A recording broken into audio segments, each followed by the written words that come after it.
Hello, wishing you moments of comfortable entertainment. This is an engaging audio channel exclusively dedicated to your favorite audiobooks. Chapter 1. Evie. Fiona's perfectly styled blonde head popped up on the screen. "So, how's Dad doing?" A wave of bitterness washed over me. Fiona had left Dad and me right after high school, and not just to go to college. She'd rounded half the globe to start a new life in Australia. She'd run from us, from her responsibility, from Dad's grief, from mine, perhaps even from her own, only a few months after our mother had died. We'd never been as inseparable as other twins, but I thought we'd always stay close to each other. "He's seeing someone." Fiona's green eyes grew wide. "He's dating?" I gave a shrug. I'd felt the same incredulity as Fiona when he'd told me. Mom was dead for a little less than 3 years, and Dad had found a replacement. "He is. It's a good thing. He's doing so much better because of it." Part of me knew these words were true, yet the other part childishly held on to the idea that Dad would continue living with only the memory of Mom. It was unfair. He deserved to be happy again. Mom would have wanted him to move on. Fiona bit her lip, probably not noticing she was ruining her lipstick. "I suppose. He's been so broken up after Mom's death. It's good that he's happy again." Fiona fell silent. My eyes stung, and I could see hers glistening with unshed tears as well. "So," she said in a more cheerful voice, "does that mean you are finally free to live your own life?" "I've lived my own life these last few years," I objected, but it wasn't true. I'd taken care of Dad since Fiona had fled the States, had chosen a nearby college so I could stay close to him and find time to watch out for him, even if his workaholic tendencies didn't make it easy. Her nose wrinkled. "You haven't, and we both know it. When was the last time you went out, got drunk, partied all night?" I make a mock thoughtful face. "That would be 3 nevers." Fiona pointed her finger at me. She must have practically been poking the camera for it to be this large on my screen. "We need to change that." She paused. "You got your bachelor's in marketing, right?" I frowned. "Yeah, I just finished." I didn't mention today's dismal job interview or the many measly paid internships I'd had since I'd finished. Getting your foot into the marketing job scene was tough as nails. Her smile became wicked, an expression I knew from our childhood days that made me wary. "Fiona," I said in warning, "I have a job for you." "A job? Where?" "Here, in Sydney. In marketing, people only care about your work experiences, so you need to get your foot in. I have a job for you that will open every door for you. It's hot." "Sydney," I said slowly.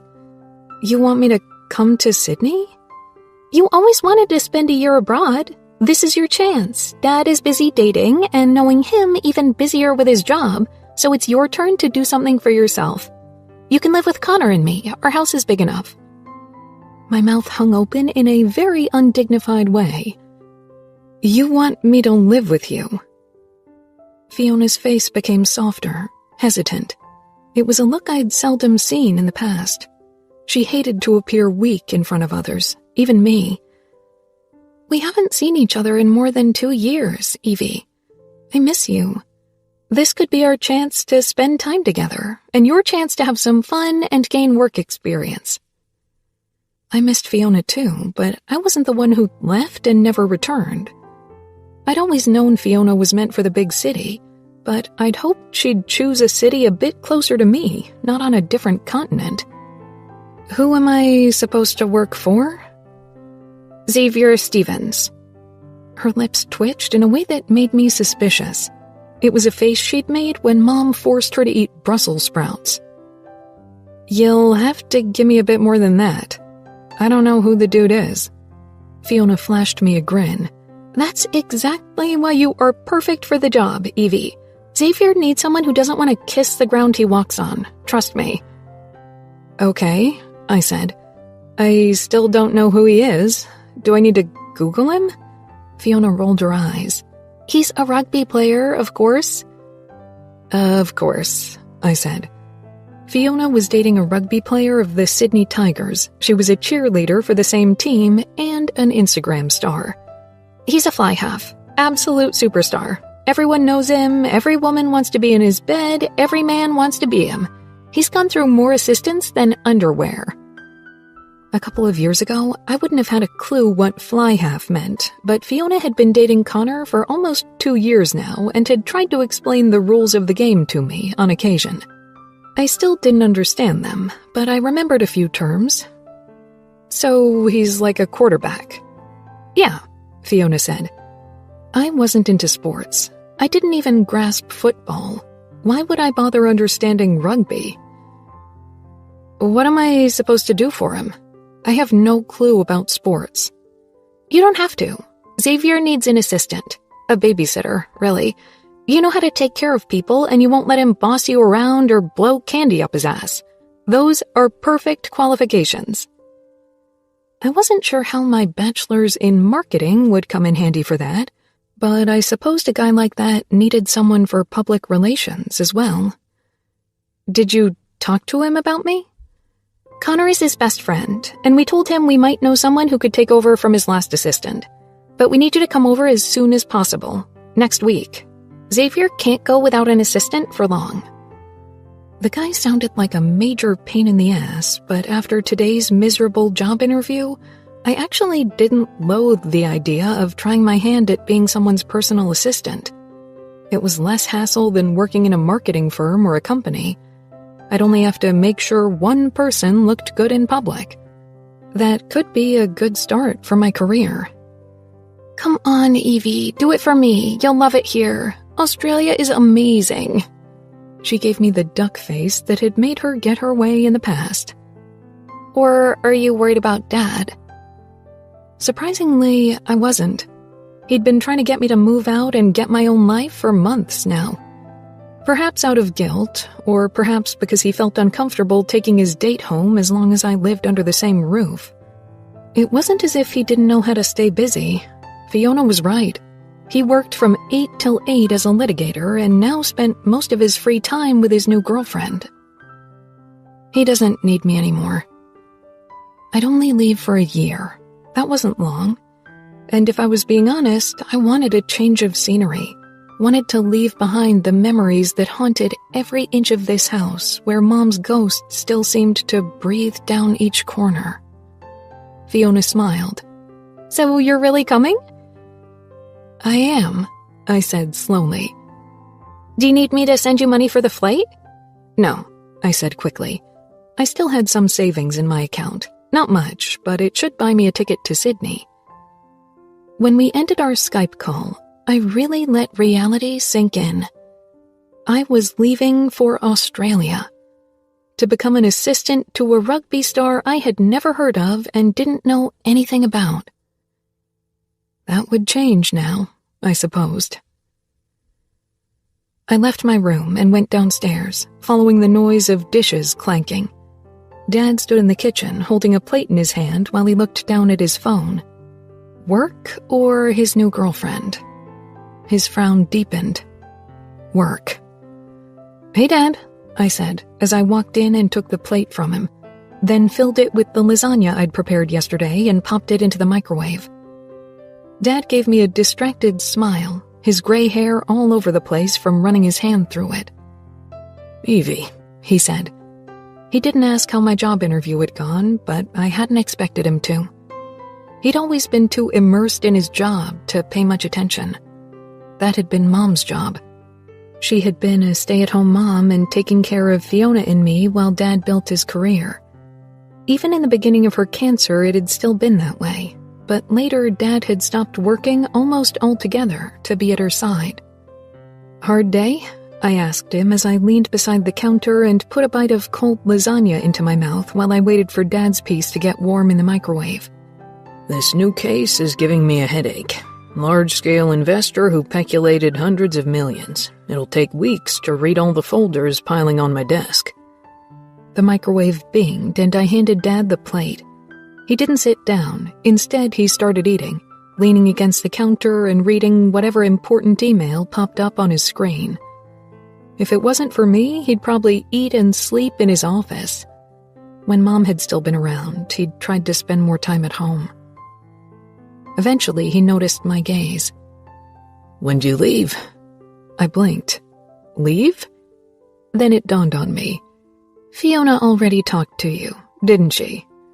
She had always been a meddler and had acted like a pushy older sister, which was ridiculous considering we were twins and I was 8 minutes older than her. He nodded. "She called me in my office this afternoon. I think the idea is great." "You sure you're okay with me leaving you alone?" Dad set the plate down and came toward me, touching my shoulders. "I'm fine. I've been feeling guilty for the way you've been taking care of me. That's not your job. I'm capable of taking care of myself. There's takeout, and I have Mary Ann for company." It was the first time he'd really mentioned her, and he sounded happy. I smiled. "That's good. I'm glad you found someone." Dad looked away, sighing. "I'll always love your mother. You know that." "I know," I said, and kissed his cheek. "She'd want you to be happy." "And I want the same for you, Evie. So go to Sydney and enjoy yourself. Spend some time with Fiona. Go surfing." I laughed. He had never seen me attempt any kind of sports, or he wouldn't suggest that kind of thing. "I'm going there to work, not to enjoy myself." Dad chuckled. "You sound like me." He took out his wallet and pulled out several $100s. "Here, for your ticket." "Dad..." I knew Dad earned enough money, but from an early age, he and Mom had taught us to work for our money. "Take it." I did. "Thanks." "And promise me you'll have fun. Work isn't all there is to life." "I think you should listen to your own advice," I teased. Excitement bubbled up in me. I was really doing this. My excitement, however, diminished somewhat when I searched for information about Xavier on the internet and found photos of his former assistants. An onslaught of images hit me. Wow, he was going through assistants fast. Fiona had mentioned that none had stayed very long, but judging by the sheer number of assistants I found on the internet, he couldn't have kept any of them for more than a few months. What was wrong with this guy? And these women, and all of his assistants were women, looked absolutely nothing like me. They were Instagram influencer material. The $1 million smile, every strand of hair perfectly arranged. All of them had been the fitness model type. Lean, trained, not a gram of fat. I looked down at myself. I was curvy. I couldn't help but wonder if that was exactly why I had been chosen. I was the safe, less gossip-risky option.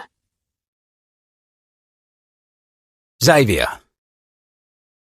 Something clung tightly to my back, and a too-hot breath hit my shoulder blades. Here we go again. Why did they all have to be clingy? If I wasn't too lazy to throw them out right after sex, I'd never let them spend the night at all. I unfastened the arm from my waist and swung my legs out of bed, blinking against the bright sunshine filtering in through the panorama windows. What time was it?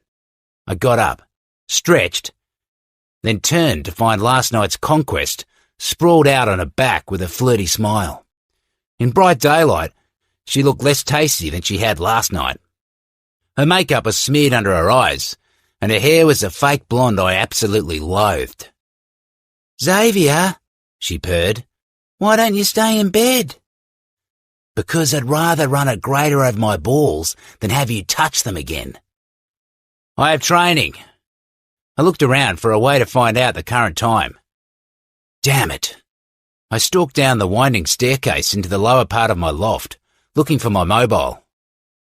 Where had I left it when I'd stumbled in here with fake blonde glued to my cock? Something black on the wood floor next to the entrance caught my eyes, and I retrieved my phone from where I must have dropped it when fake blonde had scratched my balls with her fake red nails. Fuck! I groaned when I saw that I was already 1 minute late to training. That made every day since my last assistant had smacked my cheek with a few Russian curses and never returned. One of these days, the coach would act on his threats and put me on the bench. No time for breakfast or coffee. I jogged up the staircase where fake blonde was still lolling about on my bed like a cat in heat. Hurry! I snarled as I walked past her, through my bathroom and into the walk-in closet. I slipped on my gym shorts, no time to look for underwear. My teammates had seen my meat countless times, and so had half of the cheerleaders and a considerable number of Sydney's female population aged between 18 and 62. A regrettable incident Connor would never let me forget. Grabbing a shirt, I returned to the bedroom, only to find fake blonde still in my sheets, but now she was playing with herself. I was moments from seriously losing my shit. Did she really think she could convince me to have another go at her, only because she fingered herself when I'd already shoved my dick into every opening of her body last night? Usually, I handled situations like this with charm and lies, or rather, let my assistants handle them. But I was out of time and patience. Take your greedy fingers somewhere else and get out of my bed and apartment. I'm done with you. Her eyes widened and she sat up, her finger still pushed up her vagina. Stifling my annoyance, I turned and stalked toward the stairs.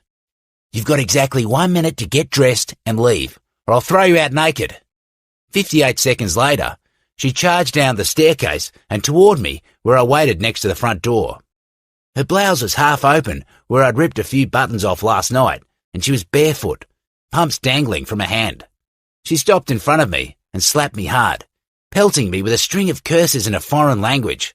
Maybe Polish? You ruined my blouse, you bastard! Just so you know, you were the worst lay I've ever had. I smiled cruelly. You creamed the sheets, you came so hard when I fucked you. I took $200 from my wallet and put them into the front pockets of her jeans. And that's for your blouse. Consider the rest my tip. Her face turned red. I opened the door, nudged her outside, and stepped into the corridor as well, then locked the door. I left her standing there, stewing in her anger and shock. Stepping into the elevator, I hit the button for the ground floor. I reached the lobby and waved at the desk clerk. The elevator moved back up. Good morning, Tennille. How's the family? I asked. Good, good. Wife's pregnant with our 4th child. He handed me the keys to my car. I parked it in front of the entrance for you 40 minutes ago. That's when I should have left for training.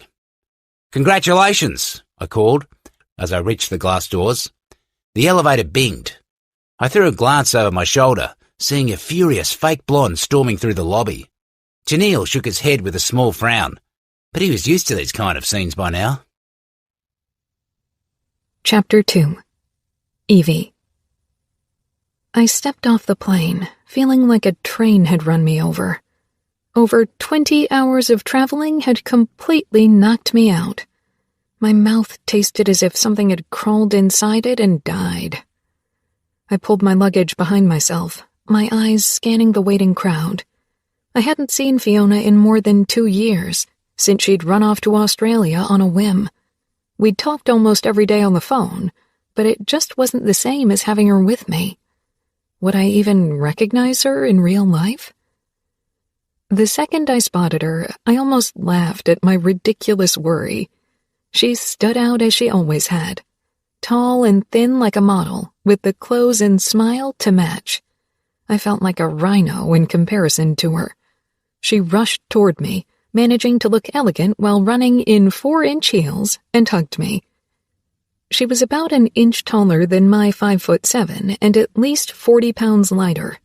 While Fiona showed off her size 0 skinny jeans, I was glad for my comfortable size 12 chinos and my loose blue blouse. Fiona pulled back and gave me a quick once-over. You look good. And you are as gorgeous as ever, I said, meaning every word. My eyes went to a tall, muscled man behind her with dark blonde hair and a beard. His blue eyes twinkled with mischief, and I liked him right away. That's Connor, Fiona said, following my gaze. I had never seen her look that way at someone before, full of adoration and tenderness. She'd been in love with her childhood sweetheart, but that had been puppy love in comparison. "I know, I Skyped with you both, remember?" I said with a teasing smile. He was taller than I'd imagined, and broader. "You are quite a hunk," I told him. He laughed and pulled me into a hug. Fiona shook her head. "Don't flirt with my man, Evie." As if I could ever compete with Fiona's gorgeousness. She'd been a cheerleader all her life, and now she was also a fitness model. She was perfection, and I was not. Connor took my suitcase from me and led us out of the airport. The warm summer air greeted us. It was a shock to my system after the freezing cold back in Minnesota. "You'll love it here," Fiona promised. Connor drove a black Jeep that fit his size, and I slumped into the back seat, feeling like I needed a week of sleep. After 20 hours of traveling, with my clothes crumpled, my hair disheveled, and my makeup ruined, I felt even more like an ugly duckling. Fiona was the box of handcrafted Belgian chocolate, and I was the bag of Butterfingers forgotten under the car seat on a hot summer's day in Arizona. Fiona and Connor were holding hands as he steered the car. I had to admit my heart swelled with warmth seeing her this happy. I couldn't really stay mad at her for running off if it meant that she'd found someone she loved. "You'll meet Xavier tomorrow," Fiona said from her spot in the front.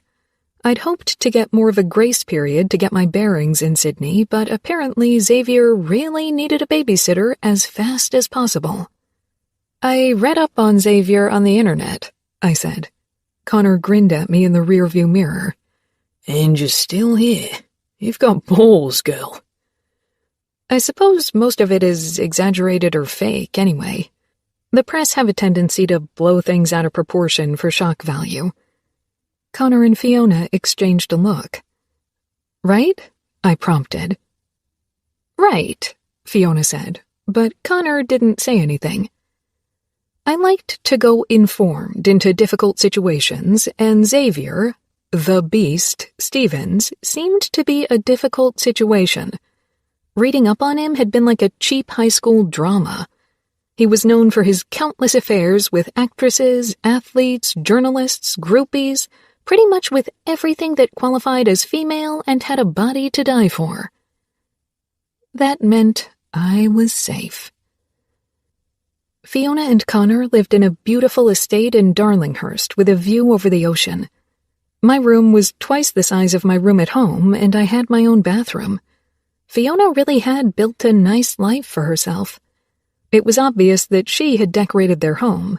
The soft berry and beige tones had always been her favorite. Connor must be a man who was content with his manliness if he could bear so much pink in his home. After a quick shower, I dropped down on my bed, determined to rest for only a few minutes. I was woken much later by a soft knock, and Fiona poked her head in without waiting for a reply. Some things would never change. "Did I wake you?" she asked with a small frown as she slipped in and sank down beside me. "Yeah," I mumbled, sitting up. "What time is it?" My body was completely confused with the change in time zones. "Almost 6. I thought we could have dinner together. Connor bought so much meat, I think he's trying to put the cow back together." I snorted and hugged Fiona. She might look like a bimbo, but her humor was cutthroat. "I missed you." She let out a shaky breath and hugged me back. After a moment, she pulled back, as composed as always. "Come on, Connor is probably already massaging seasoning into the beef as if it's my ass cheek. I don't want him to strain his fingers before he gets a chance to put them to use on me tonight." I shoved her lightly. "Holy shit, TMI, Fiona. I don't want to imagine Connor kneading your ass whenever I eat steak." She sent me a teasing smile. "Who's marinating your ass, Evie?" I flushed and stalked past her out of the room. Fiona came after me, laughing. From the kitchen window, I could see Connor manning the barbecue. He looked like a man about to set sail to undiscovered lands. Why did men take their barbecuing so seriously? Fiona began assembling veggies and fruit on the counter. I stifled a smile. She gave me a look. What? I know what you and Dad enjoyed eating when I was still home. I doubt your greens intake improved once I left. Why don't you help me with the fruit platter? She had a point. It wasn't that I didn't enjoy fruits and salads, and I ate plenty, but in the evening I preferred the taste of warm comfort foods like lasagna, mac and cheese, or a good roast. I suppose you will change that now, I said. I'll try. Not sure I'll succeed, knowing how stubborn you can be, she muttered as she prepared a salad while I arranged a fruit platter. I'm not stubborn, I protested, which was a freaking lie. Fiona and I were both mules disguised as humans. It'll benefit your health, trust me, she said in the same enthused voice she'd always used when talking about fitness or healthy eating. Fiona truly enjoyed her lifestyle, and I envied her for it, and more, for the body that it had given her. Maybe I don't want to lose weight, I said as I slipped a piece of mango into my mouth. Another, even bigger lie. Since I could remember, I'd bought every magazine that had promised to include the newest life-changing diet. I'd tried them all and had given up on them just as quickly. She pursed her lips as she poured dressing over the salad. I didn't say anything about losing weight. I talked about improving your health. Isn't that a synonym for losing weight? No, it's not. You can be healthy and have a few pounds more on your ribs. But if you ate healthy and did sports, you would probably lose weight. She was probably right, but I wasn't sure if I wanted to be a size 0 badly enough to do sports and forego carbs and chocolate for the rest of my life. Don't give me that look, Fiona said, like I don't know what I'm talking about because I'm thin. I work hard for it, Evie. We share the same genes, and I gain weight just as quickly as you do. But I get up an hour early so I can squeeze in an additional workout, and I almost never eat carbs even though the taste of bread makes me weep with joy. This isn't gifted, it's earned. She pointed at her body. It was true. I know, I said softly. She put down the salad tongs and wrapped an arm around my shoulder. And Michael shouldn't be yours. We are twins, but we aren't the same person. You are beautiful, and I wish you could see it and stop comparing yourself to others, especially to me. I always admired your smarts. You had better grades than me no matter how hard I worked, and for a while it really got to me. But then I realized we have different strengths, and that's okay. Fiona, when did you turn so wise? I teased, then kissed her cheek.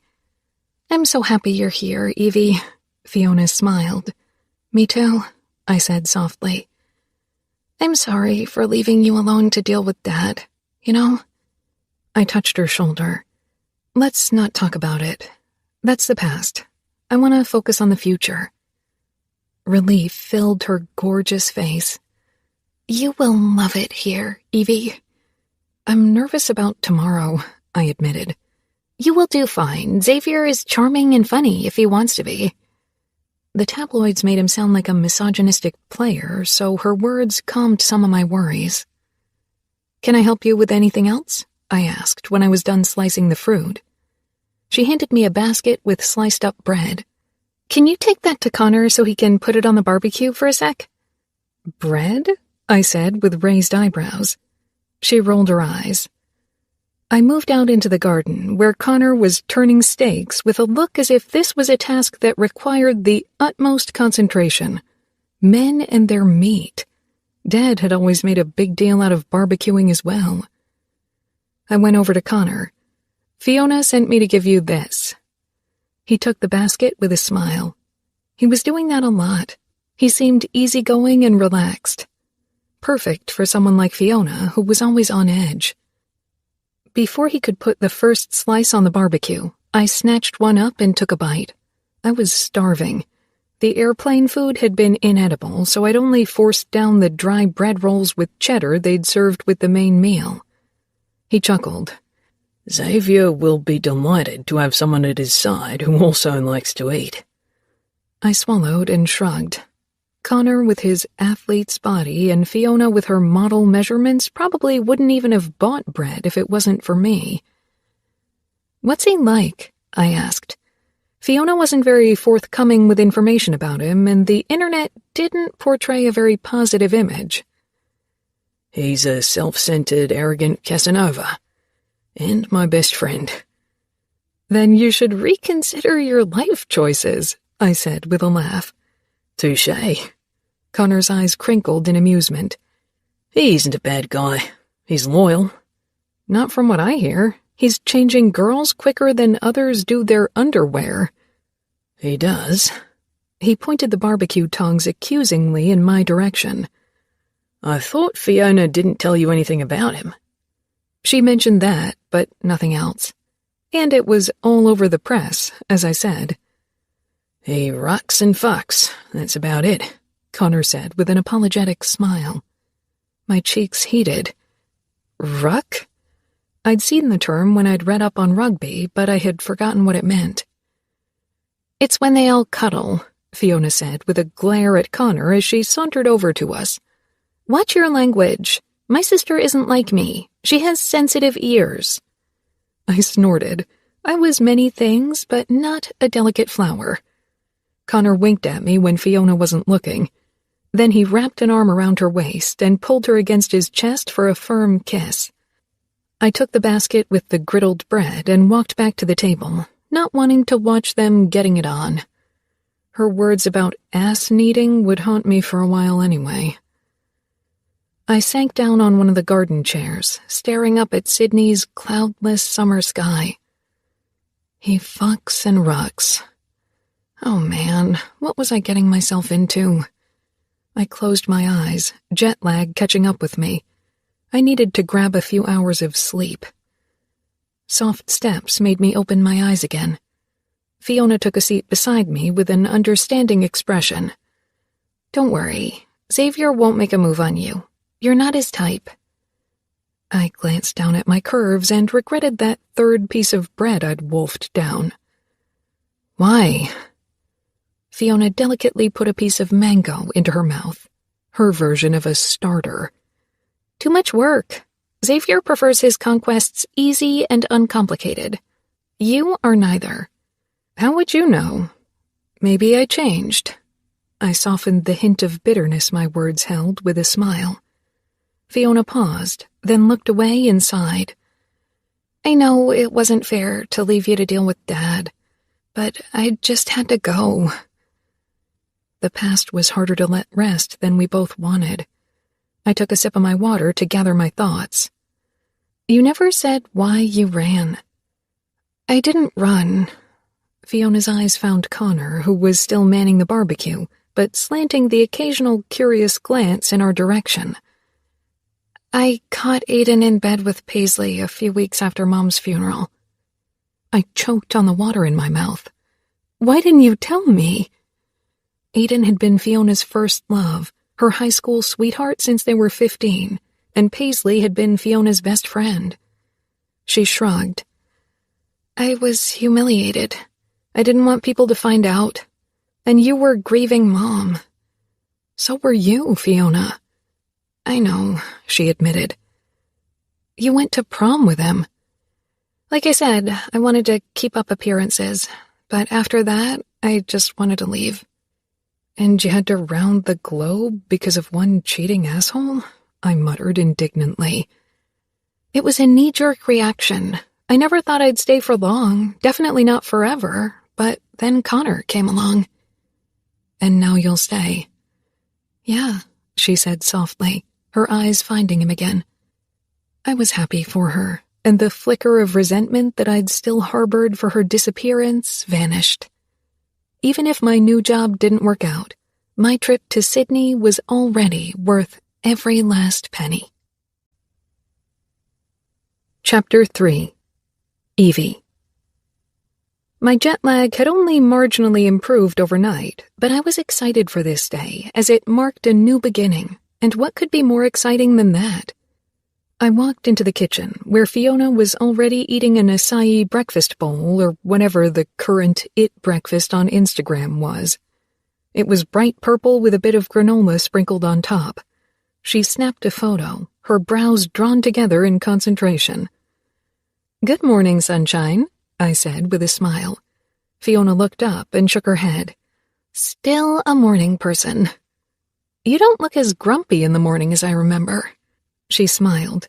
"I had to get used to an early schedule to get a workout in before work." "Isn't working out part of your work?" I asked, confused, as I prepared a breakfast of cereal and fruit for myself. "It is, but I record my morning workout for Instagram. I can't do that with my other workouts. There's a no recording policy in place." I sat down. I checked the internet for Xavier's previous assistants, and a lot of images popped up. Why did they all run away?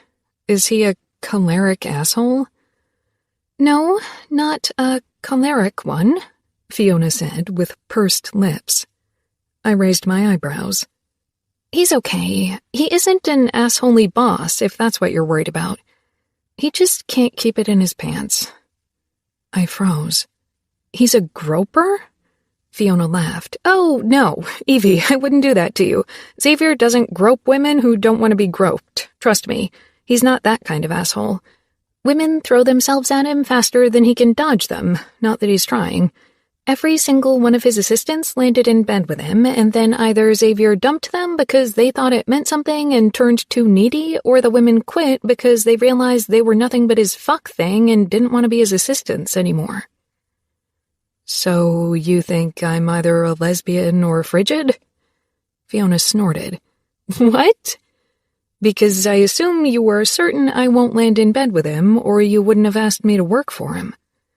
She snapped another picture of her food. "You won't land in bed with him because you have standards and don't do casual sex." I flushed. I didn't do any kind of sex, much to my chagrin, but I had every intention of rectifying that. Not with a serial womanizer, though. Fiona put down her phone, her eyes searching. "You never mentioned a boyfriend when we Skyped." I ate another spoonful of my cereal, considering what I wanted to tell Fiona. We had been close once, and then we hadn't been, but in the last few months things had improved. We'd Skyped often, and now I was here. Because there wasn't anyone. "You never—" I shook my head, then shrugged. "Don't give me that pitying look, all right? It's no big deal." She smiled. "We'll find you a nice guy to date. I could ask Connor if he knows someone." "Don't," I blurted. "That's too embarrassing. And I've come here to work, not to date." "Okay, but keep your eyes open. Only promise me that you're not going to fall for Xavier." "I won't," I said firmly. "Did you show Xavier a photo of me before he hired me?" Fiona shook her head. "No, he should stop choosing his assistants by their looks." Great. He'd be in for a nasty surprise if he expected me to look like his former assistants. "See, even if I fell for him, which I won't, there's nothing you have to worry about because Xavier won't take me into his bed. I'm not model material." Fiona nodded thoughtfully and finally took a spoonful of her breakfast. I cringed inwardly. That was a blow. I hadn't expected her to contradict me, but to nod, that hurt even my ego. I guessed I should count myself lucky. I had no plan to make headlines as Xavier's conquests or losing my job, so it was for the best that I wasn't his type. Xavier. I drank another sip of my water. Sweat was dripping down my face. Coach had made me run 4 extra rounds for being late again. He'd probably keep kicking my ass through the remaining training if his pissed expression was an indicator. Try to be a decent human being around Evie, all right? Connor muttered beside me on the bench. I shot him a look.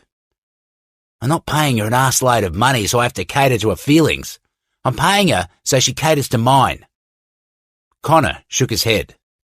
In moments like this, I get why Fiona hates your guts. The sentiment was mutual. Even an ass to crack walnuts and a stomach to grate cheese on couldn't make up for her intolerable personality. You haven't shown me a single photo of her, and I still hide her, so I'm evolving, don't you think? Connor raised his eyes to the sky as if he was praying. I doubted anyone would listen to his prayers. Not after all the shit he and I had been up to in the last few years, before Fiona. It was time you chose your assistant based on her skills and not looks. I've always based my decisions on their skills. They were all very skillful. Trust me. Connor snorted, then he rubbed his forehead. If you mess this up, Fiona will kick my balls. Doesn't she have better things to do with them? Connor sent me a glower. I missed the time when he'd shared every fucking kinky detail of his sexcapades with me. But Fiona had him on a short leash. So, tell me, what is Evie like? What does she look like? I asked, knowing it would push Connor's buttons. She isn't your type, Xavier. Get it out of your head, Connor said, narrowing his eyes. Fiona had trained him well. I could almost imagine her patting his head like a good little dog. I leaned back with a grin. She's human and female, right? Connor nodded. Then she's my type. He opened his mouth and then snapped it shut. You know what, mate? Never mind. I'm not getting involved in this. I'll be the one to pay for your mess-ups as usual. Come on, that one time doesn't count. Connor gave me an incredulous look. That one time? You fucked some second-hand gangster's wife and told him my name. That arsehole tried to beat me up with his ugly-ass brothers. To my defence, I came to your help. Geez, thanks, Connor muttered, but he was fighting a smile. He missed our crazy-ass adventures. His eyes moved past me. I followed his gaze and spotted Fiona and a young woman with long strawberry blonde hair. She was much curvier than Fiona, and I'd never have pegged them as sisters, much less twins, which was a fucking relief. If I had been forced to have an assistant with Fiona's face around me 24/7, I would have lost my shit. My eyes came to a stop on her chest, and I released a low whistle. Connor shot me a glare. Xavier, I swear, I'll hold a pillow to your face while you sleep next time we have to share a room if you mess this up. I grinned. At least I can die happy. Evie. Xavier's eyes took their sweet-ass time checking out my body. Surprise flashed across his face, then that was gone. He kept talking to Connor, who looked as if he were sucking a lemon, but Xavier's eyes were fixed on me. To be honest, they were mostly fixed on my breasts. I was a 40D, and men always noticed, but usually they weren't as unabashed about it. Xavier obviously had no shame. Several of his teammates standing around on the field also threw me curious glances. Despite my best intentions, heat rose into my cheeks. When Fiona and I arrived at the bench, he rose to his feet, and holy shit, he was a beast. The photos I'd seen of him hadn't done him justice. The man was 6'6" of pure muscle. How he could move that body as quickly as the sport required was a miracle to me. I felt like someone was holding a hairdryer into my face, blasting heat at me full force. "This is my sister, Evie," Fiona introduced me. The warning in her voice was unmistakable, and her death glare only emphasized it. I nudged her side with my elbow, not wanting her to embarrass me in front of my future boss. It was endearing that she wanted to protect me from Xavier, but I was more than capable myself. You don't look like twins, Xavier said as he took me in, then turned briefly to Fiona. I flushed. I'd lost count of how often I'd heard those exact words. It wasn't even true. I had seen photos of us when we were little girls, and we had been almost indistinguishable, only my hair was more strawberry blonde than golden blonde.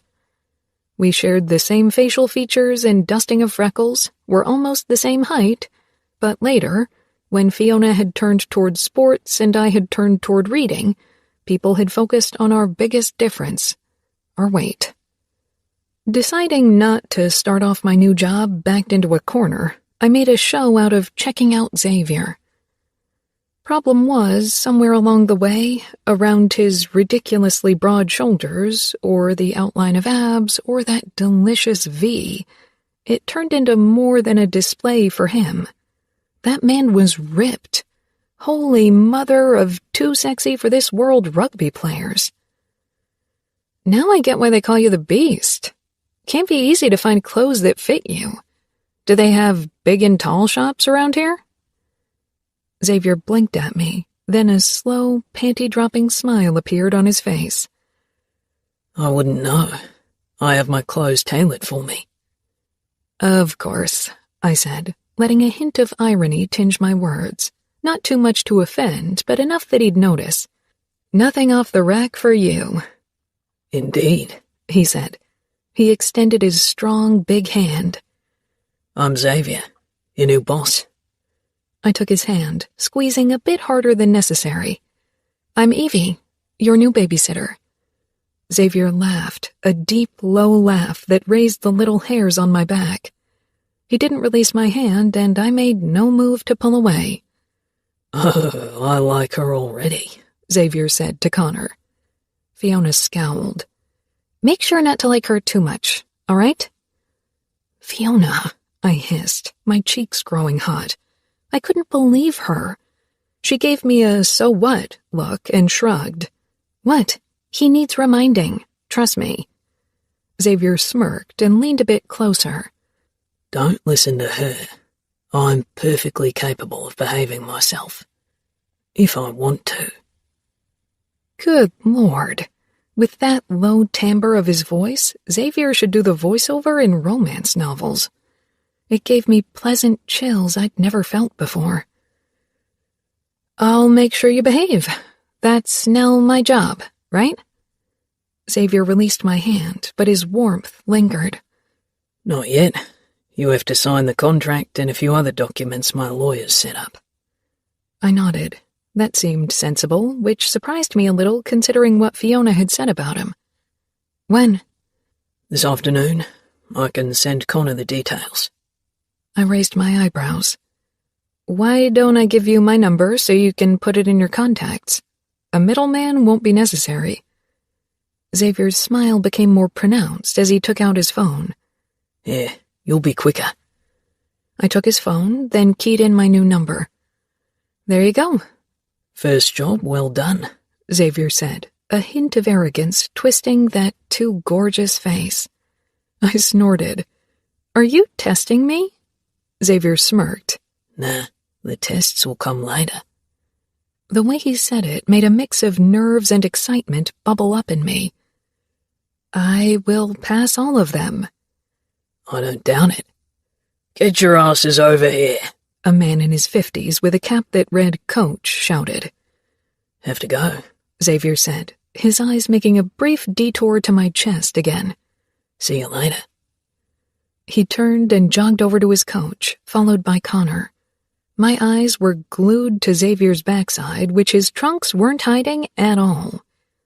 The rest of the team gathered around them. It was obvious that Xavier was the leader of the pack. I don't like that look, Fiona whispered. I'm only appreciating the scenery. Yeah, but don't get entangled in that scenery. It's a thorny, barren land. I laughed. Oh, Fiona, I missed your sarcasm. She flashed me a grin. I'll have to go too. Enjoy the training. I took a seat on the benches and watched the rugby team train several tactical maneuvers that made absolutely no sense to me, but the sight of all the tall, muscled rugby players sweetened my time. Only Fiona's occasional warning glance in my direction while she bent her body to her will like the other cheerleaders dampened my mood. She didn't have to worry. I could appreciate Xavier's physical assets without the risk of acting on my urges. I was used to lusting after the unattainable types. That hadn't changed one bit since high school. Chapter 4. Evie. Do you think this outfit is okay? I asked.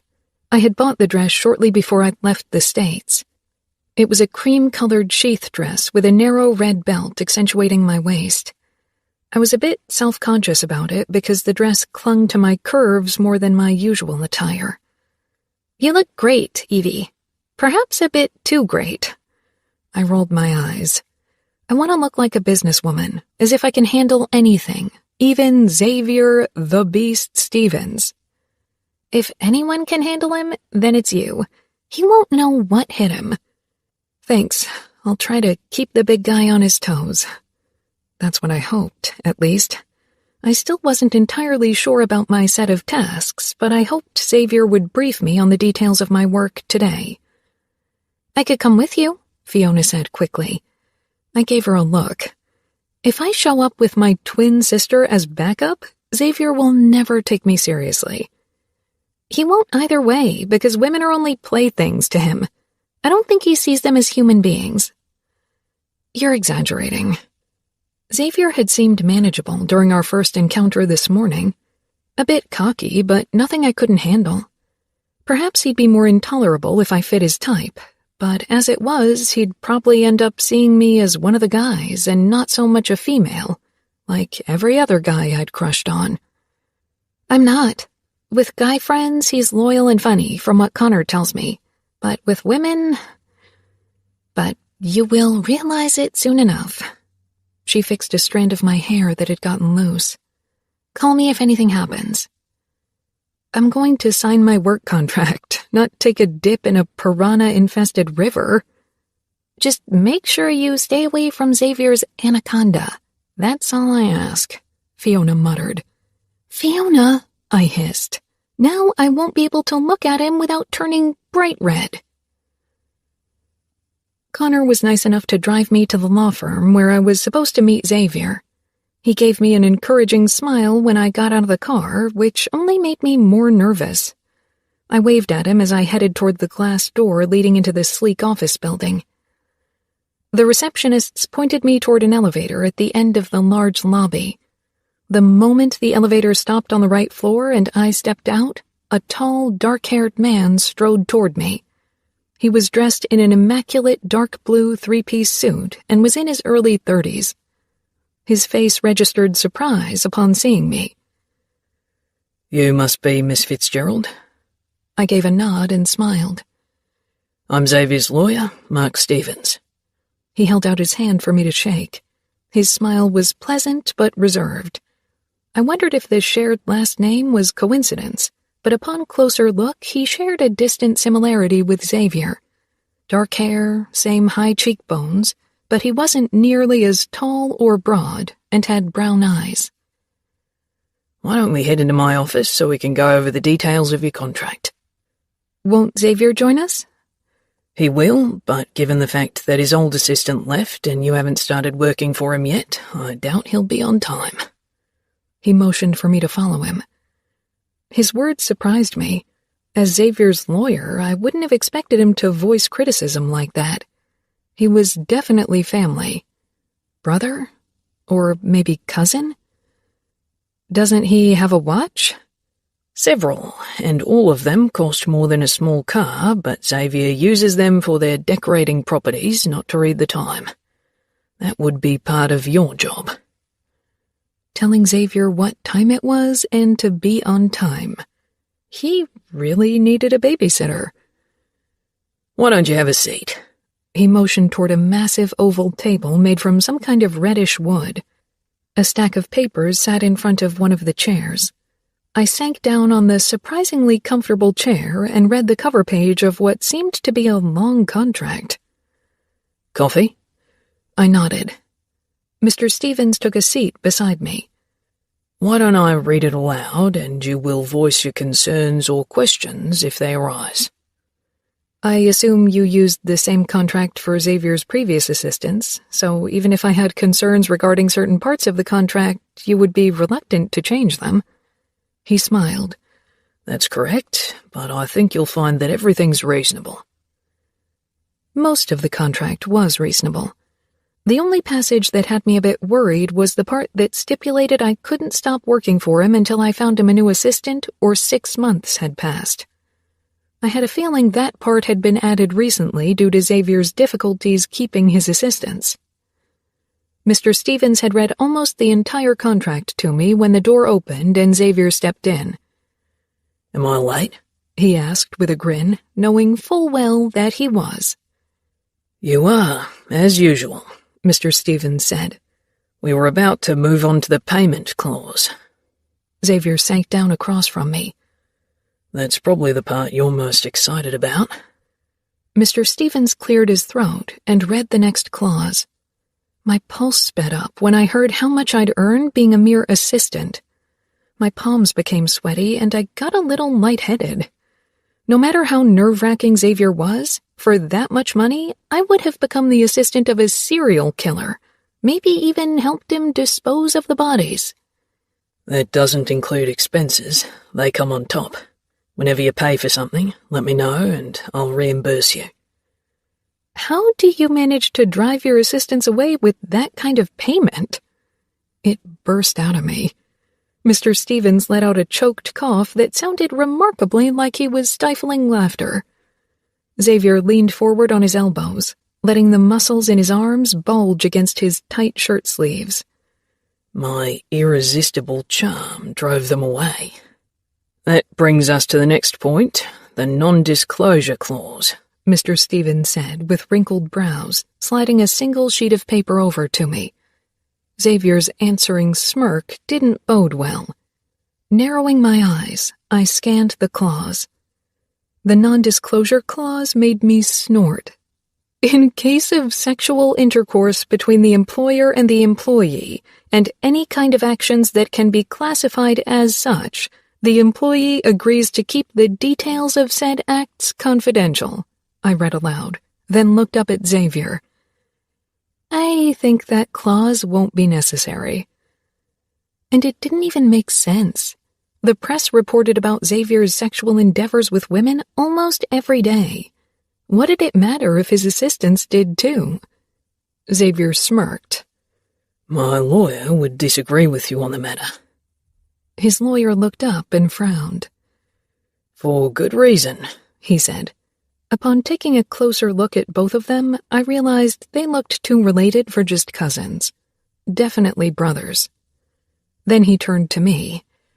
"It's a formality, but if you would manage to prove it unnecessary for once, I'd appreciate it. Believe me." I smiled. Don't worry. Pigs will learn to fly before anything happens between Xavier and me. "In the Caribbean, pigs are swimming around in the ocean.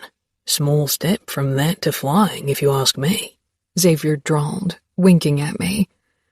And my pulse picked up. He was toying around. I wasn't his type, and I wouldn't let him play with me. "I'm not surprised you know all about pigs." The moment the words were out, my eyes opened wide. I had used all of the money Dad had given me to buy a one-way ticket to Sydney and even part of my savings. I needed this job. His lawyer threw his head back and guffawed. He held out his hand. "Call me Mark. I'm the pig's older brother." A small smile spread on Xavier's face. He wasn't offended, thank God. But the smile made me nervous. I took the pen and scribbled my signature down on the contract and the non-disclosure clause. "Good luck," Mark said with a half-amused smile. "Thank you, but I doubt I'll need it." Xavier rose from his chair, all 6'6" of him, and I had a hard time not risking a peek at his arms again. "Now that you're officially my assistant, why don't I show you my apartment and tell you everything you need to know about me?" I stood as well, thanked Mark, and followed Xavier out of the office. He surprised me by holding the door open for me and matching his pace to mine. With his longer legs, I'd have thought he'd make me hurry after him. I slanted him a curious look. He exuded self-assurance and relaxation, as if nothing could get his pulse up. He seemed like someone who could take control of his own life if he wanted to. We stepped into the elevator, and the door closed. Suddenly, I felt less sure of myself. Xavier leaned against the wall, tall and muscled, completely at ease. I could feel his eyes on me through the mirrors surrounding us. Resisting the urge to tug at my dress, I tightened my hold on my purse. "Why did you give me the job?" I asked. Xavier's gray eyes met mine in the mirror across from us. "Connor recommended you. I trust his judgment. Well, apart from his choice in women." My eyebrows rose. "I assume you mean Fiona, my twin." His mouth pulled into a smile. "Yep." "You realize that most people would question your choice in women more than his?" Xavier turned to me, so he was looking at me directly. He was a head taller than me, even though I wasn't exactly short and wore heels. But next to him, I looked almost petite for once, which was a nice experience. "There's a major difference you are overlooking. Connor has chosen Fiona as his girlfriend. My choice in women is only guided by their abilities in the sack." I was spared an answer, which might have led to me losing my job mere minutes after starting it by the opening elevator doors as we arrived on the ground floor. We stepped out into the warm Sydney sun, and I regretted my choice of dress at once. It was sweltering, and I could feel an annoying droplet of sweat make its way down my thigh. "Smile," Xavier said under his breath, his own lips pulling into a $1,000,000 smile. "What?" I blurted. "My job description didn't mention that I had to smile." Xavier chuckled, still with that strange smile on his face, even when he spoke. "You're not smiling for me. Paparazzi are trailing after us. I thought you'd prefer to have your smiling face in every tabloid of the city and not a scowling one." My eyes grew wide as I glanced around us. "The deer in the headlights look will give the assholes a hard-on thinking about all the ridiculous headlines that can go with it." I quickly masked my face into a pleasant smile, but Xavier shook his head, holding open the door of a black Maserati SUV. Before I got in, he leaned down to my ear, whispering, "Too late. They're going to use your worst expression because it'll give them more ammunition against me." I sank down into the red leather seat, still considering Xavier's words as he closed the door. My eyes scanned our surroundings, and finally I spotted a guy with a camera. Xavier slid into the driver's seat and started the car. The roar of the engine made me jump. As we drove past the paparazzi, Xavier waved at the man with a twisted smile. "Maybe you shouldn't provoke the press if you want to be portrayed in a more favorable light," I said curiously. "They don't want to portray me in a favorable light. Bashing me is their favorite pastime." "And you've made it your mission in life to provide them with enough ammunition?" Xavier flashed me a grin. "I give them what they want, and in turn they keep me in the spotlight. Bad press is better than no press, or what do you marketing people always say?" I wrinkled my nose. That was one of the lines I'd always resented. If you were only out for attention, it might hold true, but if you wanted to make a worthy impact, it was the wrong approach. "I prefer good news. And you were in the spotlight even without providing gossip. You are a star. You don't need bad press." "The press will report about me whether I want it or not. My only option is to steer their attention in a certain direction." His voice held a hint of protectiveness, and I wondered why that was. Why was he turning himself into such a bad boy of the rugby scene? "Will they start trailing me as well?" I asked quietly, my fingers folding over my stomach to hide the small bacon rolls there. I knew how unflattering photos of me could end up. Xavier shot me a searching look. "Probably. In the past, my assistants provided entertaining gossip material." I flushed, remembering that he'd landed in bed with almost every single one of his assistants. "I don't intend to give them any kind of gossip material, Xavier," I said firmly. "I know," Xavier said with a chuckle. "Your sister and Connor told me you were responsible and not out for attention. A nice change from my previous assistants." "Why did you choose assistants who only wanted to work for you so they could gather media attention?" "I chose my previous assistants based on their looks." Ouch. I cringed inwardly at what that implied. I definitely hadn't been chosen because of my appearance. Xavier's apartment was absolutely breathtaking. A duplex situated in a residence in the heart of the rocks with a view over the harbor and the harbor bridge. My mouth was probably hanging open as I walked into the loft-like living area.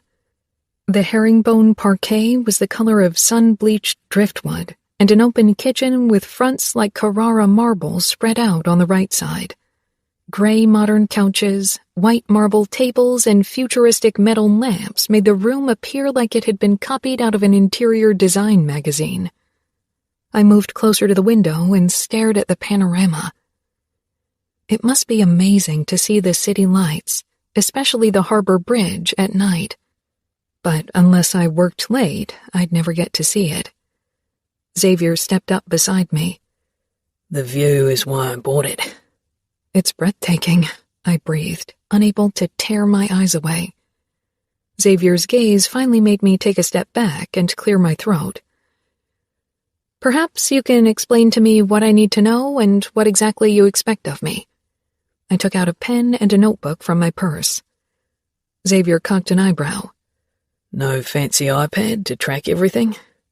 No money to spare on fancy iPads, I said with a shrug. Xavier nodded, surprising me by not making a snide comment about my financial situation. For him, the concept of not having money for anything was probably foreign. He led me toward the kitchen and pointed at a massive chrome machine, some sort of coffee maker, I assumed. This is one of your most important work tools. I sent him a look. A coffee maker so I can prepare coffee for you? It's an espresso unit, and you're going to make cappuccino for me with a double espresso shot every morning. I blinked. You realize I'm not a barista. I don't even know how to turn that thing on, much less how to make a cappuccino. That wasn't part of my bachelor's program. My snide tone wasn't one I would have usually used on an employer, but Xavier's grin pushed all my buttons. I'm sure you're a quick learner, Evie.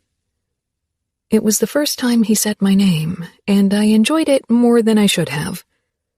Do I have to make you breakfast as well? I asked, proud for making my voice come out matter-of-fact this time. No, I follow a strict breakfast regime to fuel my body for training. I'm not letting anyone mess with my protein shakes. I wasn't sure if he was shitting me or being serious, but eventually I opted for the latter. After all, he was a top athlete. No muffins and sugary cereal for him.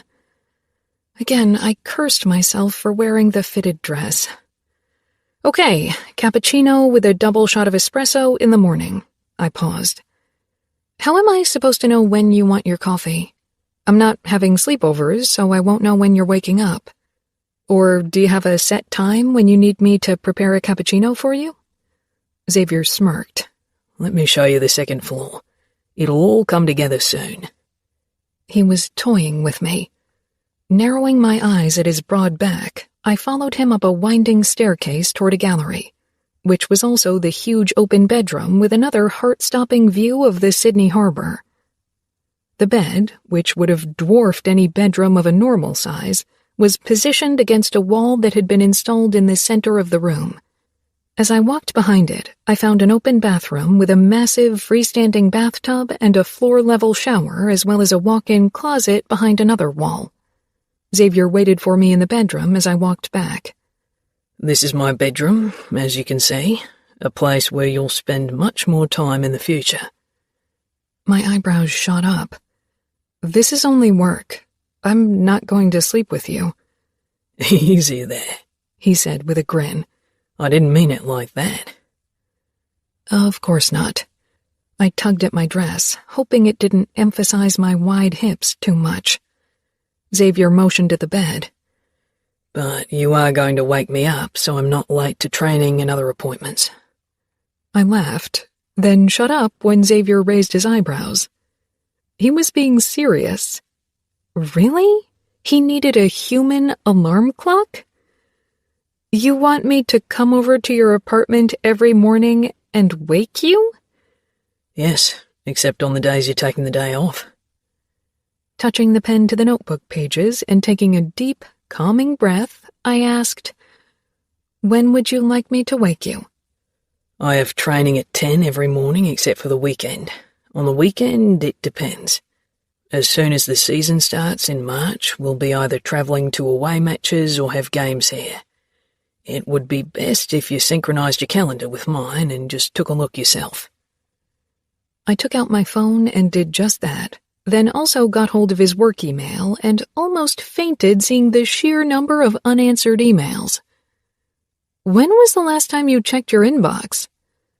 I don't. That's my assistant's job, and I haven't had an assistant in over 2 weeks. I repeated a little calming mantra in my head. "I'll work through them tonight and sort them according to importance."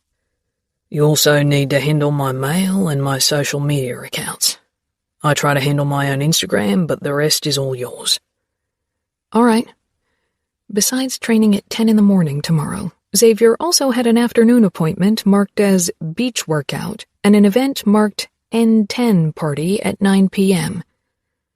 "What does beach workout mean?" What it says, Xavier said. I'm doing a beach workout, and you're going to film it so we can post it for my fans on Instagram, Facebook, YouTube. Camera woman, another job I hadn't expected. I assume the party isn't my concern? It is your concern. It's Network 10's party, and I'm supposed to make an appearance to give the party some glamour. You will accompany me in the background to tell me about the other guests, their names, their function, and make sure I don't misbehave too much. The panty-dropping grin. "I don't have clothes that fit the occasion." Buy them, he said, then pulled out his wallet from the back pocket of his jeans and handed me a golden credit card. My birthday is my PIN code. Go to Harold's at David Jones. I took the card gingerly. "You trust me with your card?" Do you plan on breaking my trust? "No," I said firmly, "but you don't know me very well yet. Did you give all your assistants your credit card?" No, but I doubt you'll run off with my money. And my former assistants didn't come recommended by Connor. Connor only recommended me because Fiona bugged him. You know that, right? Xavier chuckled. Yeah, he's whipped. I slipped the card inside my purse. I'd have to guard it with my life. I doubted my year's salary would be enough to pay off the debt I'd gather if someone stole the card and went all out with it. My eyes were drawn to a medal in a frame above the bed. I moved closer. "Clive Churchill Medal, Best Player, Grand Final 2017, I read aloud. I looked toward Xavier. His expression had changed, had become almost reverent.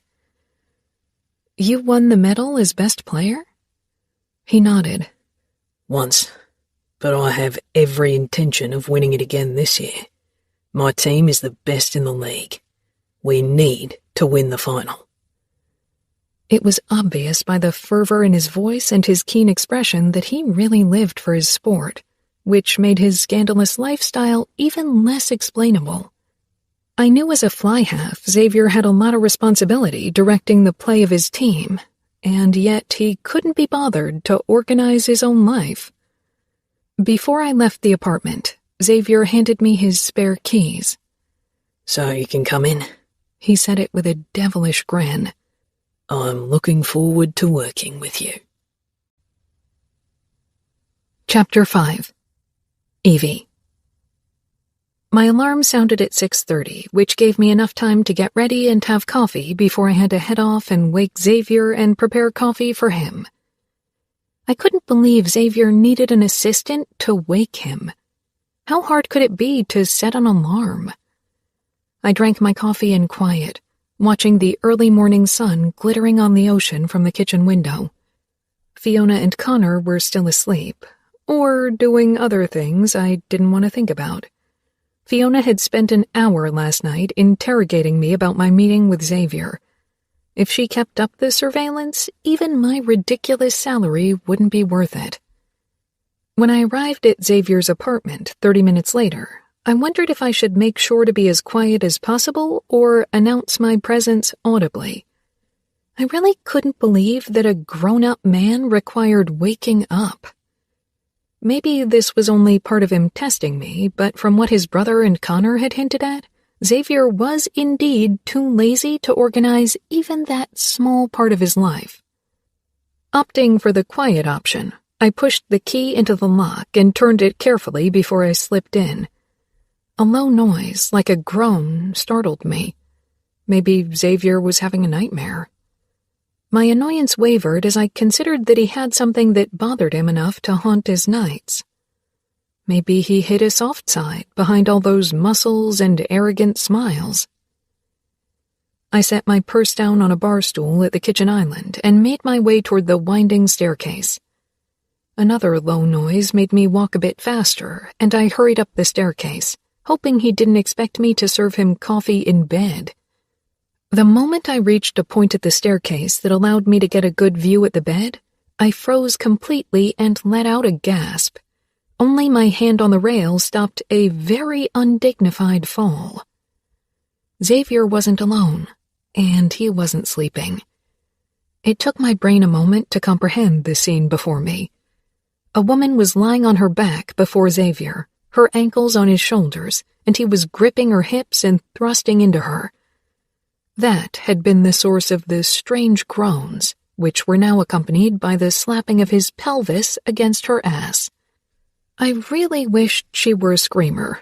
Then I wouldn't have headed upstairs. Both turned my way. Heat rushed into my head. I whirled around, mumbling some half-ass apology, and stumbled downstairs, my heart beating in my chest. Was I supposed to leave? I could hardly stay while they were at it. The bedroom wasn't really separated by a door from the living area below. What if they kept doing it as if nothing had happened? But he had told me to wake him. He was paying me to do it.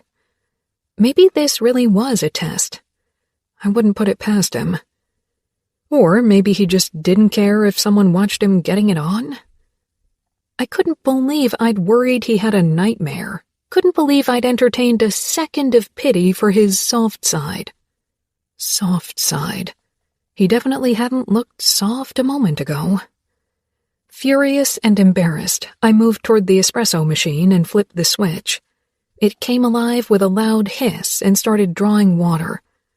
Relieved for the noise filling the apartment, I leaned against the kitchen counter, willing the heat to leave my cheeks. I didn't want to appear flustered when Xavier and his date finally made their way downstairs. Steps rang out upstairs, but I focused all my attention on the espresso unit. Unfortunately, it was still heating up, so I couldn't busy myself preparing a cappuccino, but I moved toward the fridge and took out milk. Did Xavier expect me to make a cappuccino for his date as well? Maybe even breakfast? That would be too awkward. Slowly, I realized why he paid so much. Yet I had to admit the very brief glance at his perfectly formed backside had given me a tiny kick. He was magnificent from behind. In my peripheral vision, Xavier's tall form appeared on the winding staircase, and I couldn't help but risk a full view. Xavier sauntered down the steps, the tall blonde woman behind him. He was wearing only gray briefs, Calvin Klein's, and they did nothing to hide him. If my skin hadn't already been burning with embarrassment over what I'd witnessed, it would have started now. Thankfully, the woman was dressed, even if her tight dress was wrinkled beyond saving and her makeup was smeared under her eyes. She gave me a curious look when she spotted me in the kitchen area. I recognized her from a few celebrity magazines I'd read in preparation for my job. She'd been part of the last Bachelor season, but hadn't made it past the first night of the roses. Shannon something or other. I couldn't remember her full name. "Next time you'd better announce your entry," Xavier said with a cocky grin, his gray eyes scanning my undoubtedly bright red face in amusement. He didn't seem to care that I had seen him with Shannon. He was toying around with me. Shannon didn't seem overly embarrassed about the incident either. I supposed if you took part in The Bachelor, you enjoyed an audience even while having your legs up a guy's shoulders. "Good morning to you too," I said to Xavier, not wanting him to get the better of me. Then I turned to the woman and gave her a small apologetic smile. She regarded me as if she was trying to decide if I posed a risk to her, then obviously determined I didn't qualify as Xavier-worthy material, and gave me a fake smile before she turned back to Xavier with a much more convincing one. Forcing down the urge to roll my eyes, I rummaged through the cupboards for cappuccino mugs. Xavier leaned against the countertop right beside me, arms crossed leisurely. I fought the urge to check him out. "Upper left cupboard," he provided in a lazy drawl, one corner of his mouth tipping up in the most annoying way. I sent him a glare, but regretted it immediately when my eyes dipped lower to that sculpted upper body. Shannon swayed closer and walked her manicured nails up from his abs to his pecs. "So," she said flirtingly, "when will I see you again?" I took down the mugs, wishing I were anywhere else. If this turned into another naughty episode, I was out of here. Shitload of money be damned. My temple throbbed as more blood shot upwards. I could have cooked Xavier breakfast right on my forehead. Xavier stared down at Shannon's fingers on his chest like they were a bunch of cockroaches he wanted to squash. Then he regarded her with a badly played, disappointed expression. "You see, the coach has been really hard on us lately, but if you give my assistant your number, I'll give you a call as soon as he goes easier on us again. So, Evie, can you please take—" It was obvious that he had no clue what her name was. I raised my eyebrows at him with a sugary smile. It was as fake as the disappointed expression on his face. He cocked one eyebrow in turn, making me want to pluck every last hair out of it. "Take Shannon's number?" "Of course," I said sweetly, heading for my purse and taking my phone out. Surprise crossed his face, then he smiled. "Exactly. Take Shannon's number for me." Shannon turned to me with an air of importance as she started dictating her number. I keyed it in, then returned to the espresso unit. "So, 2 cappuccinos?"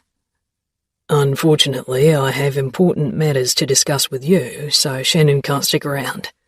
Xavier touched the woman's back and led her, or rather nudged her, toward the door. "I will see you very soon." She smiled as she walked out. Then he closed the door in her face and turned to me with a shake of his head, looking like this morning had been a terrible inconvenience for him. I could hardly look at his shoulders without disturbing images popping up in my head, and he had the expression of a martyr. "You can delete a number." I raised my eyebrows.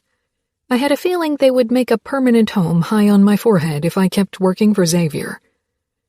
"Why did you let me write it down if you don't want to meet her again?" "I don't fuck a girl twice. Well, I do fuck them more than once, but I don't meet them twice." He flashed that infuriating grin as he sauntered closer, every muscle flexing, every inch of him painfully perfect. It was a good thing I liked his character a little less with every infuriating word out of his mouth. My lip curled. "Why don't you tell them? Why the show of letting me write down her number, Xavier?" "Because it gets them to leave.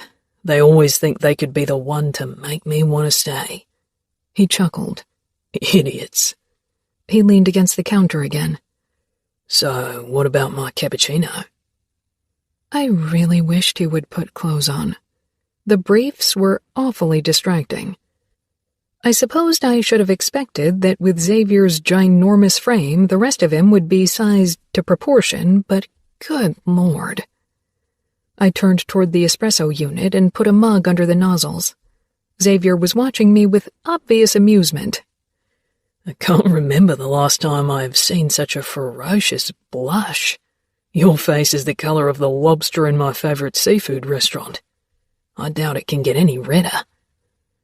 I was going to throw the mug right at his head. Of course he ate lobster.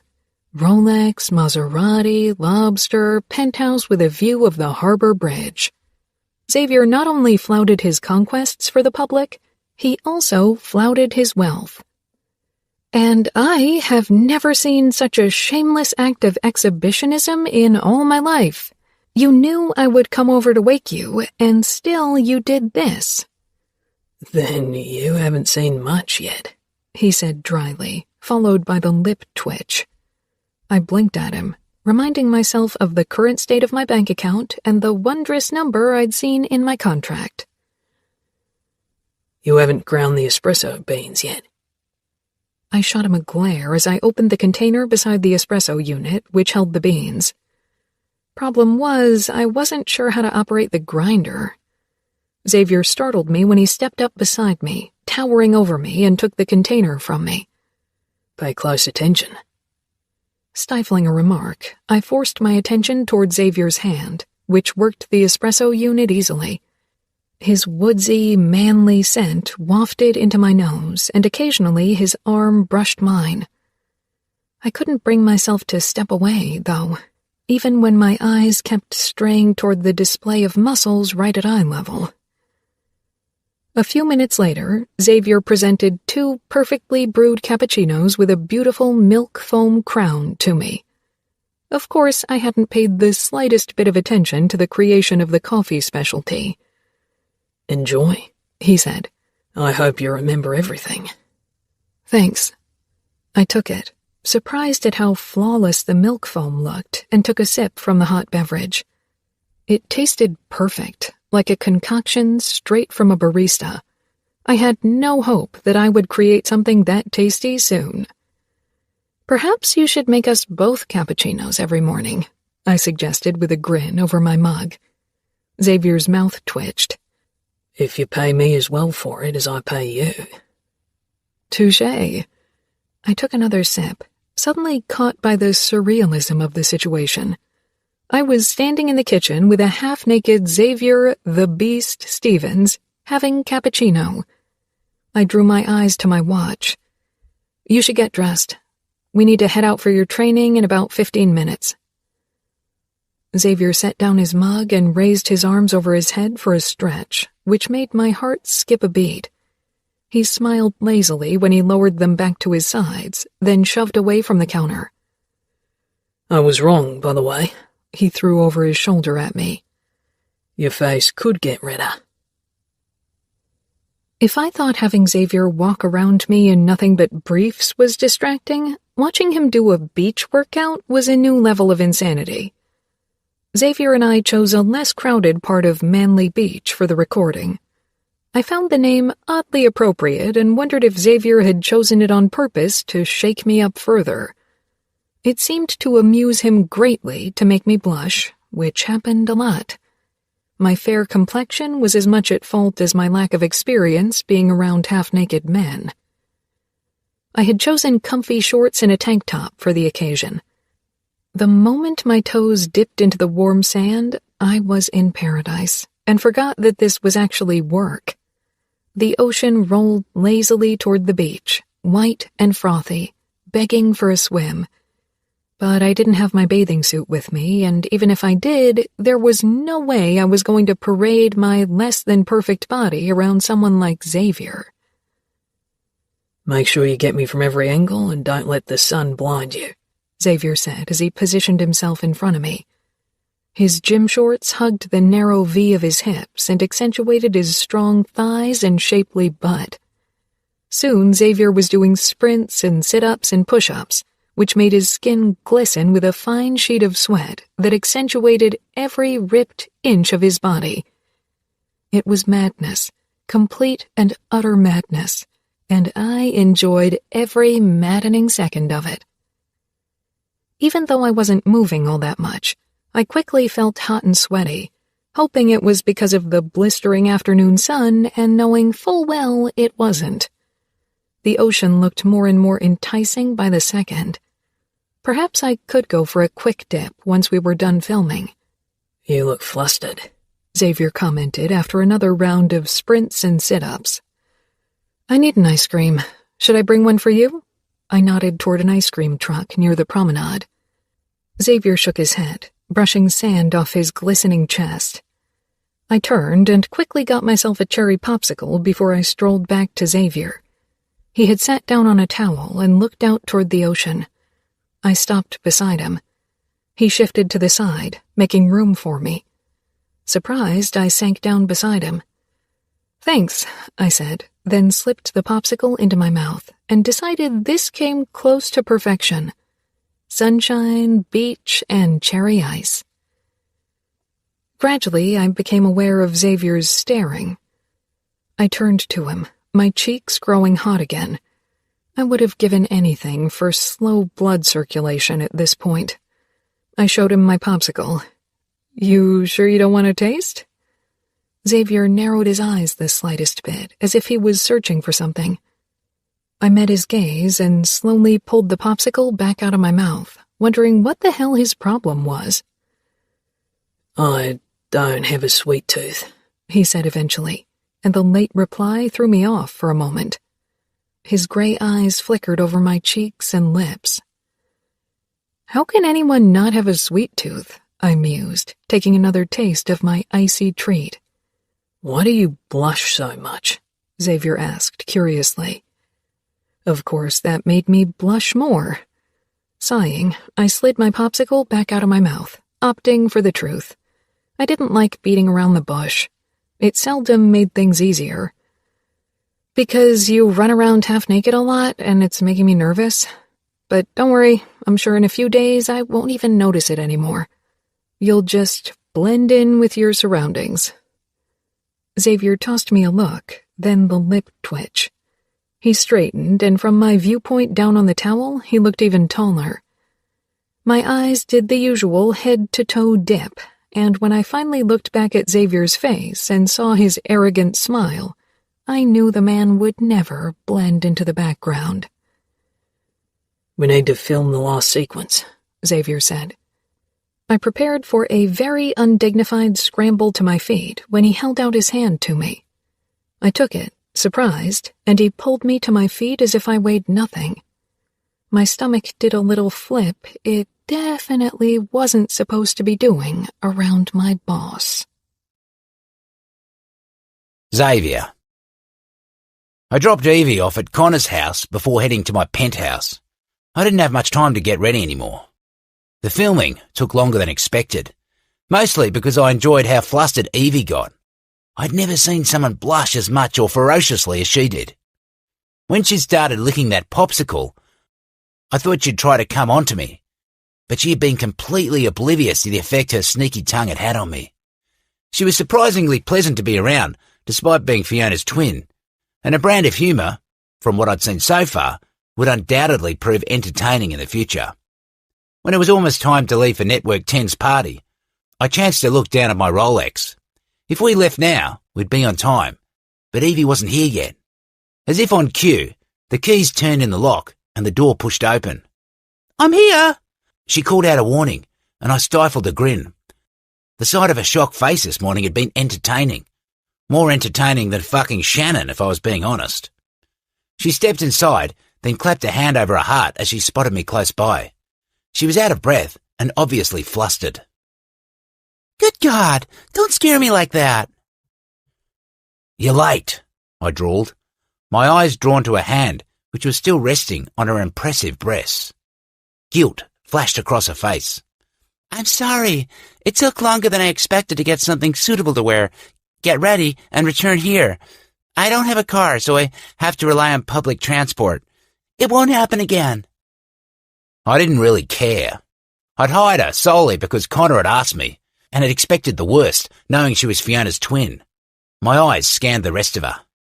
She had opted for a classic pantsuit in dark blue with a blazer that reached her upper thighs, loose dress pants, and moderate heels. "Pants? Is that what you bought for the party?" She frowned. "No, I didn't have time to go shopping because of the beach shooting. Why? This is normal business attire. I'm supposed to stay in the background after all." Why would she hide her curves like that? It made no sense. I held up my tie. "Can you tie this for me?"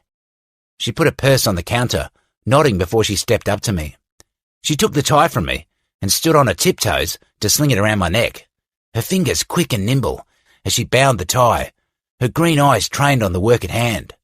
My gaze kept wandering, however, over the dusting of freckles all over her nose and cheekbones, over a curved mouth and a flawless skin, despite the minimum of makeup she was wearing.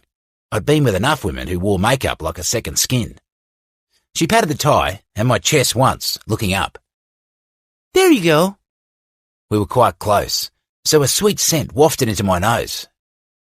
She took a step back. "We should really hurry, or we'll be late." "Fashionably late," I corrected. "Late is late. There's nothing fashionable about it," she said with pursed lips. Was there anything she agreed with me about? "How do I look?" I asked, more to annoy her than anything else. I knew I was a hot piece of man candy in the form-fitting dark blue Ermenegildo Zegna suit, and I'd have my fair share of willing women to choose from. Her eyes trailed over me slowly, taking their time as if she, too, was trying to make a point. "Well," she said neutrally, "for a man your size, you make the suit work quite well." I had to stifle laughter. "I'd never had an assistant who chose to wear pants to a party like this," I countered, nodding towards the atrociously loose-fitting fabric over a curvy butt. She blushed. "It's not my party. Like I said, I don't want to draw attention to myself." I gave her a doubtful look. "You're the complete opposite from my previous assistants. That alone will make you the centre of attention. And these clothes probably won't do you any favours, knowing the furies that parade around as journalists nowadays." She tugged a strand of hair behind her ear, with a look that suggested she was considering to hide behind me all night. "Don't worry. I'll make sure to be extra scandalous to keep all the attention on me." Her mouth quirked. "I don't think you need any prompting to be scandalous." "True," I admitted, suddenly not in the mood for the party and all the attention whores waiting to be my next conquest. She peered down at a slender silver watch. "We should really go now." I tried to humour her and arrive at the party less than 2 hours late for once. The second we arrived at the party, I could already feel my patience slipping. Photographers began circling me like vultures, and the women were only marginally better. Evie tried her best to stay several steps behind me and let me be in the spotlight, but I caught a few photographers taking photos of her. For some reason, it annoyed me even more because I knew she hated the attention. I spotted Connor and Fiona at the other end of the party, chatting up one of the Network 10's hosts, whose name I couldn't remember. As I made my way through the crowd, shaking hands and exchanging necessary pleasantries, Evie stayed close by and whispered the names of the people heading my way so I'd know who they were. She did so without prompting, as she knew I didn't know a single name. I couldn't care less about most of these people. They took what they wanted and needed, and I took what I wanted in turn. After an excruciatingly long chat with a group of middle-aged women who flirted unabashedly with me, we finally arrived at the bar. I leaned over to the bartender waiting for my order. 1 sparkling water with a slice of lemon, a slice of cucumber, and ice. Then I turned to Evie, who hovered beside me, glancing around herself self-consciously. She needed to drop the deer-in-the-headlights look in public. I wasn't sure why she had trouble showing her feisty self in a situation like this, when she was already giving me fire, even though I was a boss. Not that I minded. "What do you want?" "A beer," she said, without hesitation. Surprise washed over me, and it must have shown because she frowned. "Or does that convey the wrong image? I can take a glass of white wine or water if that's what you prefer." "Drink whatever you want, as long as I don't have to haul your drunken ass home later." She narrowed her eyes, nodding toward my glass of water. "I'm not the one with the gin and tonic." I grinned. That was exactly what everyone was thinking. I held the glass out to her, challenging my eyes, and she took a hesitant sip. "Water?" she said incredulously. "I don't get drunk in public, or at all. I'm an athlete." She blinked, but I turned to the bartender and ordered a beer, then handed it to Evie. "Thanks," she said, watching me closely. "Do all women fawn over you as if you're the second coming of Jesus Christ?" I leaned back against the bar. Not all, but many. She rolled her eyes and took another sip. Another flash blinded us, and Evie stiffened beside me. I hope I'm not in any of these photos. She would be in all of them. I made small talk with a few more Network 10 personnel when Evie excused herself to go to the restroom. Connor joined me at the bar a moment later. So, mate, how's your new assistant faring so far? I have no complaints, except for her choice in clothing, I drawled. She's a bit self-conscious about her figure, he grimaced. I shouldn't have said that. Fiona will kick my ass. I could see how Evie was self-conscious about her body in an environment like this. The women surrounding me had turned starving into a competitive sport. I twisted my glass around in my hand as I searched the crowd for my fling of the night. I was in the mood for something spicier than the boar from last night. Why does she blush so much? It's like she's from some hick town behind the woods and has never been around a naked guy. You were naked in front of Evie? Not really. She caught me in bed with my last fuck. Got a good look at my backside, maybe more. Connor shook his head. This will cost me my balls. I can see it coming. He emptied his glass. Seeing you banging someone would have disturbed anyone. She's kind of adorable, I said, to get a rise out of my best friend. Evie is a good girl, Xavier, Connor muttered, narrowing his eyes. I turned my attention to him. How good? Too good for you, Fiona said in warning as she came up behind us. Her sneaky tendencies grated on my nerves. Don't even think about making a move on her, you hear me? Evie spent the last few years taking care of our dad after our mom died. She doesn't need additional crap from you. And where were you? I shot back, because I didn't like her tone. She blanched, turned on her heel, and disappeared in the direction of the ladies' room as well. Great, Connor snarled. Was that really necessary? He left me standing there as he stormed off after his girlfriend. I smirked into the camera lens pointed at me from across the room. Soon, a woman with chin-length black hair and a tight black jumpsuit sauntered over to me, introducing herself as Maya Nowak, as if her name should ring a bell with me. I assumed she was a journalist with one of the sketchy tabloids that made millions with my scandals. I supposed it was only fair that I got something in return, so after an hour of shameless flirting and the second time her knee accidentally rubbed my cock through my pants, we made our way to an empty meeting room where she sucked my cock with so much eagerness you'd think she was a starving dog gifted a bone. After I'd banged her on the meeting table, I zipped my pants, threw the condom in the bin, and turned to leave. Hey! She called. Don't tell me you're just leaving like that. I didn't look at her. What else am I supposed to do? I don't do a pussy twice. Bye, Marie. I knew that wasn't her name, but for some reason I wanted to piss her off. She'd probably let me fuck her for the very reason to write an article about me. Might as well give her the necessary fodder. Back outside, I returned to the bar for another glass of water. The night was still young. Maybe there was more pussy to discover. When I didn't spot Evie anywhere, I checked my phone and found a message from her. Fiona told me you were busy and I quote, getting head. So I decided to take a taxi home. Charming women's panties off is your job, not mine. I shook my head with a smile. She was something else. When I looked back up, I was hit with Maya's scowl. I had a feeling she'd savour her revenge even more than she'd savoured my dick. Chapter 6. Evie. I grabbed a few newspapers on my way to Xavier's apartment and let myself in with enough noise to waken a hibernating grizzly, then headed into the kitchen area. I listened for strange noises from upstairs, but it was quiet. Was Xavier alone? Choosing not to risk another embarrassing incident, I turned on the espresso maker, which came to life with a satisfying hiss. As I waited for it to heat up, I perched on a bar stool and spread the newspapers out in front of me, and immediately wished I hadn't. Xavier, having left the party with another woman who had been in the last season of The Bachelor, was worth only a side note. His new assistant, aka me, filled up the rest of the article. As I started reading and scanned the photos, I could feel the color draining from my face. The first photo was the deer in the headlights look, as Xavier had called it. But that wasn't even the worst. Somehow they had chosen the perfect angle to show the 2 half-moon-shaped sweat stains on my too-tight beige dress right under my butt cheeks. I must have sweated while reading the stupid non-disclosure clause. The subtitle logged a lump in my throat. Never heard of antiperspirant? You need it for your butt.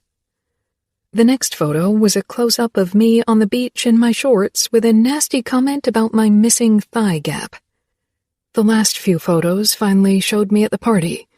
The dark blazer and pants with the white blouse made me look like a penguin in the photos as I skulked a few steps behind Xavier.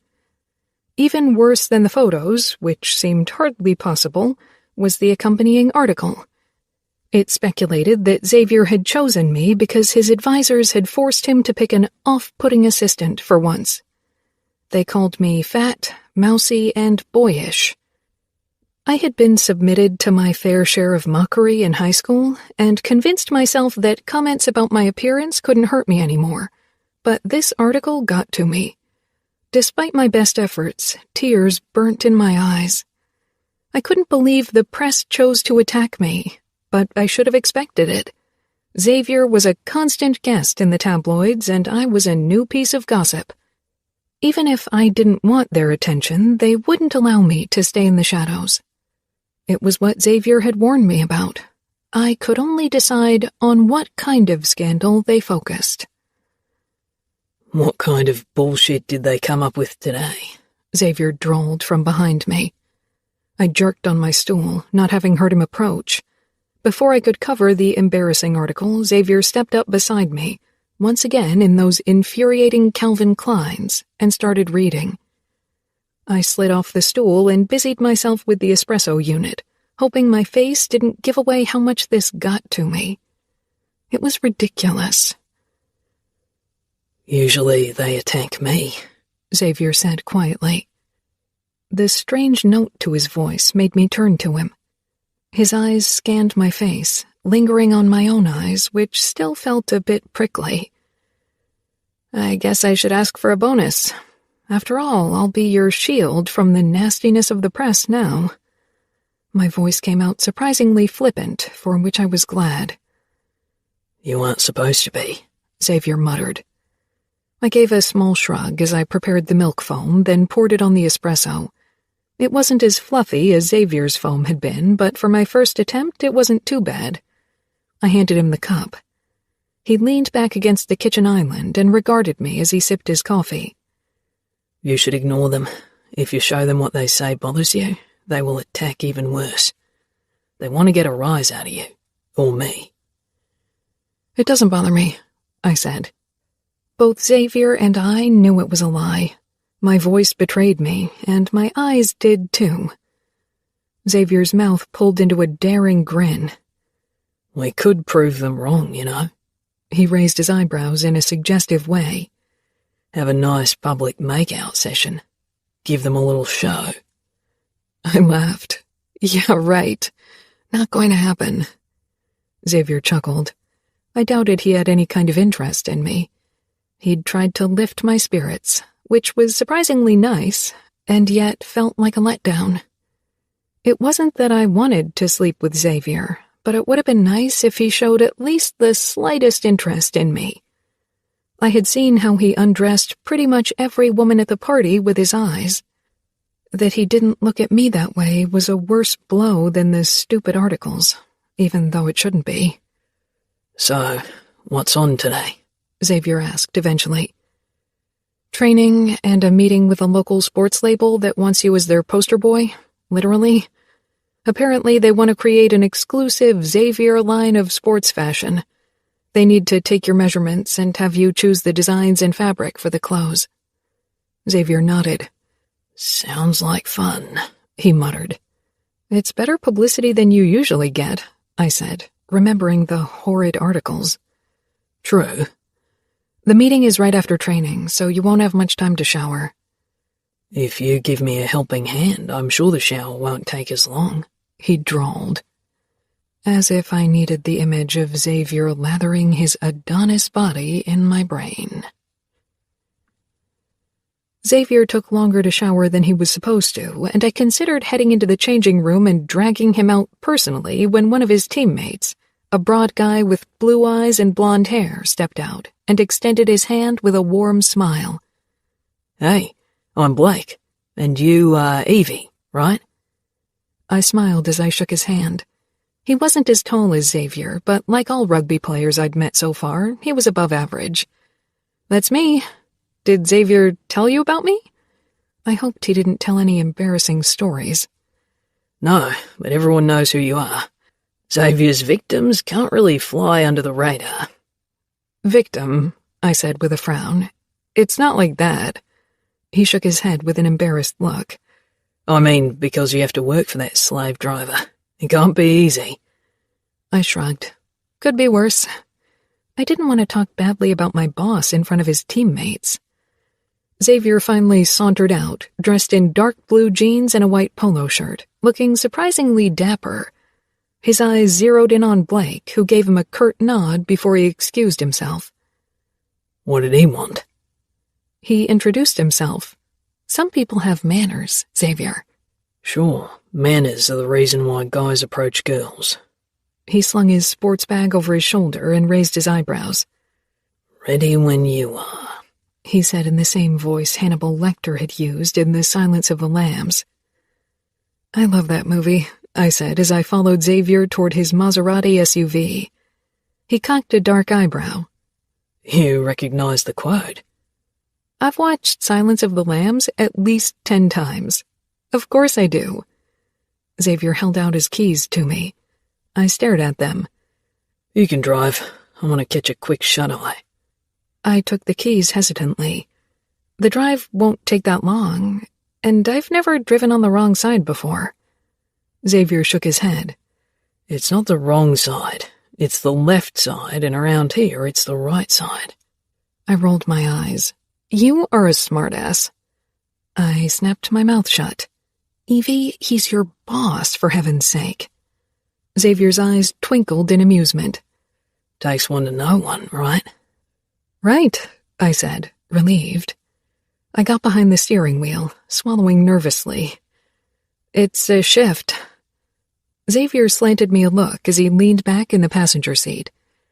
"It's a Maserati, a sports car. Of course it's a shift."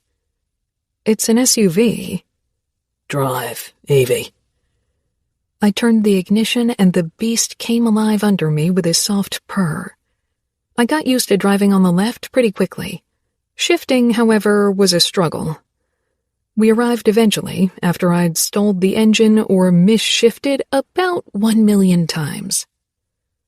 "I think in the whole company history of Maserati, none of their cars have ever taken longer for 5 miles. Xavier drawled before he got out. I unclasped my hands from their tight grip on the leather steering wheel. Cold sweat ran down my back and into my pants. I could only imagine what kind of pictures the paparazzi would take of me today. I needed to change my approach and my wardrobe, or find a chill pill that worked its magic. The cold sweat turned into a hot sweatiness when the tailor took Xavier's measurements in the company's office in one of the heritage buildings in the Rocks, not too far from Xavier's apartment. Xavier was in his Calvin Kleins as a feminine young man measured almost every part of his body. I could tell that there was one part in particular he would have loved to measure as well, but which wasn't on his list of tasks. Xavier noticed the admiring glances of the tailor as well, and winked at me. I rolled my eyes as I returned my gaze to the myriad of fabric samples spread out on the table before me. Xavier came up to me once the tailor was done, still only in his Calvin Kleins, so his privates were on eye level with my head, which made for a very bothersome distraction. A few members of the design team soon joined us, and they didn't seem bothered by Xavier's almost nakedness. I supposed it happened a lot in the business.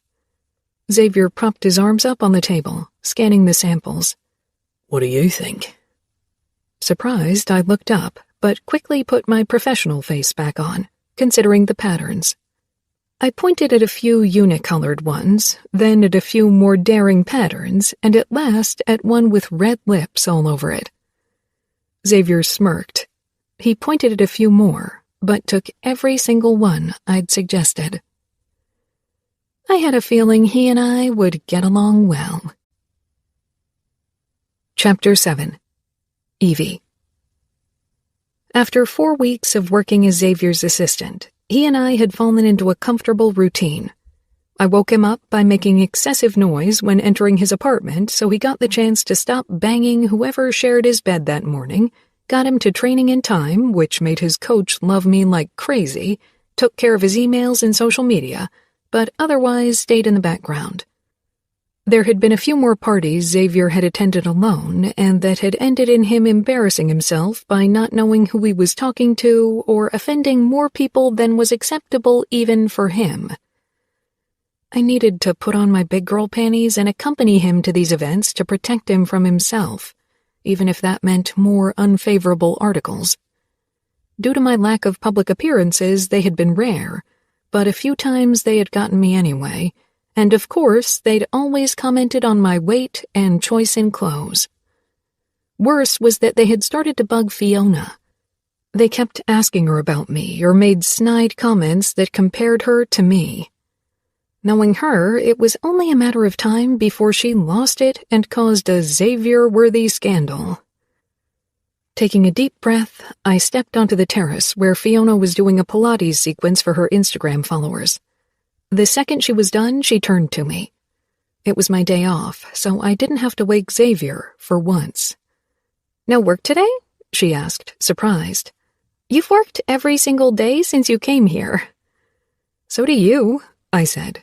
Fiona was a total workaholic. She was driven in every aspect of her career. It was admirable, really. She smiled guiltily. "We could spend the day together?" "That's why I'm here. I got my first paycheck from Xavier, and I want to use it to buy new clothes." Fiona's eyes lit up. "You want to go shopping with me?" "Yeah," I said hesitantly, regarding her size 0 gym leggings. "Don't get too excited. This girl doesn't fit into the clothes you love." Fiona frowned, crossing her arms. "You are being ridiculous, Evie. You have curves, so what? You've got great hips, a big, nicely shaped butt, and big tits.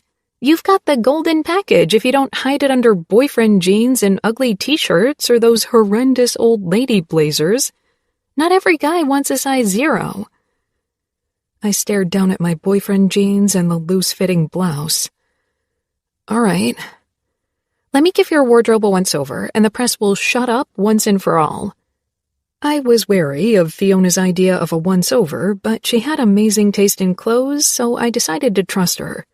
Still, I knew nothing short of a miracle would stop the press from bashing me as long as I was Xavier's assistant. 3 hours later, more than half of that month's salary had been invested in new clothes, and none of them were anything like what I'd owned before. Tight pencil skirts, glittery tops, form-fitting dresses. Every piece accentuated at least one of my big 3 assets, as Fiona put it. Ass, tits, or hips. On our way home, Fiona's mobile beeped. She risked a quick peek at it, then frowned.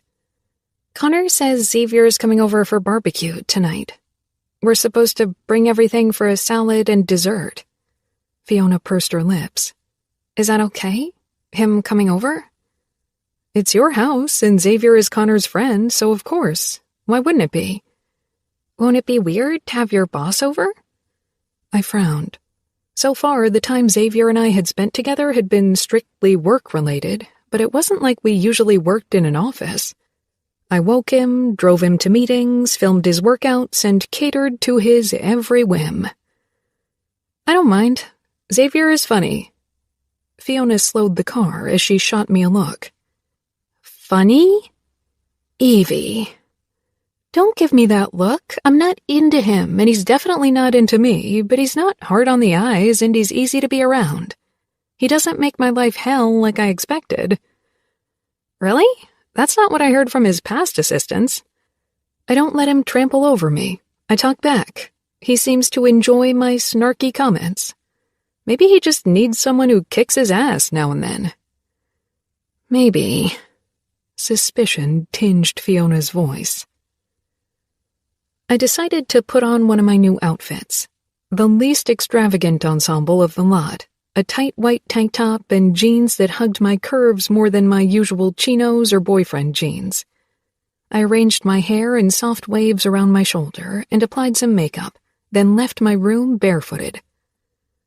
Xavier's deep voice rang out downstairs, and for some reason I felt suddenly nervous. Putting my big girl panties on, I walked down the stairs and followed the voices into the kitchen, where I found Xavier and Connor, bottles of that disgusting low-carb, non-alcoholic beer in their hands, and a pile of meat on a tray in front of them. Xavier brought the bottle to his mouth, but paused when he spotted me.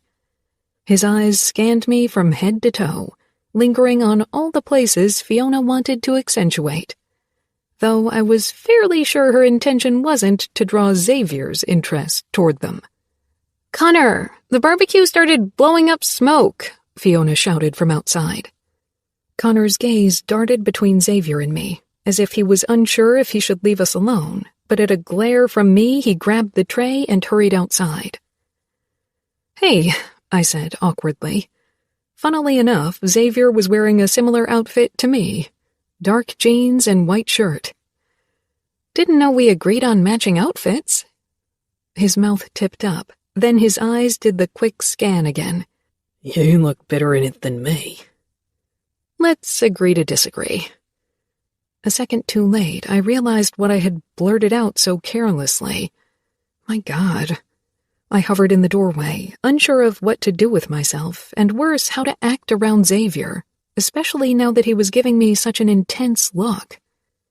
"Kinda strange to have my boss over for dinner," I rambled, which wasn't the reason for my sudden awkwardness, but Xavier didn't need to know that.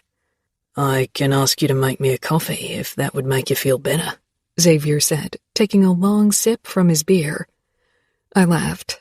"No thanks." He shrugged, grinning. "Let me know if you change your mind. I'll boss you around whenever you need it." "I'm good, trust me," I said with a grin of my own as I walked into the kitchen and toward the fridge. "Do you want a real beer? The two lovebirds don't want to ruin their bodies, but maybe you're up for it." "A real beer?" "Yes, you know, the kind with too many carbs and calories and alcohol in it," I said with a small shrug. "I don't follow the same no-carbs routine like most girls." Xavier's eyes slid over my curves, and I had to fight the urge to cover myself. I had chosen this new style, now I needed to own up to it. "So what about that beer?" I asked, opening the fridge and glancing at Xavier over my shoulder. He was still watching me with a strange expression. It was making me increasingly self-conscious. Beer would definitely help. "I eat and drink carbs if the occasion requires it, so hit me with your beer." "And this occasion requires it?" "Definitely," he murmured. I hid my smile behind the open door as I grabbed 2 bottles. Xavier. My eyes were drawn to Evie's butt, which she didn't hide for once. It was round and bigger than that of any girl I'd ever been with, and I couldn't stop wondering how it would feel to squeeze my cock between it. "I hope you like craft beer. These are 2 Indian pale ales from a local microbrewery." Evie's voice tore me from my inappropriate thoughts. She turned back to me with the bottles. It took me another moment to register what exactly she had said, and then another to trust my ears. My eyebrows climbed up my forehead. "Okay," I said slowly. "Those were the sexiest sounds I've ever heard from a woman." And I had heard every moan, groan, scream, screech, and gasp imaginable. I had never been around a woman who enjoyed drinking beer, much less knew what the hell a microbrewery was, or an Indian pale ale. Evie was a surprise package all over. She pursed her lips, her blonde brows pulling tight. "Are you mocking me?" "I wouldn't dream of it," I said, stifling laughter. Whenever she gave me that stern look, I felt the urge to grin. With the strawberry waves, freckles, and cute little mouth, The stern expression just didn't have the desired effect. She opened one bottle by wedging the cap of the other bottle under its cap and twisting up, then handed the now open bottle to me. I was so stunned, I could feel my jaw dropping to the fucking floor. Evie flushed and snorted, two of her favourite pastimes. "What?" she muttered as she leaned against the counter, propping her ample hip against it in a way that accentuated her curves even more, and I knew she wasn't aware of it. "Nothing." I raised the bottle to my lips and took a long sip. The taste was amazing and hit me with its fruity and bitter notes. "Wow, that tastes great." I checked the bottle, but I didn't recognise the name of the brewery. Never heard of that brewery before, though I've visited a few local breweries. Evie looked surprised at my admittance. Just because I didn't have alcohol at home didn't mean I didn't enjoy the occasional beer, if it didn't interfere with my training routine. "They are pretty new. I hear they have great tasting and tours through the brewery." I glanced at Evie. "You didn't do one?" She gave me a small shrug. "I didn't want to go alone, and I don't know anyone except for Fiona and Connor yet. You are a slave driver who stops me from having a social life." For an insane moment, I considered asking her if she wanted to do a tour with me. I love them, and Mark was busy with his kids and work, but I'd never gone out with a woman like that, just because we enjoyed the same things that didn't involve getting nasty between the sheets. It would have crossed a border I shouldn't cross with Evie, and I really didn't want the press to get photos of me spending quality time with my assistant. That would lead to a new onslaught of speculations Evie didn't need.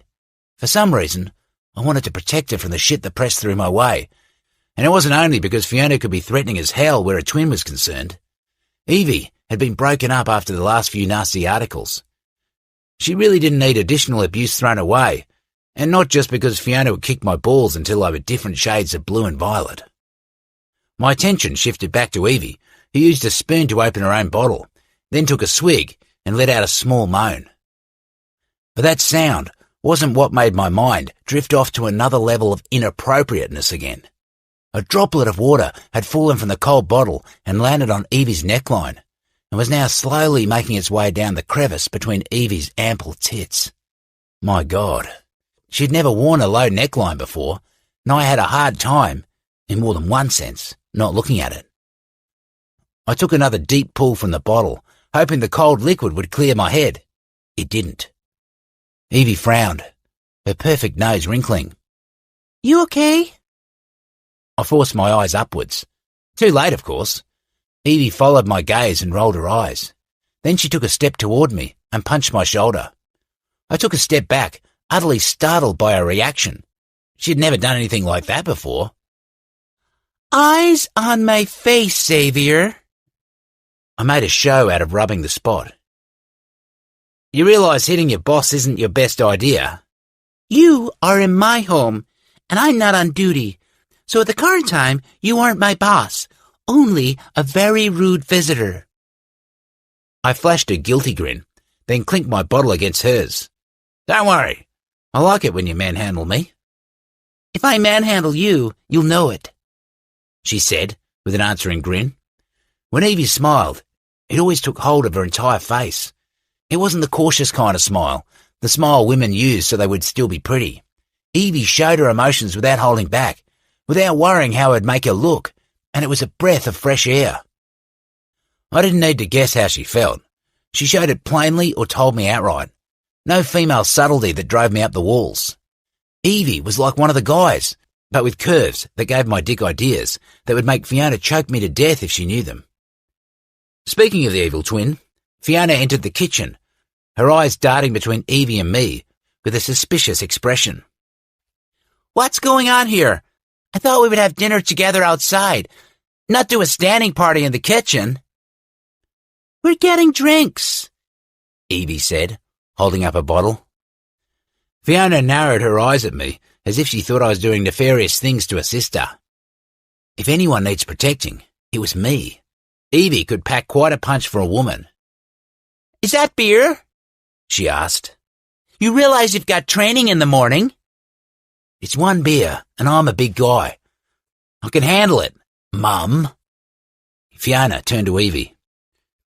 You shouldn't encourage him to act like this. As his assistant, you need to make sure he eats healthy. Evie burst out laughing. You want me to tell Xavier what to eat, Fiona? I consider a carrot cake a nutritious start to my day.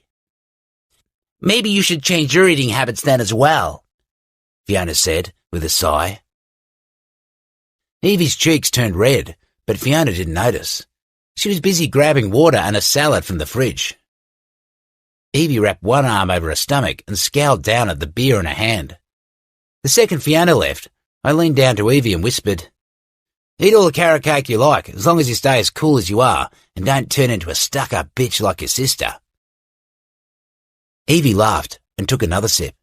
She isn't a bitch. I raised my eyebrows. Evie shrugged. Most of the time. I grinned.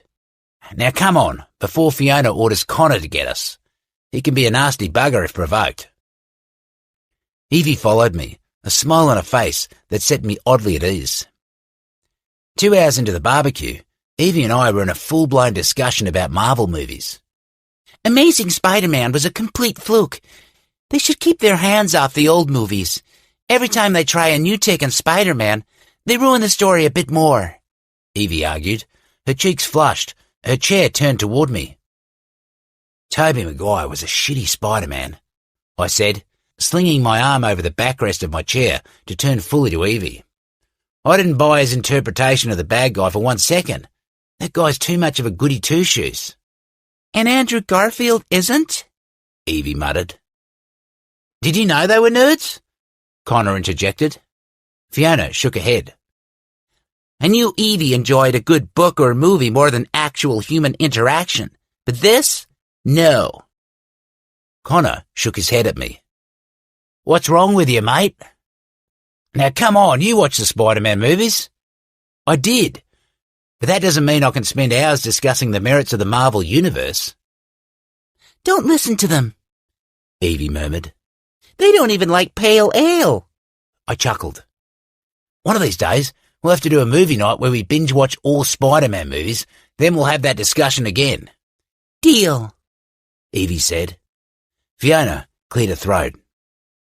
Evie, I doubt movie nights are part of your job description. She needs to cater to my whims, I said with a shrug. Fiona gave me a scowl that could have frozen over hell before she turned to her sister with an expression I couldn't decipher, but Evie could, and sighed. Before I left, Fiona cornered me in the entryway, her manicured nails digging into my forearm. Listen, Xavier, I don't know what kind of game you're playing, but stop the charm offensive on my sister, all right? She won't have movie night with you. She doesn't do overnight hours, especially not the kind you want. I withdrew my arm from a tight grip, stifling my anger before I said something nasty that would make Connor kick my ass. You aren't Evie's guardian, nor mine, Fiona. Why don't you keep your nose out of our business? Because I don't want you to hurt my sister, and that's the only thing you're good at, hurting women. I scowled. Evie's my assistant. If I decide that includes hours watching movies together, then that's what she'll do. Understood? You're such an asshole. And proud of it, I muttered. Say bye to Connor and Evie for me. I've had enough of your bitchiness for one day. If it wasn't already late, and if I didn't know that Evie would be kicking me out of bed in the morning no matter how long my night had been, I'd have headed straight for the bar to pick up a fuck for the night. Instead, I returned home like a good little athlete and fell asleep with the image of Evie's butt giving me the boner of a lifetime. Chapter 8. Evie. The day after the barbecue, Xavier was in a sour mood. I wasn't exactly sure why. After making sure he was on time for his training, I took Xavier's car toward the office of the sports label to pick up the newly designed briefs so Xavier could try them on in the afternoon. I was still in awe that Xavier let me drive his Maserati for tasks like that. Despite his soft spot for anything that could be classified as luxury, he wasn't very attached to any of his possessions. Sometimes it felt like they were a necessary evil for him. Who wouldn't like a Rolex and Maserati as their necessary evil, really? His knack for flouting his wealth didn't bring him lots of good press, however, and had led to more than one investigation by the National Rugby League to see if his salary didn't surpass the salary cap after all. His mood had improved considerably when I picked him up from training in the early afternoon, as it usually did. "Good training?" I asked as he flung himself into the passenger seat. Sometimes I felt like a chauffeur. Not that I minded. After my initial problems with the shift and the left side traffic, I enjoyed driving around Sydney, despite the annoying traffic. Things are coming together. We need to make it to the grand final. We need to win. "When's the first game again?" I asked. Second week of March, but the pre-season kicks off next week. "Yeah, I know. I saw that. Central Coast Stadium against the Sea Eagles." It would be my first live rugby game. I had never even been to a football game, so I was curious if I'd enjoy it at all. Xavier's expression was focused and eager. No cockiness or flirtiness, only fierce determination. This is our year. Back at his apartment, I sent him upstairs with the package with briefs so he could see which ones he liked best while I fixed us lunch. A huge salad with avocado, chicken, and feta cheese. Xavier, of course, got 3 cooked eggs and another chicken breast on the side to reach his protein goals for the day. I'd have never thought that I'd become the master in micronutrients, but being around Xavier and Fiona, it was inevitable. Not that it had any impact on my own figure. I had lost a couple of pounds without trying, however, because of all the running about for Xavier and the forced healthy regime in his and Fiona's company. I put down the cutlery beside the 2 salad bowls when Xavier came down the winding staircase in one of the briefs. Low-rise trunks hugging his body like a second skin in subdued green olive. I could feel warmth traveling up my face and throat when Xavier turned so I could see him from every angle. I wasn't sure why the label wanted Xavier as the face and body for their campaigns, as if anyone would pay attention to clothes in the underwear ad. What do you think about the color? "It's nice," I got out. Green's not my favorite color, though it matches your eyes. I snorted. "Your underpants aren't supposed to match my eyes." His answering grin was devilish, and I raised the fork still in my grasp in warning. "Whatever you're about to say, don't. I'll poke you with this fork, and not in a girly, teasing way, all right?" Xavier raised his arms and backed away slowly. "So that's a no to this model?" He turned around, giving me a premium view of his defined ass and back. I grabbed a glass of water and took a few desperate gulps. Things didn't improve from there. With every new model that Xavier presented, the temperature in the room seemed to rise until I wished for panty liners so I could wedge them under my armpits to prevent another embarrassing sweat incident. "Oh, this is my favorite," Xavier shouted, then laughed. I perched on a stool, my elbows propped up on the kitchen island, as I snuck one bite of avocado and chicken into my mouth after the other, and almost choked to death when Xavier came into view. This model wasn't a trunk. It was a slip, and even that term didn't do the thing justice. The bright purple fabric didn't cover much. I coughed. Xavier's grin grew, and then he turned around, and I was fairly sure my legs would have given way if I hadn't been sitting. It was some sort of thong that revealed Xavier's perfectly shaped butt with 2 strange strings under his ass cheeks. He turned back to me. "What do you think?" Not much. Any sane thought had fled my mind. My head was moments from raising a fire alarm. I sat up slowly, trying to form an articulate reply despite Xavier's grin. "What is that?" "A jockstrap. Have you never seen one?" "Until you, I wasn't around jocks all that much," I muttered, trying very hard not to look at how the jock thingy accentuated Xavier's thing. But it was really, really difficult not to risk the occasional peek, because that man wasn't only ripped, he also had every reason to be cocky, as far as I could tell. Xavier was enjoying this far too much. I bet he wouldn't have tried on every single piece of clothing if it wasn't for my reaction. Yay or nay, Evie? To be honest, I think 99.9% of the male population shouldn't even be thinking of wearing something like that. Xavier strolled over to me. Did this man not have any kind of shame? But I should. God, no, I said, forcing my gaze to rest firmly on his annoyingly cocky face. Of course, the reason why Xavier shouldn't be wearing a jockstrap was an entirely different one. It was to preserve the last shreds of my sanity, because seeing him in his Calvin Kleins was already bad. But this? Why not? Share your thoughts with me. He crossed his arms over his chest. I don't think it's very manly if guys wear thongs. What I really thought was that if Xavier didn't start wearing more than briefs around me soon, the non-disclosure clause would be useful after all. Sure, that's why, Xavier said, then turned to head back upstairs. I wasn't sure, but I thought he flexed his butt cheeks to give me an additional show. Only one more, he informed me a couple of minutes later. If it's got less fabric than the last, I'm out, Xavier. I warn you, I called up. His answering chuckle made me smile stupidly. To my relief, or disappointment, it was difficult to determine at this point, the last model was another low-rise trunk with the red lips pattern. This is my favorite pattern, he announced, standing on the last step. Why? I asked suspiciously. I like lips on my junk, he said as he strolled over and sat on the stool beside me. Of course. Xavier glanced down at his salad, then at mine. Where's your chicken and avocado? Your show made me hungry, I said without thinking about it. Xavier's expression made me lift the fork and poke his side with it.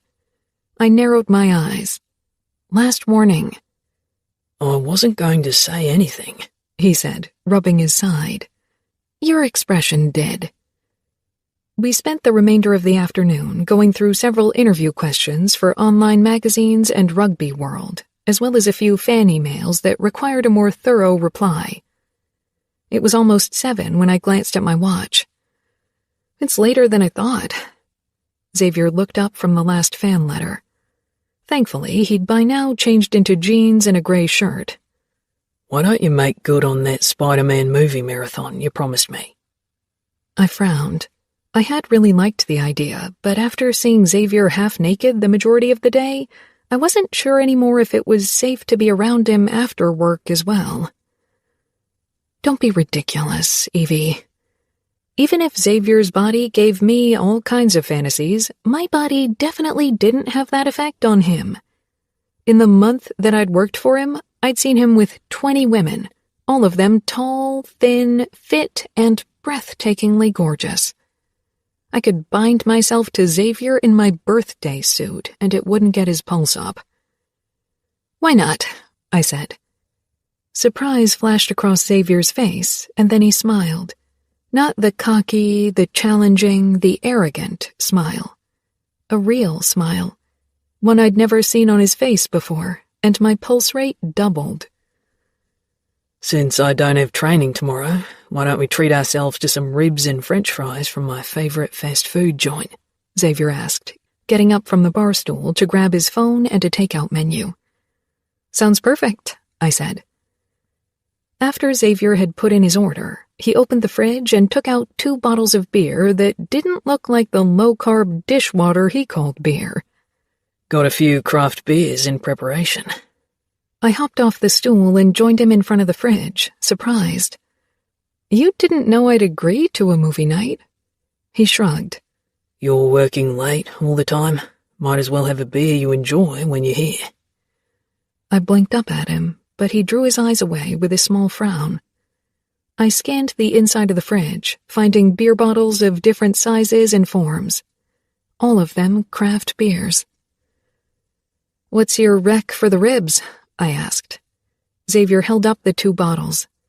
Oatmeal stout from a brewery I visited with Mark a while back. They sell their beers in a small craft beer shop in the Rocks. He opened the bottles, then handed me one. We clanked bottles. Cheers, I said. Cheers. For some reason, the atmosphere shifted slightly. Maybe it was because it was the first time we were in his apartment without it being work-related. I took a sip of the stout and smiled around the bottleneck. That's what I call beer. It's one of my favorites. If Fiona knew I wasn't stopping you from having an alcoholic beverage, she'd blow a gasket. I don't think that's what would piss her off the most about this. I frowned. Did she say something to you at the barbecue? She doesn't want us to spend time together. We work together. Outside of work. She thinks I have ulterior motives. And? Do you? I said with a laugh. He grinned. Always. But you don't have to worry. You aren't the focus of any of them. Ouch. I took another sip. Does it make sense to start the movie? Xavier nodded. We settled on the sofa together, which felt strange. We'd sat there before when we'd worked, but not like this. Xavier made sure to keep an arm length between us when he sank down. Luckily, the food arrived soon, and together with the movie managed to relax me. Xavier and I quickly resumed our banter while drinking beer and eating the most delicious ribs I'd had in a long time. You are the only girl I know who enjoys drinking and eating as much as I do, he said with a laugh. I flushed. That was because I wasn't a size 0. I stared down at my upper thighs, which were touching. No thigh gap for me. Ever. Xavier leaned back again, his eyes returning to the movie, but now his arm was stretched out on the backrest, his hand behind my back. For some reason, it was awfully distracting. You can't possibly prefer him as Spider-Man, Xavier said when the famous kissing scene flashed across the TV screen. He kisses the girl as if he's a limp dish rag. There's no passion. Nothing. For me, the kiss looks okay, I said with a small shrug, but discussing kissing techniques really wasn't on my agenda when alone with Xavier. Or at all. Xavier turned to me. Then you've never been kissed properly. Trust me, if I kissed you, you wouldn't let me disappear. You'd rip my bodysuit off and fuck me in that alley. I swallowed because I had a feeling he was right. His gray eyes held mine with an intensity I hadn't seen in them before. I nodded toward the screen. Spider-Man isn't about kissing, I said, my voice a bit breathless to my ears. After that, kissing was off limits, and we found less awkward topics, though I had a feeling I was the only one who felt uncomfortable. Xavier was cool as a cucumber, as usual. After the second movie, I prepared to leave. Should I drive you home? He asked as he brought me to the door. Usually I'm your chauffeur, I teased. True, but we've both had a couple of beers, but I'm much bigger and can hold my liquor better. I doubt that, I said with a laugh. I'm not the one who usually drinks light beer. It's late, Evie. You shouldn't be out alone. I rolled my eyes. I'll be fine. I'm not the only woman taking public transport from this house. It's only midnight, and you can't risk being caught behind the wheel with alcohol in your system. The rugby league might ban you for a few games. He grimaced. Then let me bring you to the bus station. Okay, I said, grabbing my purse and following Xavier out of his apartment. We walked in comfortable silence toward the station, where an older man and a young woman were also waiting for the bus to Bondi Junction. That was nice, I said quietly when the bus finally approached. Xavier looked down at me. Yeah. I couldn't quite pinpoint his expression. He looked almost apprehensive. I got onto the bus. Xavier watched with his hands stuffed into his jeans pockets, and my heart thudded a bit quicker in my chest. Chapter 9. Evie. Even Fiona's interrogation couldn't dampen my mood after the movie night with Xavier. I enjoyed his company, even if she couldn't understand. I knew he could be a major prick, but he wasn't to me. The chances of me misinterpreting his motives were blown right out of the window when I entered his apartment 2 days later to wake him for training as usual. A female voice sounded upstairs. My smile dropped, and I headed for the espresso unit and flipped the switch, announcing my presence. For a moment, the woman quieted down, but then her voice rang out again. I didn't listen, didn't want to, too worried by the realization that for the first time it really bothered me that Xavier had a girl over to bang her brains out. I'd seen him do it from the start, so what had changed? And more importantly, how could I return to my previous indifference? I grabbed the pitcher, filled it with milk, and began to froth it. From the corner of my eye, I saw Xavier make his way down the staircase, looking royally pissed. Behind him, one of the women who'd tried out for a position in the cheerleading team, a lithe girl with long black hair, followed, talking to him without pause. "We could work out together. I'm sure you can show me a few new moves." Xavier stopped next to the kitchen unit in his usual Calvin Klein's. "Listen," he began, then paused. He looked at me. He didn't know the girl's name. Of course. I fought the urge to let him get through this situation on his own, but it would embarrass him less than the girl. Xavier was lucky I had a good memory, and that Fiona had bitched about the candidates almost non-stop while she'd watched the tryouts on repeat at home.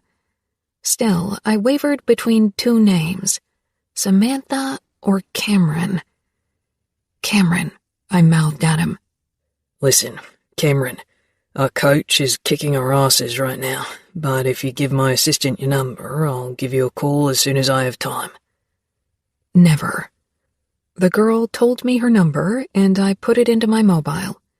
Xavier led her out of his apartment with his hand on her lower back. She stole another kiss from him that turned my stomach into ice before he finally closed the door.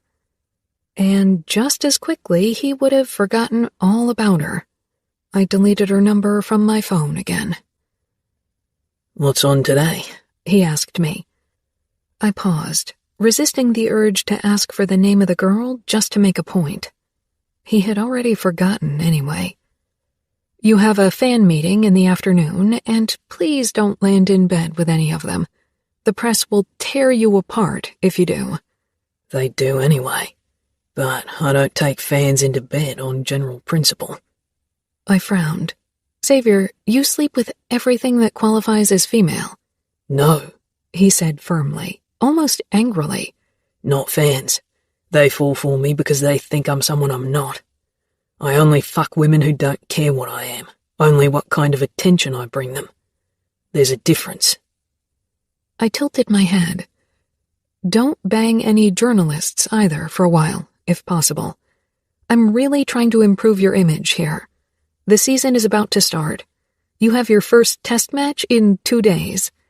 You should focus on what really matters, not meaningless flings with women who take advantage of you." Xavier touched my shoulder. "Are you worried about me, Evie?" he teased in that deep rumble his voice took on in the morning. His strong, big hand was warm even through the thin material of my blouse. "You really don't need to be. I'm taking as much advantage of those women as they do of me. It's a symbiotic relationship." "Most of those women leave your symbiosis hating your guts." "I don't care if they hate me or love me. They are not the people I care about." "Who do you care about?" Xavier's expression became guarded, but he answered anyway. "Connor, you, my family." Despite the giddiness his mentioning of me had given me, I said, "You never talk about your family, and they haven't come to visit." "I don't want them here when the press circles over my head like vultures. My mother and sister live on a farm in the countryside, near the Blue Mountains. I visited them 2 weeks ago. When you were gone for 2 days? I said as I poured the milk foam on his espresso and handed the cup to him. He nodded. I'd thought he'd been on a sexcapade trip with one of his conquests, but the truth sat much better with me. How old is your sister? Willow is 17, he said, and I could practically see his protective brother mode snapping into place, and I had to stifle a smile. It was a side of Xavier I hadn't seen so far, but one I liked. He was 8 years older than his sister, so it was normal he wanted to protect her. I bet her friends ask her about her superstar brother all the time. What does she say to your scandals? He set down the cup. Willow is being homeschooled, and she doesn't read the tabloids. She knows who I really am. Sometimes he let me see that side of him as well, and in the last few days it had become more frequent. Like during our movie night, or when he'd bought me a cherry popsicle when we'd filmed his second beach workout. And it was a side of him that posed a bigger threat to my resolve than any jockstrap ever could. I had premium seats for the first test match of Xavier's team, right behind the coach bench, and I was oddly nervous. Not just because it was the first time I'd see Xavier in action, but also Connor and Fiona. I had seen Fiona's cheerleading skills in high school, but never cared much about it. After the referee tossed the coin and pointed at the guy from the opposing team who got to choose which half his team would play, Xavier grabbed the ball and positioned himself in the middle of the halfway line. He looked incredibly hot in his rugby uniform. All these men had muscled thighs to die for, muscled everything. But Xavier, he stole the show. When the referee gave the sign, Xavier did the drop kick, sending the ball flying the length of the field as his teammates charged forward. A member of the opposing team caught the ball, and then both teams clashed, and then there was a big huddle. It was wild and confusing, and with the cheers and screams of the crowd, utterly intoxicating. I didn't understand all the details of the game, but I cheered whenever Xavier and his teammates cheered, and shouted obscenities when the crowd around me did. I had a splendid time, and when Xavier's team did their little victory dance at the end, I felt like dancing myself. Fiona waved me down, then jogged over in her cute little cheerleading costume and told the stewards to let me through. I climbed down onto the edge of the field and hugged my twin. "I'm not part of the team," I protested. "I belong on the bleachers." For making sure Xavier is on time, you deserve to be here, Connor said as he jogged toward us, sweaty, muddy, and disheveled. He kissed Fiona and pulled her tightly against his side. My heart did a stupid little loop when I spotted Xavier heading our way. He was smiling, a huge smile, an honest one. He clapped Connor's shoulder in passing, then shocked me by wrapping his arms around me and lifting me off the ground for a moment. My fingers clutched his shoulders, my eyes widened, and I let out an embarrassing cry. When he released me, he and I both hesitated a moment. Fiona and Connor were watching us with wide eyes, but fortunately a few teammates joined us, stopping Fiona from a comment. Xavier. I didn't hug girls after games like many of the other guys. Not a girlfriend, because I'd never had one. And not the cheerleaders, because half of them wanted to clamp my balls in a vice. And I definitely didn't want to talk about my family, not with my teammates, except for Connor. And definitely not with any women of the past. But with Evie, my guards seemed to be crumbling, and I didn't even mind. I knew she wouldn't sell me out to the press. She had absolutely no ambitions to gain attention, and she was responsible and loyal. I liked having her around. With my previous assistants, they'd work from home, not in my apartment. I'd spent as little time as possible with them. But with Evie, I found myself giving her tasks just so she'd have to be in my penthouse more often. "I can't imagine you on a horse," Evie said during our next movie night, after I'd told her my mother and sister lived on a farmstead with stables, a place where I'd spent part of my youth. "What kind of poor creature can carry your body?" Horses are strong. They can carry a lot of weight. Trust me. She looked doubtful. Still, I can't really imagine you as a cowboy. I chuckled. I'm not wearing a cowboy hat or cowboy boots when I ride, if that's what you're thinking. She tilted her head in a thoughtful way, where she wedged the corner of her lower lip between her teeth. It was fucking distracting. Now I want to see you on a horse, she said, with a shake of her head and a laugh. Why don't you come with me next time I visit my family? I hadn't considered asking Evie, but oddly enough, I realised I wanted her to see where I came from and meet my family. Mark was already completely enthralled by her, and from the few things I'd let slip to my mother, she was too. Evie blinked. Really? Wouldn't they wonder why you're bringing your assistant along for family time? You're more than that, and they'll be ecstatic if I bring any woman home. You've never brought a girl over? No, I clipped. Never dated, never will. I didn't want any of the women I slept with to go anywhere near my family. So you're bringing a woman you don't sleep with? She said with a twitch of that pink mouth. Ask your family if it's okay. I really don't want to impose. You won't. I had a feeling both my sister and mother would enjoy Evie's quirky nature. Evie regarded me for a couple heartbeats before she let out a small sigh. My mum had breast cancer, she said softly. I angled my body toward her, but didn't say anything. She was searching for more words. Fiona and I were 15 when she was diagnosed with stage 3. At first it looked like she could beat it, but then it flared up again, and... She swallowed, her green eyes sad and teary, and I reached out and touched her shoulder, rubbing it with my thumb. She gave me a small smile. She was soft and warm to the touch, and smelled of that mix of honey and hint of cinnamon. How old were you when she died? 17. It was my last year of high school. That must have been hard. It was, she admitted. It would have been easier if Fiona hadn't left right after graduation. I needed her at my side. Why did she leave anyway? That's Fiona's story to tell, Evie said. That was another reason why I knew I could trust her with personal information. She wiped at her eyes, then squinted with an embarrassed smile. I didn't mean to ruin our movie night with an emotional outburst. I asked, I said. How about something funny, like The Hangover? Why did I know that was a movie you'd like? Connor and I experienced something very similar when we were in Las Vegas a few years back. She perked up. Do tell. I think I'll pass. Don't want to give you the wrong impression, I drawled with a wink. It's a little too late for that, Xavier.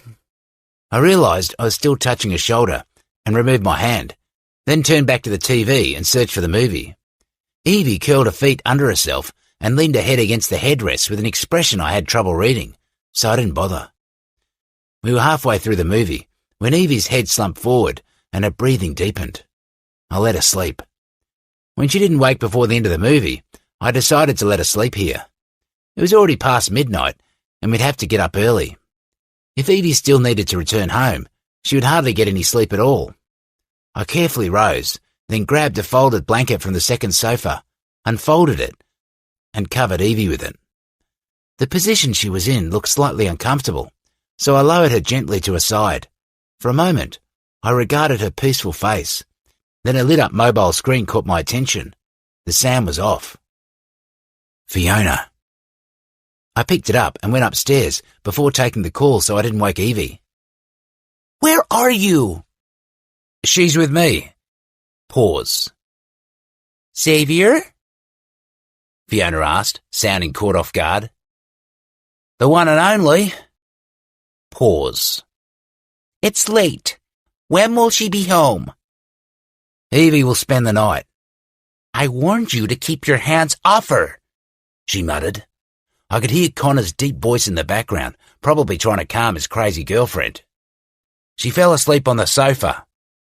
I was too tired to annoy Fiona with a half-truth, just to see her outburst. Don't do kinky stuff to her while she's asleep.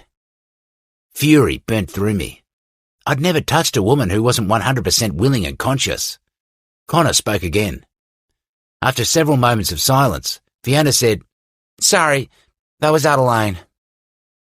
"Yeah, it was. Good night." I hung up. I set the alarm. A new experience. Then, with a last glance down the landing at the sleeping woman below, I went to bed. This was the first time a woman spent the night in my penthouse without spreading her legs. Evie got to me in a way I couldn't quite understand. Chapter 10. Evie. A loud hiss tore me from sleep. I woke with a stiff neck, disoriented. Staring up at a high ceiling, it took me several moments to gather my bearings. When I sat up and my surroundings came into focus, I realized where I was. Xavier's apartment. "Good morning, sunshine," Xavier said. My head whirled toward the source of the sound. Xavier was propped up against the counter beside the espresso unit in his underwear, foaming milk. I untangled myself from the blanket and jerked to my feet. "What time is it?" 6:45. "You woke by yourself," I said, surprised, as I tugged my shirt back in place, wondering what kind of bird's nest my hair created at the moment. "You were sound asleep." "Waking yourself, making coffee? Does this mean you will fire me?" I teased. "No chance in hell am I letting you go." My heart did that stupid lurch it had adopted only recently. Xavier poured the milk foam into the 2 cups on the counter, then came over to me. I held up my palm. "Don't come closer. I haven't brushed my teeth yet." Xavier cocked one eyebrow. "I wasn't going to kiss you. I'm giving you coffee." Keeping my lips shut, I took the cup from him. "I'd prefer the kiss." "Oh, Evie, you big fool." "Thanks," I mumbled, then took a deep sip, hoping it would banish the foul taste in my mouth. I could imagine what kind of undignified sight I'd provided lying on the sofa like a stranded whale. I didn't need to make it worse by smelling like a dumpster. "Should I write down my number now and delete it later, since that's your modus operandi when women spend the night?" I joked. Xavier flashed me a grin, moving closer. Too close, because his manly scent and the sight of all the muscle wreaked havoc with my body. "My usual modus operandi includes hot sex. How about that?" He was joking, playful and teasing, so I forced out a laugh, even if heat washed down my spine. "Sorry, this coffee is the only hot thing you'll get." After Xavier left for his training, I drove home, where I found Fiona in the kitchen. She stood the moment I entered, narrowing her eyes. "Have you lost your mind?" I blinked, putting my purse down on the table. "Excuse me? What crawled up your ass?" "Xavier did." Ew, that's an image I really don't need so early in the morning, or ever. Fiona didn't crack a smile. "You spent the night." "Yes, I did. I'm 20, Fiona, not 12. "But you're letting Xavier charm his way into your pants." "He isn't trying to charm his way into my pants, trust me. I'm not his type, as you very well know." "Maybe he wants to try something different for once." "He doesn't, Fiona. Xavier doesn't have the slightest interest in me in that regard. I don't think he sees me as a woman." "And you?" "I know I'm a woman. I see the proof every time I undress or curse the fact that I can't pee standing up during a road trip." Fiona sighed. "You know what I mean." "Yes, and I also know that I can take care of myself. I'm Xavier's assistant and maybe his friend, but nothing else, okay?" "Okay," Fiona conceded, but I knew she didn't really believe me. But who could blame her when I didn't believe it myself? Xavier. I was supposed to visit home tomorrow, and had yet to make the call Evie wanted me to make. I knew how my mother would react if I as much as mentioned bringing a woman with me. I picked up the phone and called her. "Xavier?" Mum said before I could say a word. "Hey, Mum. Just wanted to let you know that I'm bringing someone over tomorrow." "Someone? What kind of someone?" she asked curiously. A female someone. Oh, Xavier, that's wonderful. I thought you'd never settle down. I interrupted her before she started making wedding plans. Mum, it's not like that. I'm bringing my assistant, Evie. So she's only your assistant, but you want us to meet her? Confusion rang clear in her voice. Evie is a friend, not just an assistant. I paused, realising it was true. In the past 6 weeks, Evie and I had become friends. She was funny and kicked my ass in the kindest way possible. Okay, Mum said slowly, trying to sound nonchalant. But I caught the hint of excitement in her voice. I had never brought a girl home, and she would make a big deal out of it. I could tell. And so would the rest of my family. Not even 30 minutes later, my mobile rang, and Mark's name appeared on the screen. Here we go. Mum called you, didn't she? I said, by way of greeting. There was a short pause on the other end, then a chuckle. She did. Can you blame her? It's the highlight of a year. She doesn't need to get too excited, all right? Evie is a friend and my assistant. She is. Did the non-disclosure clause come in handy yet? I hung up. 5 minutes later, my mobile flashed with a message from Elena, Mark's wife. I can't wait to meet your assistant. Wink emoji. I didn't reply. Maybe introducing Evie to my family would give the wrong message. But I wanted her to come with me, even if my family was intent on driving me up the walls. I was glad for my plans to meet Connor for a kick-ass workout later. I really needed to blow off steam. Of course, I should have known even my best friend wouldn't give me a fucking moment of peace. You're spending a lot of time with Evie? He said, 20 minutes into our workout. She's my assistant, I told him, as I put more weight on the barbell for my next set of deadlifts. Connor shrugged, regarding me curiously. Sure, but with your previous assistants, you didn't do movie nights. Because they grated on my nerves trying to blow candy up my ass. You didn't take them to visit your family either. So Evie told you about it? She let it slip. Fiona is a bit suspicious about your motives toward a sister, to be honest. I grunted as I pulled the barbell up, then finished the set before I answered Connor. I don't have any motives. Evie's never been outside of the city since she's come here. She's never even been in a saddle. I want to rectify that. There are other things she hasn't done. I hope you won't rectify them as well, Connor mumbled, as he took my place in front of the barbell. What's that supposed to mean? Nothing, Connor bit out between deadlifts. I'm not getting involved in this. For not getting involved, you're asking an awful lot of questions, mate. He straightened, looking me square in the eye.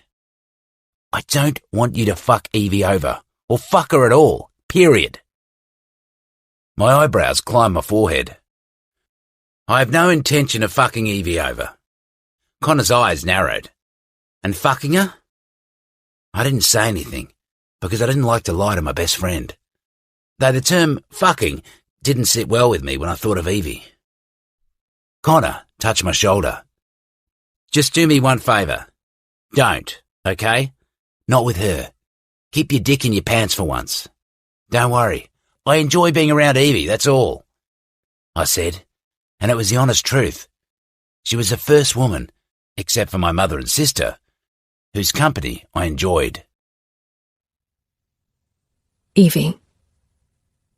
Xavier picked me up that morning from home under the watchful eyes of my sister and Connor. They didn't say anything, more because of my warning glare than anything else, but Fiona's expression told me all I needed to know about her thoughts regarding the road trip. In the car, I asked again, You asked your mom, right? I did, Xavier said with a grimace. You don't look very happy. I don't have to come. You have to come. My family's already planning the wedding. I choked on a laugh. Just so you know, if you propose, I expect the full package. Falling to your knees, bling, red roses, violins, and fireworks. Xavier bared his teeth.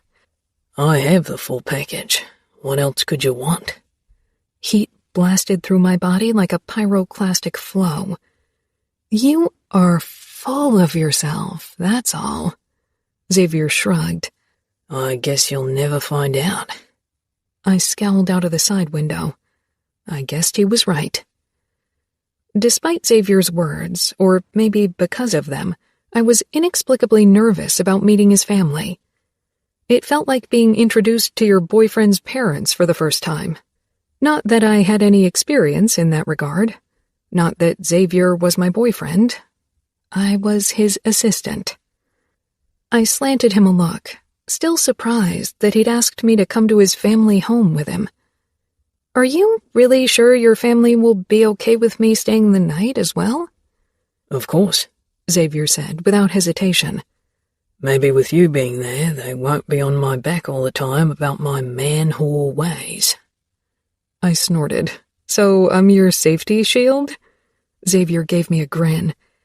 I fear you will join in their bashing of me.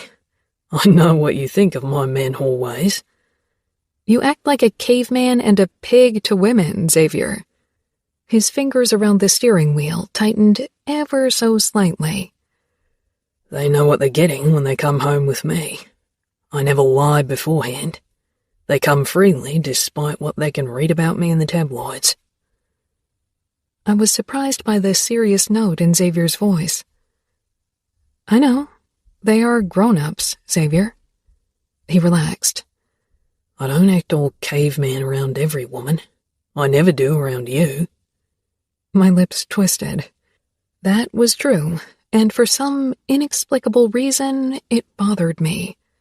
I was Xavier's assistant, his friend, and definitely not his type, and that was for the best. Xavier's eyes flickered to me again. Or do I? The hint of doubt in his voice was almost adorable. I gave him a small smile. No, you are surprisingly tolerable around me. The corner of his mouth tipped up in that annoying way that made me want to slap and kiss him with equal fervor. Xavier's family home was a beautiful white farmhouse with a faded red roof. It was surrounded by pasture land for the family's horses. Stables spread out to the left of the building, and in the distance I could make out the first signs of the Blue Mountains. This was my grandparents' home, but it was pretty desolate before my mother had it renovated a few years back. The stables are new. My grandparents had sheep, not horses. 2 dogs shot toward the car the moment Xavier turned off the engine, ginormous creatures with reddish fur and slightly darker muzzles. I wasn't afraid of dogs, but their deep barks made me jump briefly. Sherlock and Watson are big pussycats. You don't have to worry. Sherlock and Watson? Xavier's mouth curled in that sexy way. My sister is obsessed with the series, and she got to name the dogs. What are they? I asked as I watched the dogs prowl around the car. Rhodesian Ridgebacks. Xavier got out of the car, and I followed after a deep breath. The dogs were busy greeting Xavier, but the second they were done, they trotted toward me, wagging their tails slightly. I stiffened when they nudged me with their muzzles, and Xavier stepped up to me, taking my hand. Come on, Evie. You usually handle me. You can handle 2 dogs. I sent him a look, trying to ignore how good his hand in mine felt. With you, I don't have to worry about having my fingers chewed off. I wouldn't mind nibbling at certain parts of you, he drawled, and we both stiffened at the same time. My eyes flew up to his, my cheeks flaming. Xavier had never flirted with me like that. Not like he meant it, but this had sounded like something he'd say to someone who wasn't me. From the look on his face, he hadn't meant for the words to slip out either. I supposed it was habit. Do I have to put you on a leash? I said, to lighten the mood. Xavier winked. I'm not into that kind of kink, I'm afraid. Thankfully, the door opened at that moment, and a thin, tall woman in her early 50s opened the door. She was dressed in jeans and a loose checkered shirt, her dark hair pulled up in a messy bun. The dogs rushed back into the house. Nerves hit me hard, which was ridiculous, really. Xavier released me when his mother came down the steps. She didn't greet him first. Instead, she pulled me into a tight hug. "It's so good to meet you, Evie. Xavier hasn't been very forthcoming with information." She drew back with a warm smile. "I've been waiting for this day for a very long time. Finally, Xavier brings a girl home." "Doesn't Xavier get a hug as well?" Xavier muttered.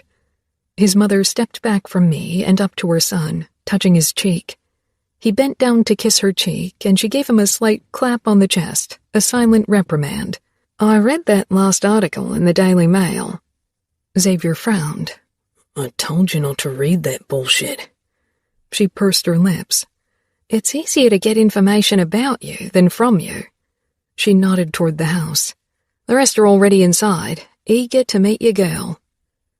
"Xavier and we aren't together," I said hesitantly, worried she might have forgotten that small detail. She shook her head. "Call me Georgia. Now come in."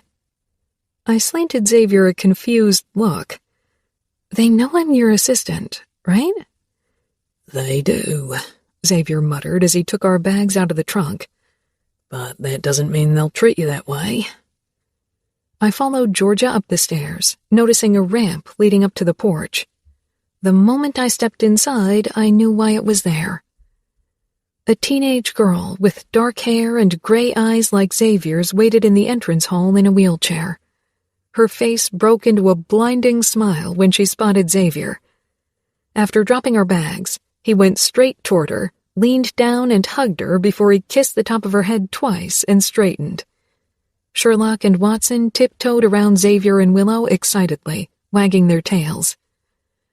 "This is my sister Willow," Xavier introduced the petite teenage girl.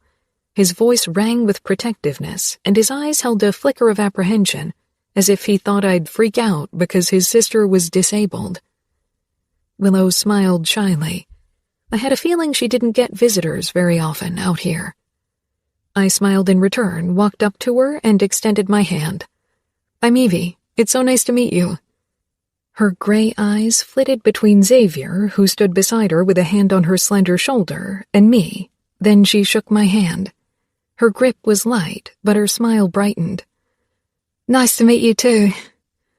"I love your dress," I told her. It was a cute, frilly flower dress that fit her slender figure perfectly, but would have made me look like an exploded flower bouquet. Xavier's eyes softened and his stance relaxed. I sent him a look. He should know me by now. Steps rang out, and a second later a kid barreled into the entrance hall and latched onto Xavier's leg. It was a little boy of perhaps 3 years. Shortly after, Mark and a woman with brown, wavy hair, carrying an infant, stepped into view. Their eyes zeroed in on me. Mark's wife stepped up to me and held out the hand that wasn't holding the infant. "I'm Milena, Xavier's sister-in-law. This is Sarah." She nodded toward the little girl who was staring at me with huge eyes. "And you are Evie, Xavier's assistant," I provided to prevent any misunderstandings. "Assistant," she said with an amused little smile. She squeezed my hand, then moved on to Xavier. He took his niece and kissed her chubby cheek before he gave Milena a one-armed hug. My ovaries ignited a spectacular firework at the sight. Damn it, why did he have to be cute with kids and protective with his sister? I was so done for. Mark stepped into my line of view and held out his hand. I shook it, glad for the distraction. "Good to see you again, and for keeping your promise so far." I flushed, realizing he meant my comment about the non-disclosure clause. "What promise?" Willow asked curiously. "Nothing," Xavier and I said at the same time. Willow frowned. "I'm not a little kid." Xavier tapped his finger against her nose. "You will always be my little sister." She rolled her eyes and wheeled herself into the next room. A combined living and dining room, I realized as I followed the rest of the family inside. The table had been set with rustic stoneware and silver cutlery. a fresh bouquet of what looked like white and pink wildflowers perched in a clay vase in the center. "I hope you like meat," Georgia asked me. I never got the chance to reply because Xavier beat me to it. "Evie loves meat. I've never seen a girl who enjoys her steak as rare as she does." "The cow died once. It doesn't need a second death," I countered. "True, but if you eat your steaks any raw, it'll start mooing," says the man who's obsessed with sushi because it's better for his figure. "Keto sushi," Xavier corrected. "Cauliflower doesn't belong in sushi, Xavier. Take my advice and don't mention your strange sushi habits in public, or you'll be taken into custody if you ever try to enter Japan." Xavier flashed me a grin. "I know someone who'd bail me out." "After a few days, to let you rethink your transgressions." "A few days won't be enough for that," Xavier drawled. "As if I don't know it." I grinned, and Xavier grinned right back. Suddenly, I realized everyone was staring at us as if we'd each grown a second head. Mark and Milena exchanged a meaningful look. Willow's mouth was slightly agape, and Georgia smiled widely. I cleared my throat, feeling a bit on the spot. "I made lamb roast and potato bake," Georgia said, and with a last lingering glance at Xavier and me, she disappeared from view. Watson and Sherlock rushed after her, probably hoping for a treat. "Why don't you show Evie to her room, Xavier?" Milena suggested. Xavier frowned briefly at his sister-in-law, then motioned for me to follow. He grabbed our bags and led me upstairs.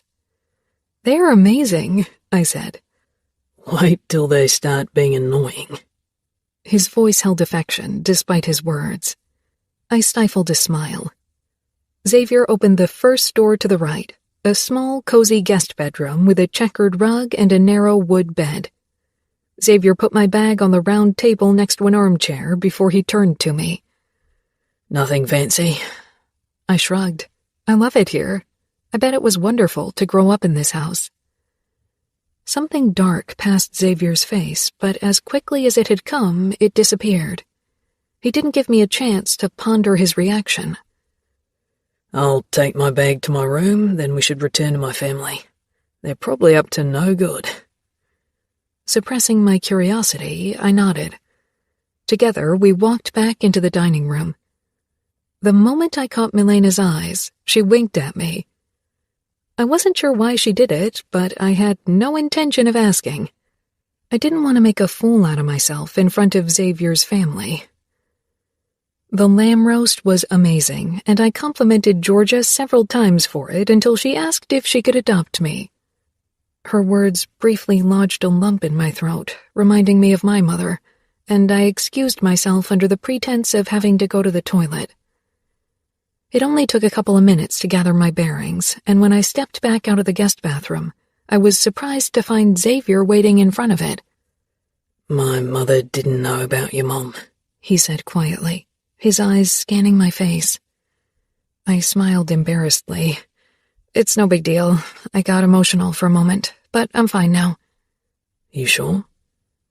The worry in Xavier's expression warmed my insides. "Absolutely. Now come. I need another bite of that roast."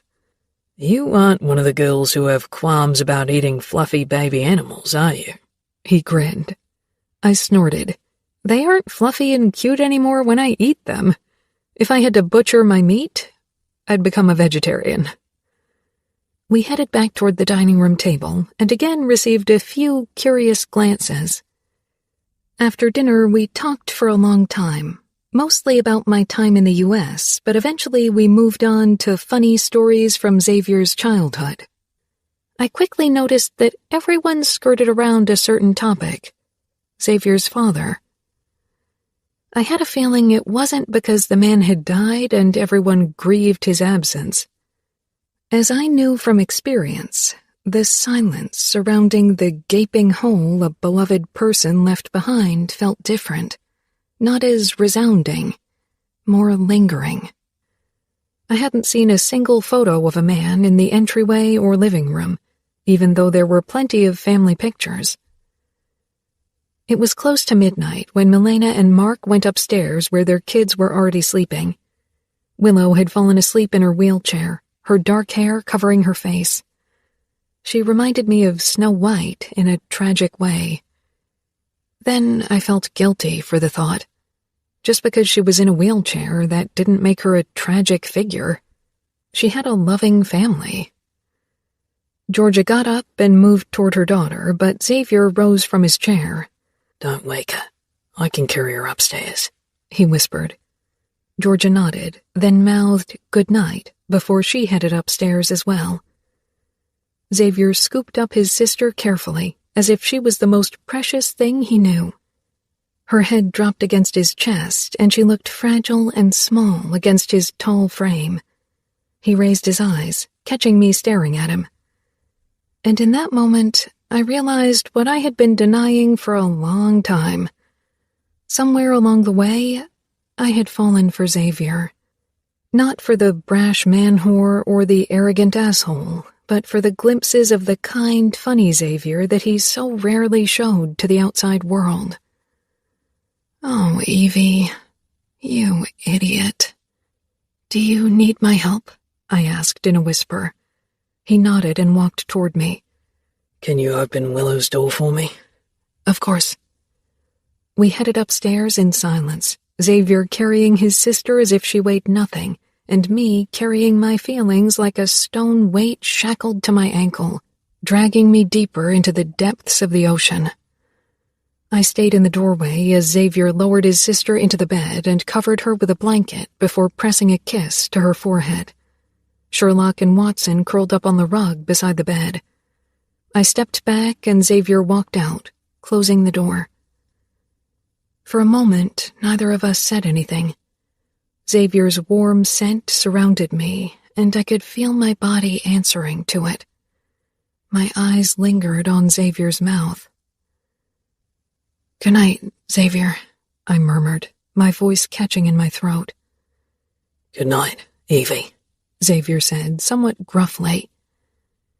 A small shiver passed through my spine, and I quickly disappeared into my bedroom. Chapter 11. Evie. Horse riding was scheduled for the late morning. So much for not making a fool out of myself in front of Xavier's family. But seeing Xavier in faded jeans and an equally faded unbuttoned jeans shirt with a tight white wife-beater beneath it, a brown cowboy belt and boots, made up for it. The Marlboro man would have wept tears of jealousy seeing Xavier, not that Xavier would go anywhere near cigarettes. When Xavier led me toward the stables and I caught sight of the 5 huge beasts, my pulse sped up. Georgia, Mark, and Willow were already waiting for us while Milena stayed back to watch over the children. I wished that could have been me. I knew many girls dreamed of owning their own horse and riding every day, but I had never been one of them. The idea of being at the mercy of an animal that weighed more than many Asian car models just never struck me as something desirable. "Xavier," I whispered as we arrived beside the animals, "I told you I've never in my life sat on a horse, and to be honest, their size terrifies me." Xavier's eyes flashed. "Being around me all the time, size shouldn't bother you anymore." I rolled my eyes and shoved his shoulder. He grinned. I could feel everyone's eyes on us and flushed. Mark and his mother exchanged a look, and Willow looked like she was about to freak out from joy. "You'll be fine, Evie. I'll stay close," Xavier murmured. "You'd better." Xavier moved toward his sister. To be honest, I was surprised that she'd join us. I didn't know much about horse riding, but I hadn't considered it a possibility for someone who was disabled. The saddle on her horse, a Harlequin beauty, had additional straps and props for her thighs. Xavier lifted his sister out of her wheelchair, her arms coming around his neck, and again my heart did the flip that began to scare me senseless. He hoisted her up on the horse and helped her strap herself in. I wondered how she could steer a horse without her legs. Maybe only through the reins. Xavier patted her horse before he returned to me.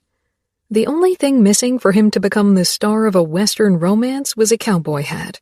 And the only thing missing from me turning myself into the star of my own embarrassing soap opera was if Xavier realized that his charm had the same effect on me as on every other woman on this planet. My God, Evie, get a grip, will you? You okay? You have a strange look on your face, Xavier said as he led me toward two majestic horses with dark brown fur while his family trotted ahead. I'm fine. Only nervous. He pointed at the bigger of the two beasts. That's my horse, Adobe, and your horse is Cinnamon. My mouth twitched. You're giving me a horse named after food? Xavier chuckled. I didn't choose Cinnamon because of that. She's the calmest of the lot. She's a good beginner's horse. But it's fitting. You smell like cinnamon.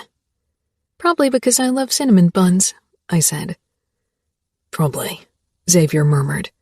He tore his eyes away from me and nodded toward the horse. Let's get you in the saddle. Okay, I said uncertainly, peering up at the huge animal. She had beautiful dark brown eyes with long dark lashes. That horse was prettier than most people. My gaze was drawn to her back. How was I supposed to get up on the saddle? What do I do now?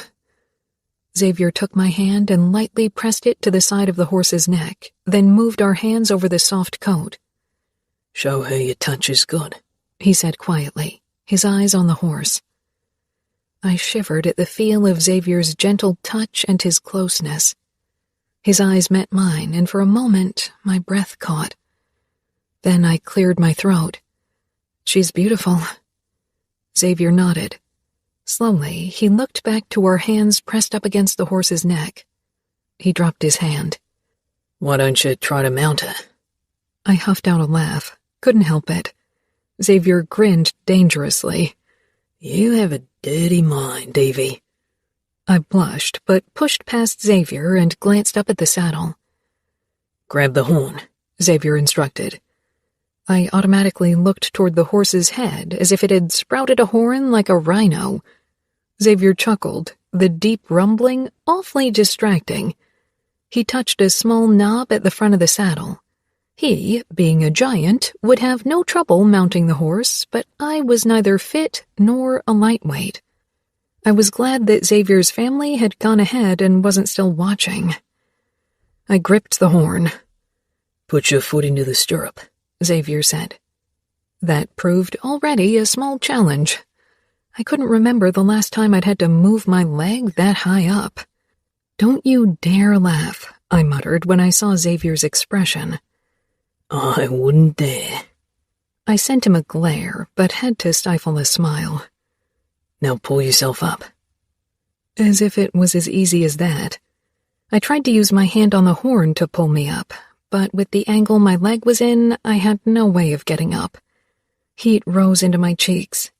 Xavier was a professional athlete, and all the women he usually dealt with were fit, and I couldn't even hoist myself onto a horse. I didn't even want to think of the way my butt looked in that angle. I can't, I said, and cringed at how my voice wavered. I wasn't a teenage girl anymore who hid in the restroom after gym classes, damn it. Xavier stepped up close behind me and put his hands on my waist. Tension shot through my body at the unexpected closeness, at the way my body responded to it. Then another thought struck. What did Xavier think of the soft feel of me? I wasn't all muscle and bone. He released me with a small frown. I wanted to help you. I should have asked first. He sounded regretful, but there was a darker note to it. I searched his face, but it was closed off. Don't be ridiculous. I was only startled. You have touched me before. Not on my waist, not anywhere near it, and heaven have mercy, I wanted his touch back, despite my worry about his opinion of my soft body. I need your help, but I doubt you can hoist me up. Xavier shook his head. Don't be ridiculous, Evie. He threw my words back at me with a confident smile. His hands returned to my waist. big, warm hands I wanted to feel everywhere on my body. On 3, you pull. Okay, I said quietly. 1, 2. His fingers on my waist tightened, sinking into my softness, but before I could feel self-conscious about it, he said, 3, and lifted me. I quickly pulled at the horn while pushing against the stirrup at the same time, and suddenly I was on top of the horse, safely positioned in its saddle. I stared down at Xavier with wide eyes. Xavier was a beast, all muscle, all strength, all man. God have mercy. See, he said smugly. I swallowed as I stared down into his cocky gray eyes and handsome face. This was getting dangerous. Thanks, I said with a shaky smile. Xavier stepped closer. Are you okay up there? You look scared. I was scared. Very scared, but not of the horse or the riding. I'm fine. It just takes some getting used to being up so high, I lied. You will get used to it quickly. He touched my knee briefly, lightly, like a friend, but the contact zapped through me like electricity. Xavier pulled away, walked to Adobe, and swung himself up as if it was the easiest thing in the world. Then he grabbed the reins in one hand and straightened leisurely in the saddle. My eyes trailed over his muscled thighs pressed up to the horse, over the ripples of his stomach that his shirt didn't hide, to his flexing arms. He patted his horse lightly, then steered it toward me. He grabbed the reins of my horse as well. I will lead for now, because you haven't done this before. If you feel confident on top of Cinnamon, you can take over the reins, all right? I nodded. There were so many things I hadn't done and wanted him to take the lead in. He clucked his tongue, tugged at the reins, and Cinnamon began trotting beside Adobe. I let out a startled gasp and clutched the horn as if my life depended on it, my thighs clinging to the horse's belly. Straighten your back. Don't just hang there like a limp dish rag, Xavier instructed. I stiffened my spine with a glare, but Xavier only laughed and turned back to the front. Eventually, I started to feel more comfortable on Cinnamon. She followed Xavier and Adobe obediently, and Xavier oozed enough calm for the both of us. He looked at peace, as if this was who he truly was. That he let me see this side of him meant something. Problem was, I didn't know exactly what. After about 30 minutes, in which I got magnificent views of the rugged, hilly landscape of the Blue Mountains, Xavier handed the reins back to me. You can do this, he assured me when I gave him an uncertain look. It's like riding a bicycle. I didn't mention that I'd always hated riding a bike and hadn't done it in years. The beautiful landscape made up for my fear of dropping to my death from the horse. I'd have to visit the Blue Mountains National Park when Xavier and I weren't on a family visit. Even from a distance, the forested rock formations were breathtaking. I clutched the leather reins and clucked my tongue like Xavier had done while pressing my thighs against the horse's sides. Cinnamon started trotting at once. Xavier stayed close by the entire time until Georgia fell back and led her horse alongside us. "Why don't you talk to Willow for a bit?" she suggested to her son. "Don't interrogate Evie," Xavier muttered before he twitched his thighs and Adobe sped up. "There's really nothing interesting I could tell you about Xavier. Nothing you can't read in every tabloid in the country," I told her when she fell into step beside me. "I don't care about gossip," she said quietly. For a while she didn't say anything, only let her gaze stray over the surrounding greenery and distant mountains, glowing bluish and gray on the horizon. "This house was up for foreclosure a few years ago." I slanted her a curious look. Mark was still paying off his tuition, and Xavier had only just started playing for the team. There was no way I could have paid off the bank. I had made peace with the fact that I'd lose my home, but Xavier took out a loan to save the estate. Without him, I would have lost the farm of my parents and grandparents. Why was she telling me that? I know Xavier is a good man. The tabloids report about a side that he allows them to see, a side he wants them to see, but he's much more than that. She gave a terse nod. He needs a woman who makes him believe in his goodness. It's not like that between Xavier and me. I'm his assistant and his friend. He doesn't see me as more than that. I'm not his type, for obvious reasons. Her eyes did a quick scan of my body. I didn't have to elaborate. We both knew I was about 40 pounds and 1 million sit-ups away from being Xavier's type. I have eyes, and I know my son, she said cryptically. I have a feeling you might be the one to crack through his shell. Xavier prepped the bed of a massive Ford pickup truck, cleaning it of clutter and putting sleeping bags inside. Xavier and I were supposed to head out and watch the stars. Milena had suggested it after we'd returned from the ride, and everyone had been absolutely enthusiastic about the idea, especially Georgia and Willow. The idea had seemed good at first, but the longer I thought about it, the less I was convinced that alone time with Xavier was safe. Georgia's words had rattled me. That, combined with my evolving feelings for Xavier, made a romantic adventure seem less desirable, even if it wasn't supposed to be that. Ready? Xavier asked. We have only about 30 minutes left until sunset. I nodded and got into the front of the truck. Xavier joined me a moment later and steered the car away from the house. We drove in silence. Xavier had been oddly quiet since our ride, and I wondered why that was. Had his mother said something similar to him? I hoped not. I didn't want her to push us together when it was obvious that Xavier wasn't interested in me that way. And to be honest, I wasn't sure if I should even consider following my feelings at all. Xavier's lifestyle really didn't favor a woman like me at his side.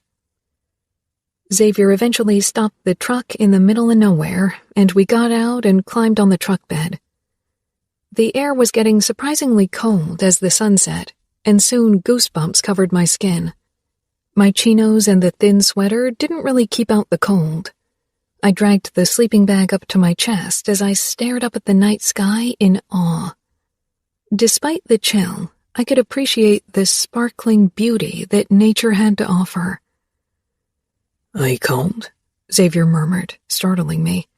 He hadn't spoken since we'd left the farm. It was unsettling, seeing him so quiet. Yeah, I admitted. Xavier shifted a bit closer and wrapped an arm around me lightly. I can be your personal space heater. He paused, regarding my face. Is that okay? He squeezed my arm. Yeah, I said breathlessly. His scent surrounded me, and the soft fabric of his jeans shirt brushed my neck. Every nerve ending in my body stood at attention from his proximity. Xavier was a womanizer. I had seen how he made a move. He was never restrained. Of course, with those women, he wanted them in his bed, and they made it clear that they wanted to be in his bed too, so he knew his touch was welcome. I supposed it was a good thing that he didn't want me in that way, and even better that he didn't know I wanted what all these women did. What did my mother want from you? Did she try to meddle? It took my brain a heartbeat to process his words. My synapses were on a break. Nothing important, and no, she didn't. I wasn't sure why I was lying to Xavier because I was almost certain that Georgia had, in fact, tried to meddle. That doesn't sound like my mother. Meddling is a favorite pastime when it comes to me. That actually sounds a lot like Fiona. I laughed, peering up at Xavier, and suddenly our faces were too close. Xavier's breath became my breath as we stared at each other. Pull back. But my body was frozen in time and space because I couldn't stop looking at him, at those gray eyes, at that mouth, which spewed self-assured bullshit half the time, but the rest of the time, It said funny and heartwarming bullshit that made my stupid little heart skip a beat. And heaven have mercy, I leaned forward. That was all the encouragement Xavier needed, because suddenly there was no air left between us, and he kissed me, and there was nothing restrained about Xavier in that moment. And yet, it wasn't a Xavier kiss, not like the ones I'd witnessed. Not the let's get this shit going kind, or the this should shut you up kind. It wasn't impatient. He cupped my cheek and kissed me, consumed me with his lips and tongue. I was lightheaded from his taste, his warmth, his touch. I had never been kissed like this, not anything close to it. Hadn't thought it possible to lose myself in a kiss, in the feel of someone like that. His other hand touched my back as he pulled us closer until his warmth was everywhere. The fabric of my shirt might as well not have been there at all. My body responded, eager and hungry for his touch. I wanted Xavier. My body did, but so did my heart. What did this mean to him? His palm moved away from my back to my ribs, his touch gentle. I stiffened. I needed to stop this now. But Xavier did before I could. When he pulled back, I blinked at him, stunned. Xavier, too, looked almost surprised. For a while, neither of us said anything. I cleared my throat and brought a bit more distance between us, but stayed in Xavier's arm because it was too cold to leave his warmth.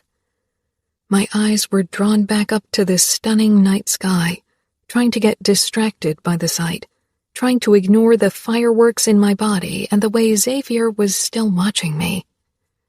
This kiss could ruin everything. Xavier's warm, manly scent clung to me, and I could still taste him on my lips, still feel him. I tried to think of something to say, anything, but my mind drew a complete blank. Xavier finally looked away and up at the night sky as well. He was tense. My gaze was drawn to his hand, which was resting in his lap, and my eyes grew wide. I jerked my head up. There was an unmistakable bulge in his pants. I had done that to him. I, Evie, the dumpling. I had to resist the urge to drag him closer and continue the kissing. Eventually, Xavier sighed. Will this make things awkward? We don't need to let it get awkward. We are two adults who can handle the situation in a grown-up way, right? My voice was strangely rough and breathless. Xavier glanced my way, and I swallowed. Yeah, he rasped, and his eyes darted back down to my lips. Awkwardness galore, it was. Maybe we should head back, I said. I had a feeling neither Xavier nor I were in a state of mind to make responsible decisions at this point. He nodded and removed his arm from around me. I quickly slid off the truck bed and walked around the car, my pulse still racing in my veins. Xavier and I didn't talk as we drove back through the darkness. It only got worse when we entered the dark house. Only Sherlock and Watson greeted us. The rest of the family was probably already in bed. We walked up the stairs together, Xavier close behind me. I could feel his presence and wondered what he saw when he looked at me. A sum of imperfections? Had this kiss been a fluke? Had he been horny and kissed me because there was nobody else around to make a move on? Maybe his family's meddling had gone to his head after all. Whatever had prompted the kiss, it wasn't for the same reasons I had enjoyed it. I stopped in front of my bedroom door. Xavier was closer than I'd thought, towering over me, staring at me with a look I couldn't read. "Good night," I said quickly, before I did something stupid like ask him in. Good night, Evie, Xavier said quietly as I slipped in and closed the door in his face. I leaned against the door and closed my eyes. What had I done? Regret over the kiss was only a small part of my feelings, but it was the worst. Because more than the kiss, I regretted that I hadn't allowed Xavier to take things further. Xavier. I leaned against the wall for several minutes, stunned by what had happened. I'd kissed Evie. I'd kissed so many women, and pretty much every one of my assistants, but for some reason, this felt different. Evie wasn't a girl I'd ever considered my type. Yet Evie's personality would have made her attractive, even if she were ugly. But she was gorgeous, perfect, with all her imperfections. And despite her amazing breasts and squeeze-worthy ass, that wasn't the reason why I'd kissed her. When I was close to her, silences didn't feel like missed opportunities to leave my mark. They weren't loaded or awkward. We could sit beside each other in comfortable silence, content in each other's company, and more ever, content being ourselves. Fuck, I sounded like a fucking psychological love horoscope. I dragged myself over to my room, reliving the kiss. Of course, my cock sprang to attention as I remembered Evie's taste, her scent, the breathy moan she'd released, the way her breasts had brushed my arm. I couldn't remember the last time a make-out session had left me this desperate for more, along with a crushing realization that there never would be, could never be. Evie had kissed me like she meant it, like she too wanted to take things further, but she'd stiffened. A fucking wake-up call if I ever needed one. I couldn't sleep with Evie. I didn't want to lose her, and sex would make that outcome inevitable. Things remained awkward between Evie and me the next morning, and of course my family picked up on it, exchanging questioning looks and whispering behind our backs when they thought Evie and I weren't paying attention. To my surprise, neither my mother nor Mark or Milena interrogated me about it. But shortly before it was time to leave, Willow used our goodbye to speak her mind. I crouched in front of her, my hands cradling hers as she regarded me with a soft smile. "I really like Evie. She's funny and nice." "She is," I agreed, chancing a glance at the rest of my family, who were hugging Evie as if she were the long-lost daughter they couldn't bear leaving. "Will you bring her over again?" I sighed, pressed a kiss to Willow's palm and straightened. "I don't know. I wish you were dating her." "I don't date Willow, and what's more important, I don't discuss my love life with my little sister." I bent down and kissed her forehead to soften my words. Willow clung to my arms, forcing me to meet her eyes. "I'm not a little girl anymore. Being stuck in a wheelchair doesn't mean I don't see things. And I see how you're looking at her, and how she's looking at you." Willow had a point. I often ignored the fact that she'd soon be grown up, but she was wrong about everything else. Whatever she saw, it was born of wishful thinking on her part. At least, that's what I told myself as I hugged my sister goodbye. Chapter 12. Evie. I have a feeling that you might be the one to crack through his shell. I'd occasionally entertained the idea that maybe George's words could be true, that the kiss meant something, that there could be more between Xavier and me. That proved what kind of idiot I was. One day after our return, I entered Xavier's apartment only to hear a woman screaming her head off in obvious ecstasy. That was the answer I wanted and the wake-up call I needed. The kiss we'd shared had meant nothing to him. It shouldn't have mattered because it had only been one kiss. Nothing to write home about, right? But that kiss, the memory still gave my heart palpitations. For a moment, I considered turning around and leaving. He was already awake and knew how to get to training. And maybe he'd forget and be late. Then the coach would put him on the bench for the next test game. The start of the season was only 3 weeks away, so he was less tolerant when it came to Xavier's bullshit. But I was Xavier's assistant, and even his friend, and being petty wasn't in my nature, so I turned on the espresso unit so he could finish his business without me overhearing every second of it. Taking a deep breath, I waited for Xavier to be done with his woman of the night and busied myself sorting through his mail.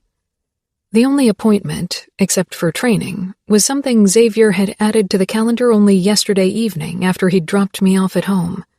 It said only WS afternoon, and I had no clue what to make of it.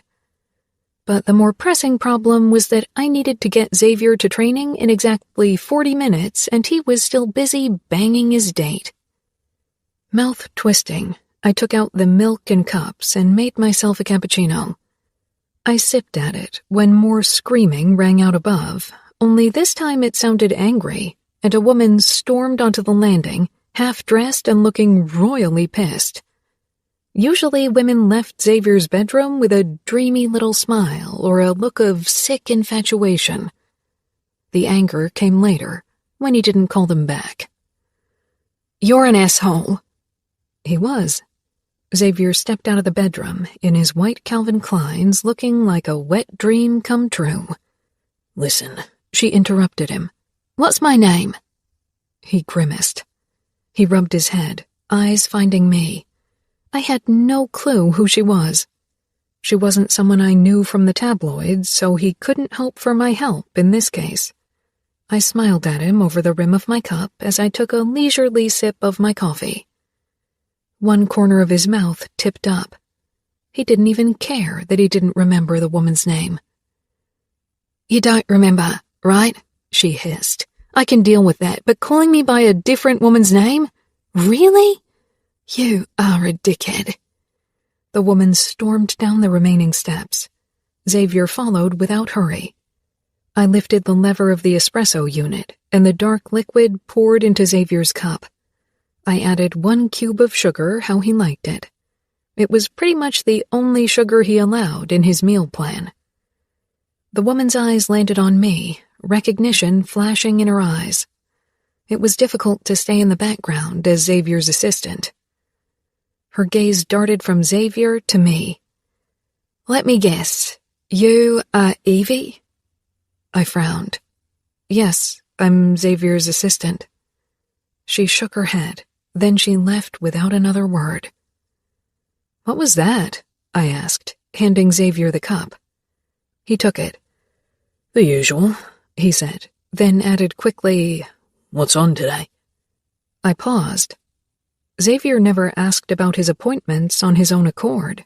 He needed ass-kicking and reminding 24/7. "Training in 35 minutes, so you need to get your ass moving, and something you marked down as WS, but I don't know what it is. You never told me." Xavier downed his coffee and looked almost uncomfortable when he said, "It's short for women's shelter." "Oh," I murmured. I hadn't expected that. "What do you want there?" "They asked me to pay them a visit." "Okay. Who of the press will be there?" I asked, taking out my phone to jot down the names and gather information on them. I needed to make sure Xavier didn't say something politically incorrect. I was actually surprised he'd come up with the idea to improve his image by visiting such a facility. It wasn't his usual style.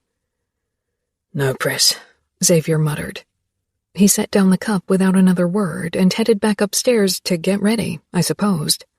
He emerged 10 minutes later in his training attire. His expression was closed off, so I didn't bug him about the women's shelter, despite my curiosity. Maybe he was still pissed because of the incident with his conquest, though usually that never got to him. Once we were in Xavier's car, I asked, "Will you go alone to the shelter?" Xavier shook his head slowly as he steered the car onto the street. "I want you to come with me." "Okay," I said. Somehow this was a big deal for him. We made it to training with 5 minutes to spare. Coach Brennan came toward me and gave me a high five like he'd done every day for the last couple of weeks. 7 weeks on time. That's a new record. You deserve a prize, young lady. She's allowed to see my pretty face every day. That's a prize if there ever was one," Xavier drawled as he threw the rugby ball from one hand to the other.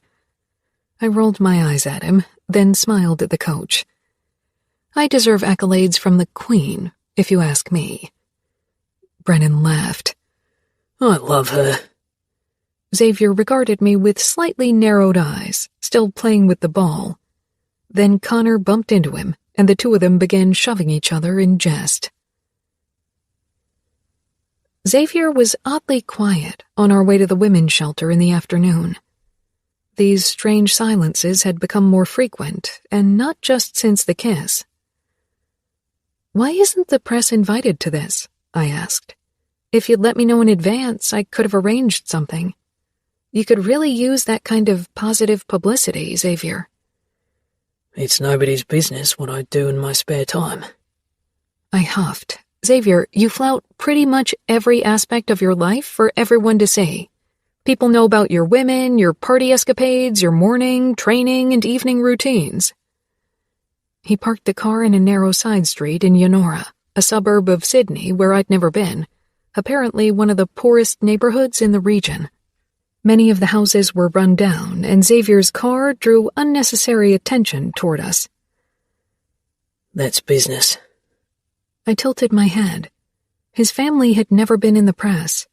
He hadn't even mentioned them in interviews except for very general references. "How are your sexcapades business?" Xavier grinned cockily. "They keep me on everyone's lips." The way he said it held more than a little innuendo. Of course, he couldn't leave it at that. "And in everyone's mouth." I snorted. "You are a dickhead." That wolfish grin twisted my insides into a spitfire-hot knot. "I'm giving people what they want. The press, women, even the team's marketing people."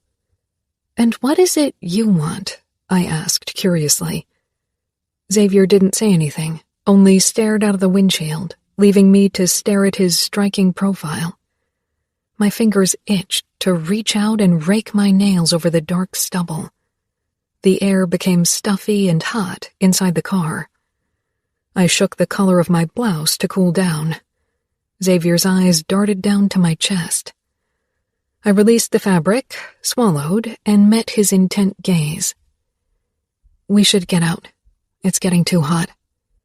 Xavier's mouth twitched, and I narrowed my eyes at him, but then quickly got out of the car before things could get even hotter. I glanced around. There wasn't a sign anywhere that hinted to a women's shelter, but I supposed that was necessary for protection. "Are you sure this is the right address?" I asked. Xavier nodded. "I've been here twice before." As if on cue, a door in the 3-story house in front of us swung open, and a small, round woman with salt and pepper hair and a pixie cut stepped out. Like the other houses in the street, the paint was peeling off the front and the dumpsters were spilling over. Xavier headed toward her and shook her hand. "This is my friend Evie, as I mentioned in my call." The woman nodded and greeted me with a firm shake of her hand. She led us through the shelter, which was organized like a residential community with a common living room and kitchen, and several bedrooms for the women and their children. The inside was in a much better condition than the outside. "I can't show you all the rooms because some women don't want to be seen by anyone. They are worried." Xavier nodded. "I know. You don't have to show me everything." "We want to make sure you see that your money has been used to do good, Mr. Stevens. We don't get nearly enough support through government funds, so without your money we couldn't have done this renovation. There are so many women who need a safe place, and we appreciate that you help us give it to them." Xavier nodded, but didn't say anything. It was surprising to see him this serious. We moved into the communal part of the shelter with a huge kitchen and several dining tables. A few women and children had gathered in the room. I had to stifle a gasp when I noticed a woman whose face was swollen, her skin red and blue, one arm in a cast. 2 girls were with her. The older of the 2 had a bruise on her cheek. My heart clenched tightly seeing it, but Xavier's reaction drew my attention toward him. He looked murderous. I had never seen that kind of anger on his face. His expression changed the second the girls turned to him, becoming gentle and kind. The older girl rushed toward Xavier, a book clutched to her chest. He got down on his haunches at once, and she smiled shyly at him and held out a friendship book. "Can you write in it?" Xavier's eyes flickered to the bruise on her cheek, and he gave her a gentle smile. Sure, it's my pleasure. He took it and she stepped close to his side, wringing her hands nervously. What's your name? Millie, Amelia, but my friends call me Millie, she said. My heart burst with warmth seeing Xavier's kind expression, the way he made himself small for this little girl. He could be the biggest, egocentric, arrogant prick sometimes, but for this I would cut him some slack in the future. And damn, if the sight didn't set my heart and panties aflame all over again. A few days after the shelter visit, Xavier and I found ourselves at his dining room table, where we went through a few interview requests as well as 2 advertising contracts, one for some fancy protein powder, the other for a new razor. Considering that Xavier almost always sported dark stubble, I found the choice curious, but they paid enough that Xavier would survive a thorough shave for once. It was approaching 6 o'clock when we were finally done. I need a relaxing evening, and tomorrow's no training, so how about a movie night? Xavier asked, sounding nonchalant. There hadn't been any cozy evenings between us since the truck bed incident. I'm up for it, I said with a smile. I wanted things between Xavier and me to return to how they were before the unfortunate kiss. We were grown-ups, and the kiss had been a slip in judgment, nothing more. Xavier seemed to have forgotten all about it, after all. He had already kissed God only knew how many women since then, though I was probably the only one whose name he remembered. What movie do you have in mind? I asked as I slid down from the bar stool and shook out my stiff legs. This had been a long day. Most days with Xavier were, but they never felt like a chore. Today, I thought we could go for a classic. Alien, Xavier said, cocking an eyebrow challengingly. Alien? Or is it too bloody for you? I snorted and patted his shoulder. Bloody is right up my alley, as you should know by now.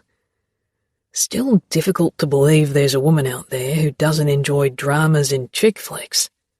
I resent that name, I muttered, and I have enjoyed the occasional drama or chick flick, like The Color Purple or The Devil Wears Prada, but I prefer action to sappy romance or tearjerkers.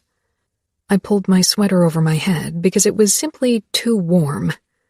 Xavier's eyes scanned my tank top, and I resisted the urge to cover up again. Xavier shook his head again, watching me with an expression I had trouble reading.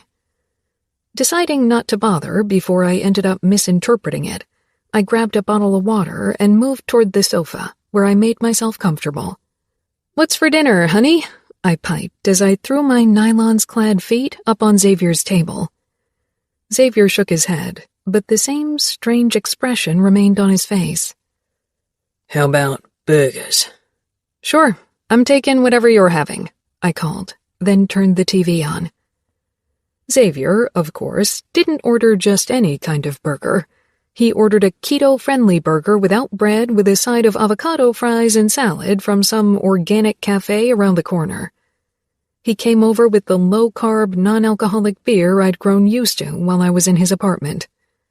Craft beers were almost never allowed in his strict diet, much to my disappointment. Of the two of us, I eat like the man, I muttered, accepting the bottle from him. Xavier chuckled. I need to reduce my carb intake and up my protein if I don't want to sport a paunch soon. He clapped the six-pack that even his shirt couldn't hide. I narrowed my eyes. "Yeah, you're really getting plump around the middle." I shook my head. "Just so you know, I'm offended on behalf of all less-than-perfect people on this planet." Xavier sat down beside me, his arm brushing mine. First of all, my body is my capital. And second, you are perfect, in your own way. I paused with the bottle against my mouth, my eyes darting to him. Had he really just said that? And what the hell did it mean? Xavier was frowning at the TV as he searched for a movie. How could he just return to acting normal after saying something like that? He could go right back to screwing random girls after kissing me, so why was I even surprised? He started the movie, and soon any kind of awkwardness was forgotten. "That's my favorite scene," I gushed when the first alien burst out of a chest, splattering blood everywhere. Xavier closed his eyes with his deep rumble of laughter. "Evie, something's seriously wrong with you." "What?" I said, only half offended. "You were the one who suggested we watch Alien." His eyes opened, full of amusement and warmth. "How many times have you watched the series?" "The first 3 movies about 10 times each, the others only once. They aren't as good as the old movies if you ask me. And don't get me started on Alien vs. Predator." Xavier nodded, but I wasn't even sure he had listened to a word I'd said. His eyes were lowered to my mouth, but the ringing of the doorbell spared us another misfortune. I paused the movie while Xavier headed for the door to get our food. He returned a couple of minutes later with the compostable food bags that contained equally compostable boxes with our burgers. Only the salad was served in a plastic box, but that too was probably biodegradable to some degree. I shook my head with a small smile. Xavier handed me my box. The 2 meat patties were sandwiched in grilled portobello mushroom halves. "To think that I'd ever eat burgers without bread," I murmured as I took a big bite. Xavier had already wolfed down half of his burger, plus it was already his second burger. "Admit it, they are delicious." "They are," I agreed, "but I still like bread." "I like bread too, but it's full of empty carbs and doesn't sustain the body for long." I fell back against the backrest and groaned. You and Fiona could have been the dream couple if you didn't hate each other's guts so much. "I don't hate her guts. She's annoying, and I don't want your sister. We don't have anything in common, except for our dietary convictions." I took another bite from the burger, then snatched up an avocado stick and dipped it in the spicy dip. "That's more than many other couples do." Xavier frowned. "You and I have far more in common." He said it matter-of-factly, but it wreaked havoc on my insides. "We do," I agreed. "We're like brother and sister without the bickering." Xavier gave me a disbelieving look. "Okay, with more bickering." "I don't see you as a sister. Trust me, Evie," Xavier muttered. I paused with an avocado fry against my lips. It slipped to the side, smearing the corner of my mouth with dip. I stared at Xavier. Blink, blink. He reached out and brushed the stain away and my lips in the process, then put his finger in his mouth with a look in his eyes I had never seen directed at me. Blink, blink. Ovary explosion in process. He drew his eyes back to the TV and turned the movie back on, as if I could still focus on an alien going rampage after what just happened. Xavier didn't share my troubles, obviously, because he leaned back against the sofa, cool as a cucumber, low-carb beer perched on his muscled stomach, and stared intently at the screen. I put the avocado fry back into its box and took a deep gulp of cold beer, trying to make sense of his words and actions, but as usual, drawing a complete blank. Deciding to play it cool and get a grip on my hormones, I relaxed against the backrest and focused on the movie. Sometime close to the end, Xavier stretched his arms out to both sides of him, as he often did, but this time the presence of his muscled biceps so close to my shoulder blades was the additional distraction I really didn't need. I glanced down at myself, making sure I didn't sport a muffin top over my skirt, then shifted slightly so my legs looked leaner. "Everything all right?" Xavier asked curiously. "Sure," I said, and finally accepted that no matter what position I adopted, it wouldn't make me look like the size 0 model Xavier usually took to his bed. When the closing credits rolled down the screen, I considered faking exhaustion and leaving quickly, but then Xavier spoke up. My mother tried to get into a women's shelter with us when I was a kid, he murmured. I turned to him, caught off guard by this admission. Because of your father? He had never mentioned him, but it had become apparent that the man was a dark presence in his family's life. Xavier nodded. I didn't push him. It was obvious that he wasn't going to divulge more information for now. For some reason, I wanted to stroke his chin, feel the stubble there, and press a kiss to his cheek to show him I appreciated that he allowed me to see this side of him. Only Mark knows I'm helping shelters, he continued in the same detached voice. I bit my lip and touched his shoulder. Thank you for letting me be part of this. It means a lot to me. He nodded, twisting his body away from the screen and toward me. His arm on the backrest shifted, and his fingertips lightly grazed my bare shoulder. I wasn't sure if he did it on purpose, but he definitely didn't pull them away. I exhaled, shivering, my body exploding with heat under the soft touch. Xavier leaned forward, bringing us even closer. He cupped my face, eyes locked on mine, his fingers sliding into my hair. I held my breath, and then his lips were on mine, softly, questioningly. And I responded to his kiss, my body coming alive with a rush of adrenaline and longing. I moved closer, gripped his shirt, needing to feel his heat and strength. I'd wanted this for so long, still wanted it after that first taste on the truck bed. Xavier's kiss became less restrained, demanding, all-consuming. His hands roamed my back and sides, stroking and tugging, and I had trouble keeping up, even as my own hands tore at his clothes. I had never felt like this, never longed for someone with such abandon. Xavier's hand slipped under my tank top, and before I could clamp up with worry, he cupped my breast through my bra. He groaned against my mouth, and I kissed him even harder, trying to match his eagerness and skill. Good Lord, that man. This is a bad idea, I whispered between kisses as I slid my hands under his shirt and over Xavier's stomach, feeling the hard lines, the soft hairs. His skin constricted under my touch. It is, he agreed before his mouth latched down on my throat, finding a point that I could feel right between my thighs.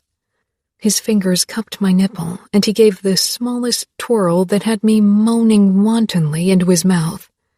I didn't know my breasts were this sensitive, much less that I could make these sounds. He pulled back and removed his shirt, and I was done for. I knew it then.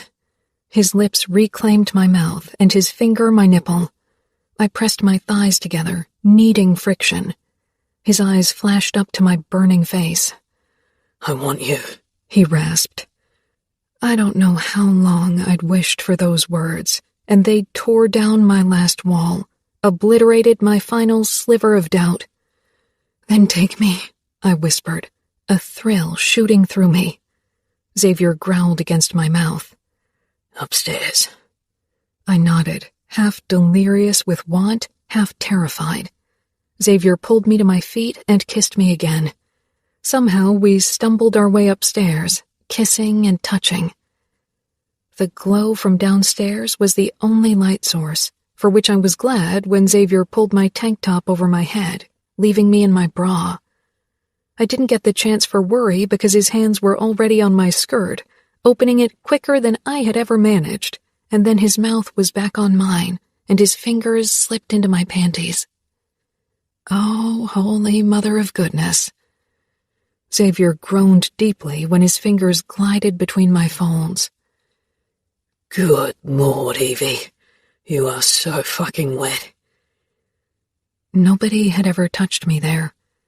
I didn't get the chance for embarrassment because Xavier began stroking the small nub that soon became the focus of my existence. I gasped into his mouth.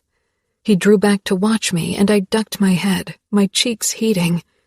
My hand brushed his bulge curiously, and it seemed to be the last straw, because Xavier helped me out of my skirt and nylons and backed me up toward the bed, removing my bra in the process. I fell back, and he was out of his pants and completely, breathtakingly naked before I had time to process anything. His mouth was hot on my knee as he kissed my skin. Then his fingers gripped my panties and pulled them down. At the back of my mind, I realized I should warn him. Not just for myself, but also because maybe he would like to know. But then Xavier molded his strong body to mine for a kiss that obliterated any sane thought. Chapter 13. Evie. His kisses were heat and power. I could hardly keep up. His hands roamed my sides and back until he cupped my ass and squeezed, his fingers deliciously close to where I ached. I gasped into his mouth. He sat back, reached for something.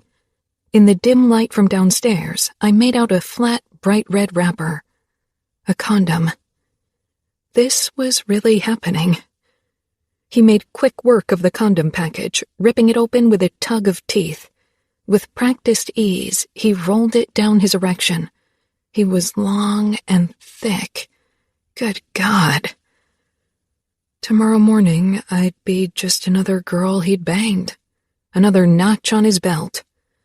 I'd watched him kick one woman after the other out of his bed. The only difference was that tomorrow morning no assistant would be waiting to write down my number only to delete it moments later. Xavier. My undoing. He climbed back on top of me, muscles flexing, expression hungry and eager like that of a famished wolf. His weight felt perfect on top of me, like it was meant to be. But this meant nothing to him. One fuck like thousands before. In and out, then he moved on. I've wanted to do this for a very long time, he rasped. I caught his gaze. It was hungry, eager, possessive. What did this mean to him? I wasn't someone he could ignore after the deed. I was his assistant. But would that even bother him? Fiona had said that his last few assistants had left exactly for that reason. He'd fucked them and then moved on. But was I even only his assistant? It hadn't felt like that to me in the last few weeks. He positioned himself between my thighs, all muscle and glory. That man was too gorgeous for words. He could have any girl, and he knew it. He enjoyed it. Why would he want someone like me? He supported himself on one arm, gripped my hip with his free hand, then pressed his tip against my opening. His gaze was intense, full of desire. Evie, last chance. The words climbed up my throat. Xavier shifted his hips, thrusting forward, but he didn't get very far. My butt arched off the bed, my fingers digging into the bed linens. I squeezed my eyes shut, trying to breathe through the pain. Good God.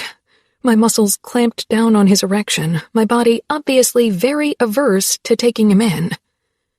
Xavier froze. Evie, he whispered. Suddenly he shifted, causing a sharp pain that had me wincing. The overhead lights came on, and I blinked to get accustomed to their bright glare. I peeled my eyes open. Xavier was propped up above me, perfectly still, perfectly handsome, almost too perfect to bear. His gaze bored into mine, searching, confused, incredulous. I'd never seen that look on his face. What? He began. Tell me this isn't... His gray eyes looked almost like they were begging me. For what, exactly? He shifted slightly, and I released a pained breath. So far, losing my V-card wasn't what people made it out to be. Fuck, he breathed out before he lowered himself slowly, upper arms flexing, and pressed his face into the pillow beside my head. He was still in me, but his hips weren't pressed up against mine. He definitely wasn't all the way in yet. Size matters. I had to agree. But right now, small would have been my preferred choice. Of course, nothing about Xavier was small. I lay unmoving beneath him, not sure what to do. He wasn't moving either, only breathing harshly into the pillow beside me. I was pretty sure this wasn't how he usually went about sex with girls. I waited a few seconds, but was starting to feel awkward. "Xavier?" I asked quietly, embarrassed. Came his muffled reply. Slowly, he lifted his head. "You should have told me," he said, voice and eyes full of regret. "Why? It's not as if it matters." He smiled like I'd made a joke only he was in on. "You know it does." "So what?" I said quietly. "You took my virginity. It had to happen at some point." The words sounded almost like they were true, but my heart told a different story. Perhaps Xavier could see it because he shook his head. "I haven't yet. Only my tip is in, and it's up against your barrier." He grimaced. "That's what I think. You are getting tighter, and I'm nowhere near in, so it has to be a hymen, or I don't know. Fuck." Was Xavier rambling? "Oh," I said uncertainly.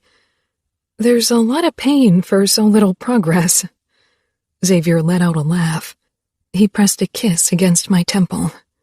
"God, Evie, still joking in a situation like this." He pushed himself up on his arms and began pulling out. I dug my fingers into his shoulders. "What are you doing?" I asked incredulously. I hadn't come this far to have him backpedal. He gave me a look like I'd lost my freaking mind. "I'm not going to go any farther. I'm not the guy that should pop your cherry." I hated that wording. I tightened my hold. "Don't you dare stop now," I said fiercely. He frowned at me. "You're already inside of me. What does a couple more inches matter?" "More than a couple inches. You saw me naked," he said cockily. I snorted. Then he became serious again, his voice low and compelling. "Evie, you can't want this." Anger surged through me. "You mean you don't want this now that you've turned on the light and can see all of me?" My lower lip began to tremble. I wanted to slap myself. Xavier looked like he had no clue what the fuck I was talking about. "Don't be ridiculous." I tried to roll away, but with him over me and his erection still in me, that was impossible. "Of course, why would anyone want to bang the poor, fat little virgin, especially Xavier the Beast Stevens?" His mouth came down on my lips hard, silencing me. His tongue thrust into my mouth, shutting me up in the best way possible. After a moment of surprise, I kissed him back fiercely. And then he lowered himself, his muscled chest pressing against my breasts. He cupped my head with his palms, caging me in with his forearms.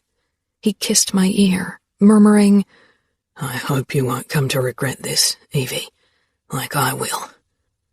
I didn't get the chance to consider his words because he pressed his hips forward. The pressure inside of me became close to unbearable. He looked down at my face, an intense look on his own. My gaze locked on his, on the gentler, concerned note in his gray eyes. I dug my fingernails deeper into his shoulders, but he didn't even wince.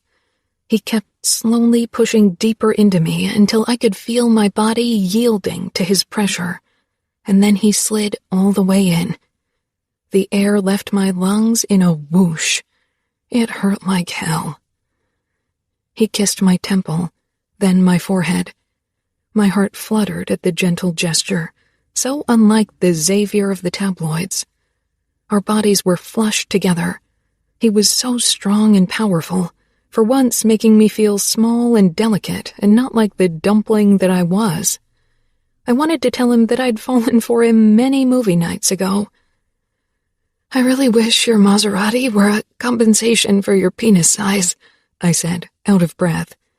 He chuckled. "Sorry, Evie. I don't need to compensate for anything. As if I didn't know it. I winced again. His thumb stroked my cheek, lightly, almost lovingly. Tell me when it's okay for me to move. I wasn't sure if that would ever be the case.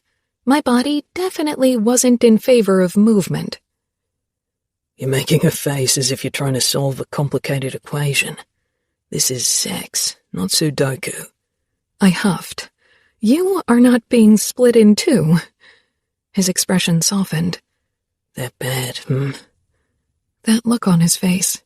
It was worth the pain. I've had better experiences. With whom? He asked harshly. I frowned. Not like that. You were the first guy to get to second base, and the few kisses I've had been more disturbing than memorable. You Americans and your bases, he said with a grin, then lowered his voice. No guy ever touched your wonderful tits? That's the thing that caught your attention? I asked indignantly. His eyes traveled over my upper body in apparent awe. Heat rose into my cheeks.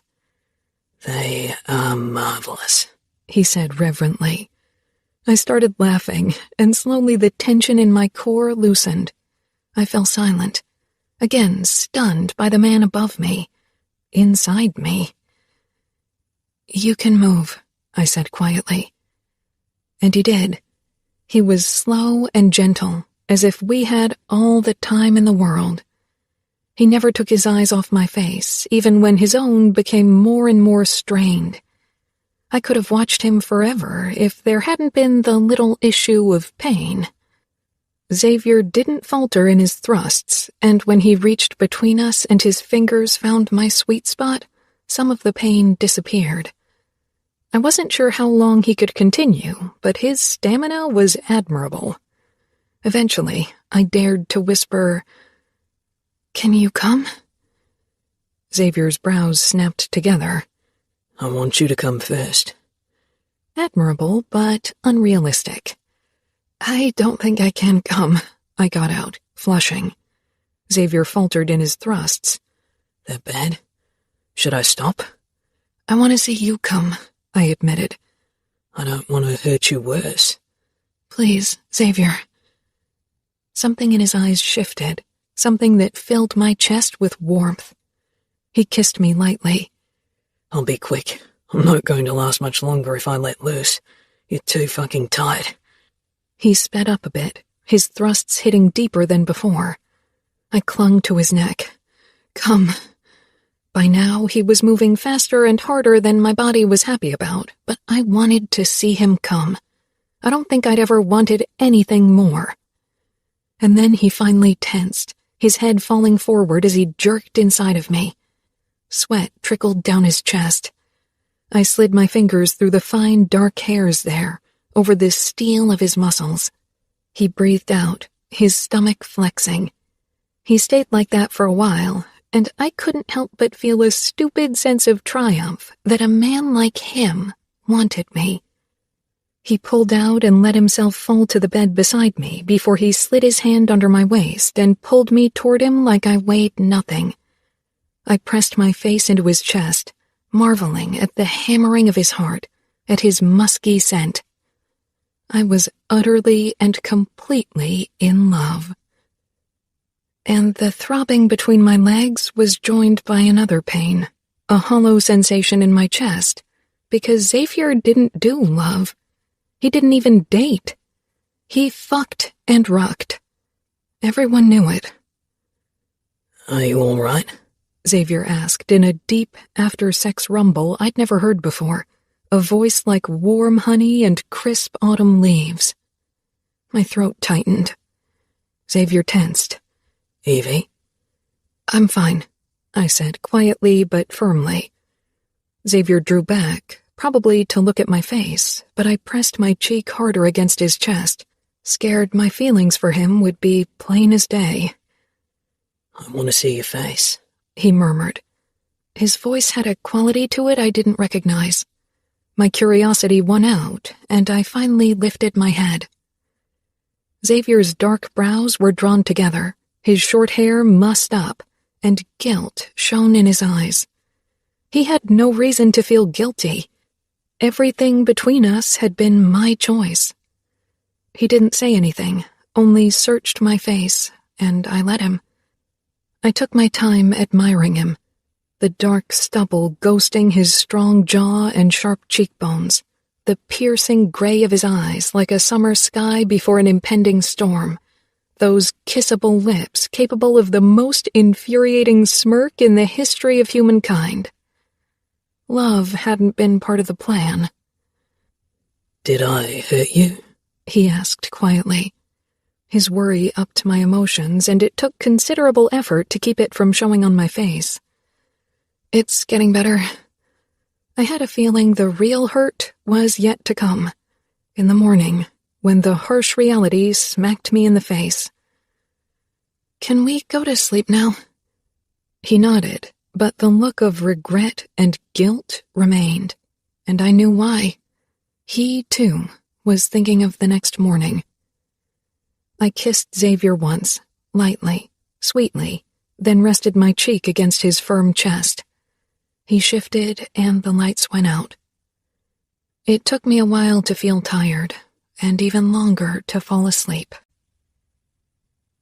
Chapter 14. Evie. Sunshine tickled my face. I opened my eyes, staring out at a familiar skyline, at the blue late summer sky over the harbor bridge. I knew at once where I was, and the soreness reminded me what had happened. I'd been here too many mornings, picking up the pieces after Xavier was done with his latest conquest. And now I was that conquest, only nobody would tell me beautiful lies. The bed shifted under someone's weight.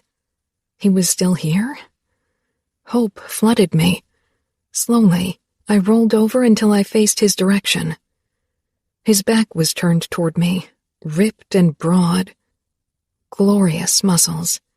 I fought the urge to run my fingertips over them. I licked my lips, wondering what to say. Too many thoughts whirled in my head. I was glad that I didn't find words before Xavier turned around to me. His expression silenced any romantic nonsense I'd wanted to utter. I was one of those girls. The girls I'd pitied for being stupid enough to think they could finally be the one for Xavier, the one to change his Casanova ways. Hadn't Xavier himself ridiculed their idiotic hopes? Good Lord, I was a stupid cow. Xavier's eyes were guarded, and worse, guilty. He didn't say anything, didn't have to. I knew how this usually went. Had been there to usher the girls out or see Xavier practically push them out. I wouldn't let it come to that. I wanted to salvage the little bit of dignity I still had. I slid out of bed, pulling the blankets with me. I couldn't bear the idea of Xavier seeing my imperfectness in the bright morning light. Wrapping the blanket around my body, I began picking up my clothes from the floor, then quickly left the bedroom and headed for the guest bathroom downstairs. My first walk of shame. I didn't bother with a shower. I needed to get out of Xavier's apartment as fast as possible. My composure was hanging on a thread. I stepped into my skirt, dragging it up over my too wide hips. Then my nylons ripped as I tried to pull them up. I dropped them in the garbage bin, tugged my tank top and sweater over my head. I slid into my pumps before I hurried out of the bathroom. Xavier was standing in his open kitchen, 2 cups of coffee in front of him, his eyes following me with that horrible, guilty look in them. If he thought I was having awkward post-coitus coffee with him, he had lost his mind. It was obvious that he wasn't sure how to let me down easy. I was his assistant, after all, and not some stranger he could give a fake phone number to. I considered saying something like, "Thanks for the night," or "Good lay," but I knew I wouldn't be able to pull it off. Instead, I snatched my purse from the sofa and practically fled the apartment without another word. I wasn't sure if I could ever face him again. Xavier. Evie escaped from my apartment as if the devil was after her. There really was no other way to describe it. I couldn't deny it. I was relieved. I rubbed my temple. Last night was a huge fucking mistake. Not my first, and definitely not my last, but perhaps the one I'd come to regret the most. I got up and went upstairs into the bedroom. I needed to grab a shower. My eyes landed on the white sheets. I stopped. Fuck, I said, at the not-so-white sheets. Evie was the funniest woman I knew. She was the best assistant I'd ever had. The first female friend. And I had listened to my fucking dick and popped a cherry. She knew me. She knew I didn't date. Then why was I feeling like the biggest arsehole in the world? She knew me. Maybe this was just sex for her. An easy way to get rid of a V-card. Fuck. Evie was a friend. She was more than that. My conscience and arse-saver. And even that felt too inadequate a description for what Evie meant to me. The sound of a key being turned gave me a burst of hope as I hurried to the landing, but it disappeared when I saw Nancy come in to clean the apartment. It was my day off. Nothing scheduled for the day except for training with Connor in the afternoon, but I felt restless. Nancy came upstairs and gave me a curt nod in greeting. She was one of the least talkative women I knew. As usual, she moved toward the bed first to strip it and do laundry. She paused, eyes going from the red spot to me. Evie is a good woman, was all she said. I wasn't sure how she knew. She came out of your apartment looking like she'd seen a ghost. What have you done now, Xavier? That was a guilt trip I didn't need. I moved into the bathroom and got into the shower, needing to clear my mind. If Nancy didn't want to see my meat, she'd just have to clean with eyes closed, damn it. I hauled my ass over to the gym. Connor and I wanted to do weights. Of course, I spotted Fiona with him, sitting on his lap in the waiting area of the gym. She was already dressed in street clothes, so she wouldn't bother us during our session. Hey, I said. Hey, dickhead, Fiona said with a roll of her eyes. Connor smiled, as if she'd told the joke of a lifetime. Can I ask you something about your sister, Evie? I asked, as I put my gym bag down on the floor, stopping a few steps from them, safety distance. Fiona gave me a questioning look.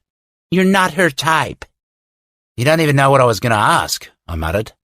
And I am a type. I'm every woman's type. Fiona shook her head. You aren't my type, Xavier. Ignoring her usual bitchiness, I said, Is your sister the no-strings-attached kind of girl? She chortled with laughter. Get that idea out of your head quickly, Xavier, she said. Evie is the waiting for the love of her life kind of girl. She won't spread her legs for anyone but a guy she's in love with. Where was a bottle of whiskey when you needed it? I'd feared it might be the case. Deep down, I'd maybe even known it. She froze, eyes going wide, then she rose slowly. Connor gave me an "Are you raving mad" look as he glanced between his girlfriend and me. Shit was about to hit the fan. Oh, no, Fiona said, laughing uncertainly. Don't tell me. She fell silent, scanning my face.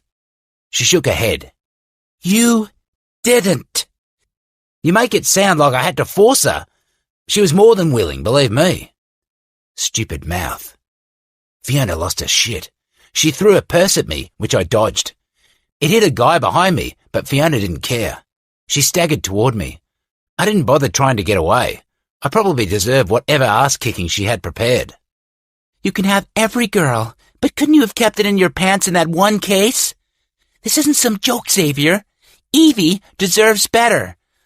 I hope your horniness was worth hurting the nicest person you'll ever meet. I stayed silent. There was no cool comment on my lips.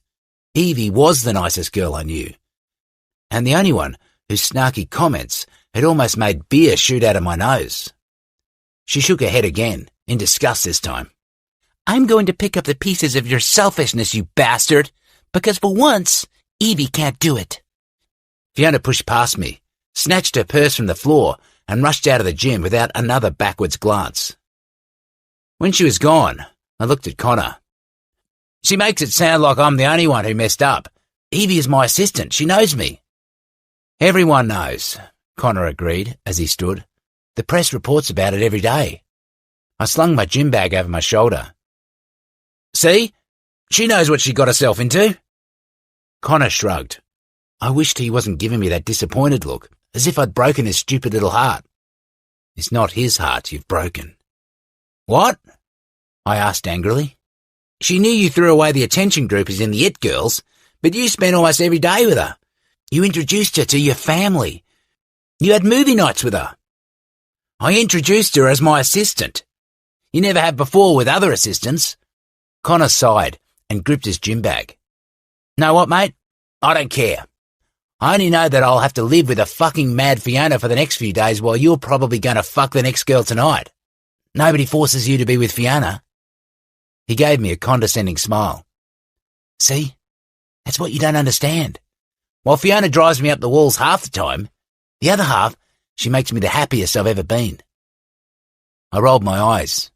I'd liked him better before Fiona. Did you know that Evie was a virgin?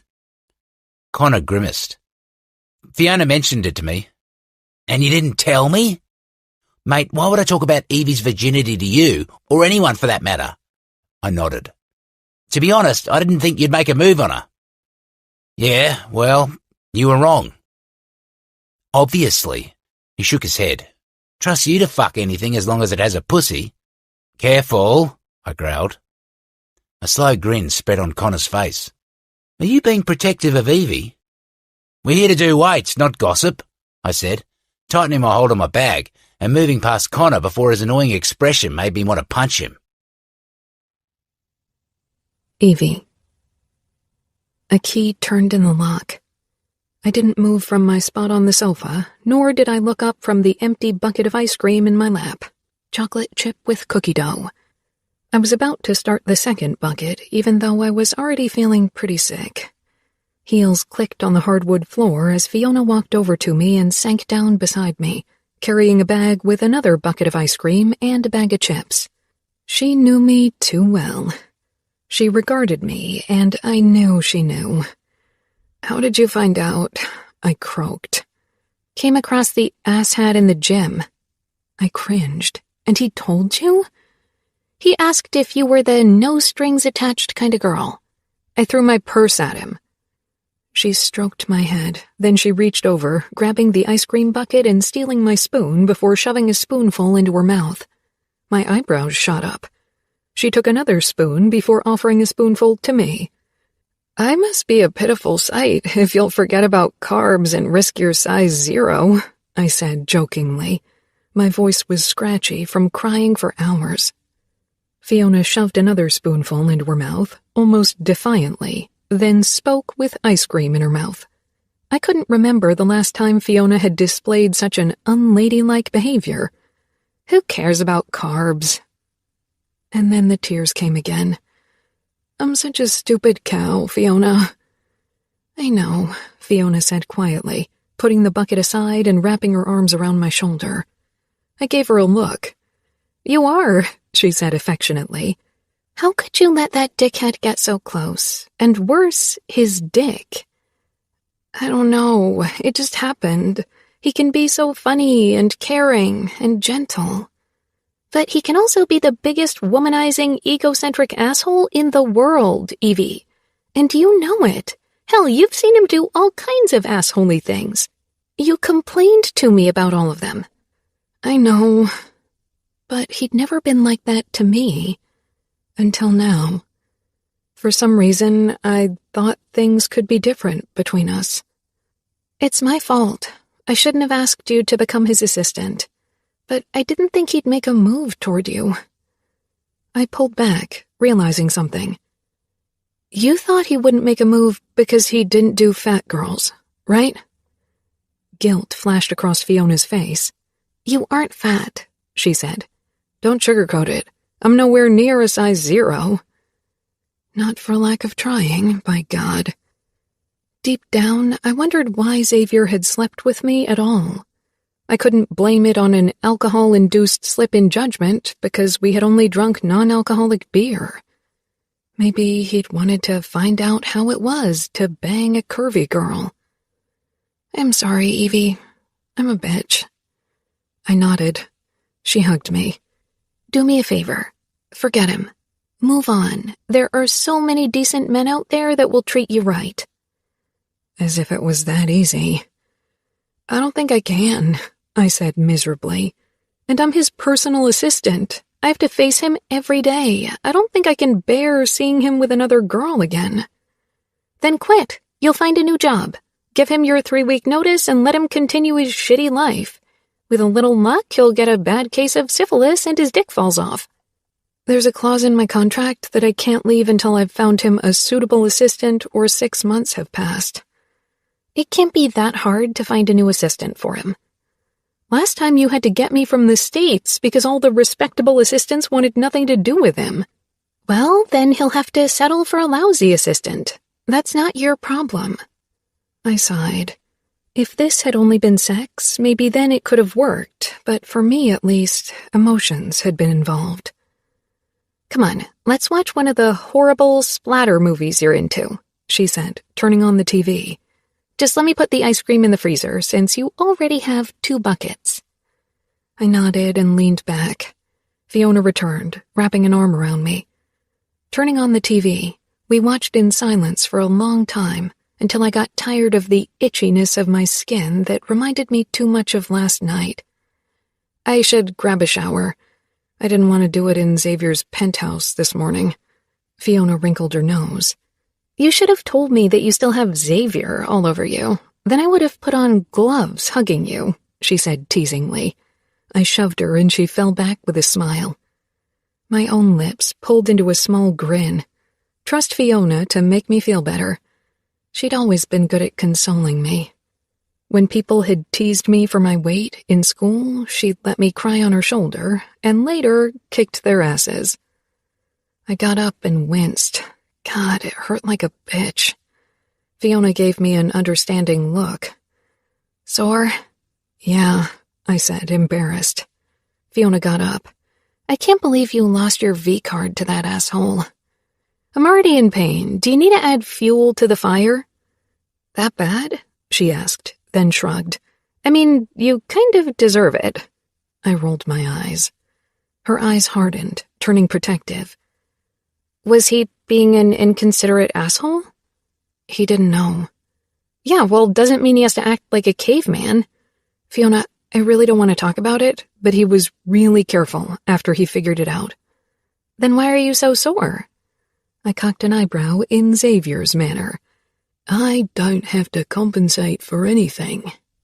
Even just imitating him sent a stab into my heart. Oh man, I'm going to announce my entrance next time, Connor muttered. Our heads whirled around. He was leaning against the doorway with a disturbed expression on his face and a gym bag in his hand. Heat shot into my cheeks. That was the icing on my embarrassment cake. How long have you been eavesdropping? Fiona asked accusingly. I'm not eavesdropping. This is my home, and you were talking loudly in the middle of the living room. Fiona gave him a look that could have lighted a drenched piece of wood on fire. Great, I muttered. Now I can't face Xavier and you.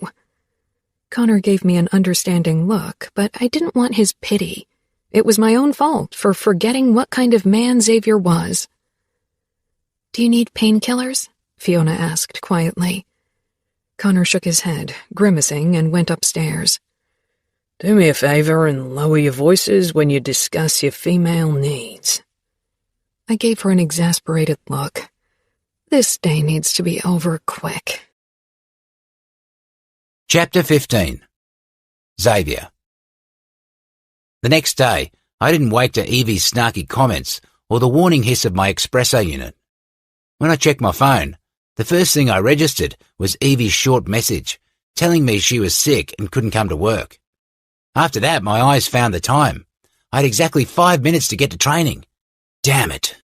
I jumped out of bed. So close to the start of the season, I couldn't really risk the coach putting me on the bench. I got ready and reached the training grounds in record time, but still too late. Connor jogged up to me after the coach was done screaming at me for being 20 minutes late. One day without Evie, and you're already late. She was supposed to wake me. She didn't show up with some half-ass apology about being sick. She wasn't sick. We both knew it. Guilt hit me like a fucking wrecking ball again. Connor narrowed his eyes. Can you really blame her? She probably didn't want to see you. She's my assistant. The possibility she was still my friend was highly unlikely, and the stab that sent through me almost knocked my damn breath out of me. And she was still asleep when I left. The painkillers knocked her out. I stopped mid-run. Painkillers? Connor kept jogging in place beside me, the corners of his eyes crinkling in that annoying way. Apparently you acted like a caveman with your enormous stick. Did I hurt her? Connor began to laugh softly, eyes full of mirth, as he jogged in front of me. I shoved his shoulder, pushing him out of my way. You know what, Connor? Fuck you. I started running again. I wouldn't get another lecture from the coach because Connor was messing with my mind.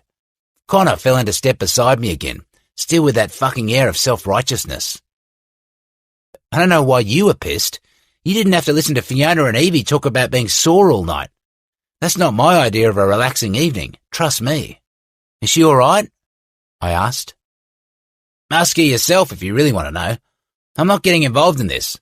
I'm already the bad guy because you're my best friend, so thanks. I assume that means I'm no longer invited to barbecue tomorrow. Connor groaned. Fuck, I forgot about that. He glanced my way. I'm not sure if it's in your best interest to be around Fiona at the moment. I can't guarantee your safety. Fiona is royally pissed at you. More pissed than her usual pissed self? Trust me, Xavier, you haven't seen Fiona this pissed yet. I would have loved to have seen Fiona that pissed. Pissing her off was my favourite pastime, but I was wary about being around Evie after what happened. Don't worry, Connor, I can keep myself entertained. Enjoy your barbecue while I find somewhere I can put my enormous stick. Connor shot me a glare. Really? You're just going back to fucking the next random girl? I returned his glare. What else am I supposed to be doing? He sneered. I don't know, but maybe you should start thinking about it. With that, he sped up even more. What the hell was that supposed to mean? Since when was he the authority on women? I still remembered our bachelor days too well, before Fiona. After training, I picked up my phone and tried calling Evie, but she didn't pick up. She also ignored my messages. Evie wasn't the petty or vindictive type, so if she acted this way, she was really hurt. I wasn't sure what to do, and that was the worst. Evie. I sent Xavier a message that I was sick and ignored his messages and calls. When I didn't show up the next day either, Connor cornered me in the kitchen where I was preparing an afternoon snack for myself. Fiona was gone recording a workout with another Instagram fitness star, or he probably wouldn't have dared to say the banned X word. Xavier needs you. You need to return to work, really, he said imploringly as he stepped into the kitchen. I raised my eyebrows over my cup of coffee, then took a bite of the chocolate mug cake I'd made in the microwave. I'm sick. No, you're not, he said. Xavier is an asshole, I'm giving you that, but he's my best friend and he's the best player on our team. I can't have him messing up this season because you don't kick his ass. I know you're hurt because he did what he always does and never stops talking about. I flushed at the realization that Xavier probably shared everything with his best friend. Had they had a good laugh about me? I didn't want to know how badly I'd embarrassed myself, having no experience and not looking the model type. I hope you enjoyed his stories about me, I muttered. Connor's eyes widened. He didn't say anything about you, Evie, I swear. And if he'd tried, I would have shut him up with a fist to his fucking mouth. I cuffed his shoulder lightly. You're a good guy. Fiona is lucky to have you. Connor smiled briefly, then he sighed. He's driving us up the walls, the team and me in particular. He was late to a press conference and 2 trainings so far. The coach is going to lose his shit soon. That's not my problem, I said. But it was. Connor was right, and despite what Xavier had done, or rather what he and I had done, I didn't want to hurt Xavier's career. He lived for his sport. It is. You are his assistant. Act like a grown-up about it, okay? Just save his sorry ass until you've found him a new babysitter. He left without another word, and I stared at his back, broad and muscled like Xavier's. I should never have gotten anywhere near a rugby player to begin with. But Connor had a point. I was a grown woman. I had been raised to be responsible for my actions and accept the consequences they brought. And I would do just that. Tomorrow morning, I'd wake up Xavier like I had done every day these last few months. I'd act like his assistant and babysitter, like before. I'd do my job until I found someone else to do it for me. Xavier, the Beast Stevens, wouldn't stop me. Not because of one regrettable night. So many women had lost their V-card in a worse way. So what if I didn't get my happily ever after? I unlocked Xavier's apartment and stepped in, my stomach in knots. I was a bit later than usual. It had taken more time than I'd thought to give myself a pep talk. I put the mail down on the bar counter and my purse on the stool, then hesitated briefly, taking a deep breath. I went toward the winding staircase to call up for him to get his ass down here when Xavier's voice rang out. Fuck yes, Xavier groaned. I took a step back as silence followed. Then a female voice rang out. I knew you'd love to wake up like that. Sucking my dick was a nice touch, yes. I whirled around and hurried back into the kitchen area. I snatched up my purse and rushed toward the front door, then paused with my purse clutched against my chest. I wouldn't run. This was my job. Evie, you are going to get through this. I had known what I was getting myself into when I'd started this job. I had read the tabloids, had listened to Fiona's stories. I took a deep breath and put my purse down on the counter, turned on the espresso unit to announce my entry loud and clear, then climbed onto the bar stool. I sorted through the mail and set it out on the bar ordered by importance. I put 2 cute fan letters from school classes to the top because they made me smile. Then I checked my phone for appointments for the day. Xavier had training at 9 a.m. and an interview at 3 p.m. I glanced at the clock. It was 8:15. If he managed to finish his business with his conquest quickly, we should be on time for training today. There had been silence upstairs for a while now. I hoped that meant they were done, and not that their mouths were occupied. And, as if on cue, a blonde head appeared on the upstairs landing. Everything I was not. Lean, fit, perfect. My stomach squeezed so tightly I was surprised I didn't eject my breakfast. She slowly made her way down, dressed in a micro-skirt I wouldn't even fit my thigh into and a glittery top. Xavier followed close behind her, his get-the-heck-out face already on, and as usual dressed in nothing but briefs, black this time. But unlike every other morning before today, I knew now how it felt to run my fingers over the ridges of his stomach, how his mouth felt on my skin, how it felt to have him inside me, and I couldn't unremember it. He paused briefly when he spotted me, and his expression slipped. Guilt. I lowered my eyes to my mobile, pretending to be busy with business, which wasn't even a lie. I still had about 25 emails I needed to read and respond to. "Is this your assistant?" the girl asked. Xavier didn't say anything, and I didn't bother to look up or confirm her assumption. His strong legs appeared in my peripheral vision. "Evie," he said simply. That deep voice. I was a glutton for punishment. I masked my emotions and I peered up at him. "We have 40 minutes to get you to training," I said in a professional voice. Sophisticated and in control, both qualities I longed for at the moment. "You haven't answered any of my messages." "You can't be late again. The coach will put you on the bench next game." "I was worried about you." "You also have an interview with Women's Health at 3 p.m. The blonde followed our conversation like a tennis match. Spare yourself the embarrassment and just leave, I told her. He won't meet you again. He never does. She blanched, then pursed her lips. Only because you don't get laid, fatty, doesn't mean you have to let it out on me. I didn't even feel offended. I was already too broken up to care about an insult from her, and I had heard worse in school. Nothing was as cruel as teenagers. Xavier whirled on her, making her take a step back. I liked you better when your mouth was busy swallowing my cum. She sucked in a shocked breath, and I stifled my own gasp. That was low, even for Xavier. I'd never heard him talk to a woman like that. Leave. You heard what Evie said. She shot me the nastiest glower possible before she strode out, her head held high. I wished I'd managed that kind of departure 3 days ago, and found myself relieved that nobody had recorded my walk of shame. That would have been the headline of the year.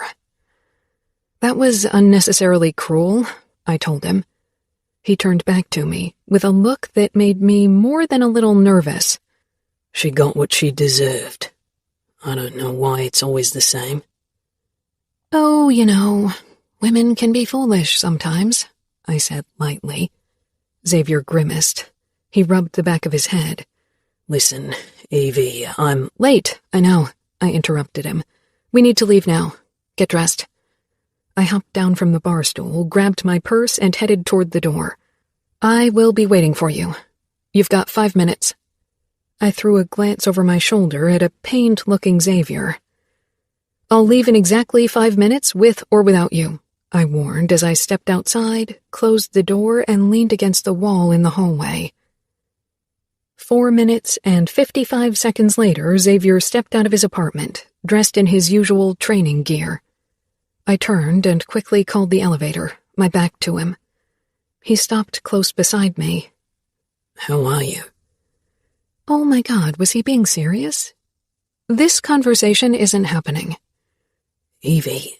The elevator stopped on the floor, and I moved in, then leaned against the wall. Xavier hesitated a moment before he joined me inside and pressed the button for the ground floor. I had a hard time not checking him out in the mirrors. I quit, I said. His head snapped around to me. We have a contract.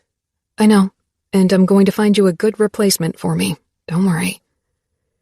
I don't want a replacement. I want you. Not in the way I want you. 6 months. That's the maximum you get. After that, I can leave without a replacement. He glared. If that's what you want. I nodded.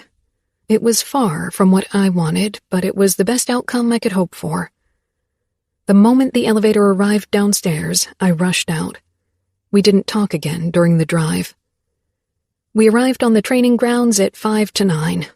Xavier jogged toward the fields as I took my usual seat on the bleachers. That girl of yours saves your ass again, the coach said with a wave at me. I smiled in return. Soon someone else would have to save Xavier's ass, even if it was the sexiest ass I'd ever had the misfortune of knowing. Chapter 16. Evie.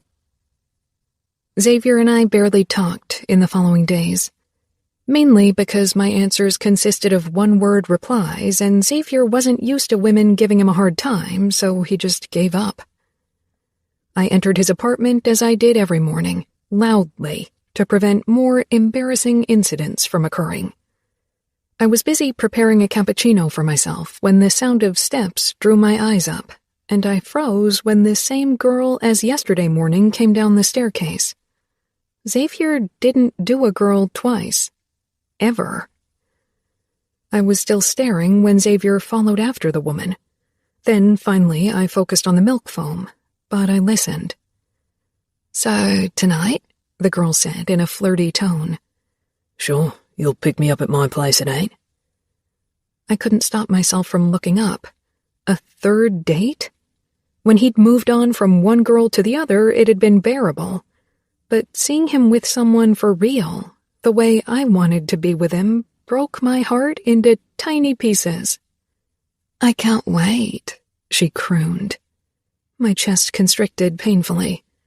Xavier led the girl to the door, let her out, then turned, and our eyes met. He frowned. So, what's on today? He sounded all businesslike. Like my boss. He had never sounded like that before. So that was how it was going to be? Good. That would make things easier for me as well. Not much. Training. In the afternoon, I was going to answer your fan mail and update your social media, but I'm doing it from home. Sure, Xavier said casually. Xavier. Connor came over in the afternoon to pick me up for a beach run. He was still giving me that badly disguised disappointed look, and it was making me furious. We'd been jogging for less than 5 minutes when I lost my shit on him. Can you stop the annoying self-righteous bullshit? You weren't a saint before Fiona either. Connor stopped. That's right, but I wasn't too big of a dickhead to realise when I found someone good. I slept with Evie once, that's it. Connor scowled. So you're just going to let her walk away? For what? For that Dakota girl whose guts you're probably hating already? What's that all about anyway? It took me a second to remember who the fuck Dakota was. Fuck if I know. And Evie decided to quit. There's nothing I can do to stop her. You know what you'd have to do to make her stay? I don't date Connor, and you fucking well know it, and especially not someone like Evie. Connor got in my face. What's that supposed to mean? You had no trouble fucking her despite her looks, but she's not dating material because of it or what? That's not it, you stupid arsehole, I growled. Then what is? Evie is not interested in media attention, and she's a good girl. She's not the girl for me. She needs someone straight-laced, some decent bloke who makes her happy. You are such an idiot. I know, I said regretfully, but if it makes you happy, I'll dump Dakota tonight. We're meeting in that new trendy club everyone's raving about. She probably hopes someone from the press is there as usual. Evie. I scanned my emails on my tablet. The recruitment firm I'd contacted to help me find a new assistant for Xavier had asked me for a meeting next week. Blake asked again if Evie was available, Connor said from inside the kitchen where I was heading. My eyes widened. I didn't know Blake had asked about me in the first place, but he had always been nice when I saw him. Had he been flirting with me? I'd always been so focused on Xavier that I hadn't paid much attention to any of his teammates. What did you say? I asked, barging in before Fiona could say anything. I didn't like them discussing my love life, or the lack thereof, without me. Connor and Fiona turned around as if I'd caught them in the act. Connor rubbed the back of his head, then glanced at my sister like he needed her to stage whisper the answer. I told him I wasn't sure. Fiona scowled. I told you to tell him she was available. Yeah, well, I wasn't sure because of Xavier. There's nothing between Xavier and Evie. Excuse me, I'm here, I said. When did Blake ask before? A couple of weeks ago, around the time when you drove out to Xavier's family farm with him. I thought... Thought what? I asked. I thought it meant Xavier might be interested in you as more than his assistant. He was interested in more of her, and he got it, Fiona muttered. She was right, but so was Connor. I'd also believed it meant something that Xavier had taken me to his family. I hadn't exactly thought he wanted me as a girlfriend, but I was sure we were friends. But friends didn't sleep with each other, and they definitely didn't move on to the next conquest right after. Do you have Blake's number? Fiona asked Connor. I narrowed my eyes at her. She was meddling again. Sure, Connor said slowly. Then send him a message that you asked Evie and she's available. I never said I was available. You had your heart broken by a womanizer who's already out chasing the next skirt. You are available, Fiona said firmly. I bit my lip. Blake was kinda cute. He was nice, pleasant to talk to, and he was a sexy rugby player. There was just the little problem that he wasn't Xavier. I'm not sure that's a good idea. Why? Fiona asked, almost angrily. He's flaunting his latest conquest in your face, and you sit back and cry your eyes out because he snatched your V-card and tossed it into the dirt like an expired coupon? Wow, ouch, I muttered. Fiona looked apologetic. Sorry, but it's true. Don't feel sorry for yourself. Do something to feel good about yourself. And Blake is the right guy for it. Connor glanced between us, his mobile in his hand. Okay, tell him I'm available, I said finally. Fiona grinned and kissed Connor's cheek as if he'd just won a match. I rolled my eyes. Fiona was a bit too invested in my love life. Connor typed a short message, then nodded. All done. Maybe he isn't interested in me anymore. Or maybe he just asked to be polite. Who says he's even interested in me? I tugged at my blouse. Connor snorted. Men don't ask about a girl's dating status if they're not interested in getting hot and heavy with her. Hot and heavy, huh? I said with a laugh. The last hot and heavy experience had me sore for 2 days, so thank you, but no. Connor grimaced. But they had started poking their noses in my business. Now they had to deal with the consequences. Fiona leaned beside me against the counter. Your second time will be better. Trust me. I'll take that as my clue to leave, Connor muttered, and slipped out. Fiona shook her head with a small smile. Wimp. My phone beeped with a message. Fiona's eyes widened. That's him. You don't know that, I said, but when I stared down at my cell, I saw that it was indeed from Blake, and he was asking me for a date. And what's he saying? Fiona asked, twisting her neck to catch a glance at my phone. He's asking if I would like to go out with him tonight. Wow, he's eager. That's good. It seemed like a good thing, and it was flattering, though I still wasn't sure if Blake was really interested in me like that. What do I say? You say yes, for God's sake. Go out with him. I don't know. I'm not sure I'm ready to have my heart broken again. Then keep your heart out of it. As if it was as easy as that. Evie, do me a favor and go on a date with Blake. He's a decent guy, despite being a rugby player. He's never been one for whoring around. I hesitated, but Fiona was begging me with her eyes, and then I remembered that Xavier was supposed to meet Dakota again tonight. Why should I be home alone when he was out having fun? I messaged Blake back and agreed to meet him the same evening. He wrote back within a couple of minutes, saying he would pick me up at 8 for dinner and a club afterward if I was up for it. I was. Fiona clapped her hands. Okay, now we need to get ready. We? You will look spectacular. Blake will fall over backwards when he sees you. I didn't protest. Fiona was a woman on a mission, and the last few times she'd helped me get ready had worked out well. Too well, in Xavier's case. But I definitely wasn't going to sleep with Blake or anyone anytime soon. Blake picked me up at 8, dressed in slacks and a white dress shirt, the sleeves pushed up to his elbows. His blue eyes slid over my body. I was still insecure in outfits like this.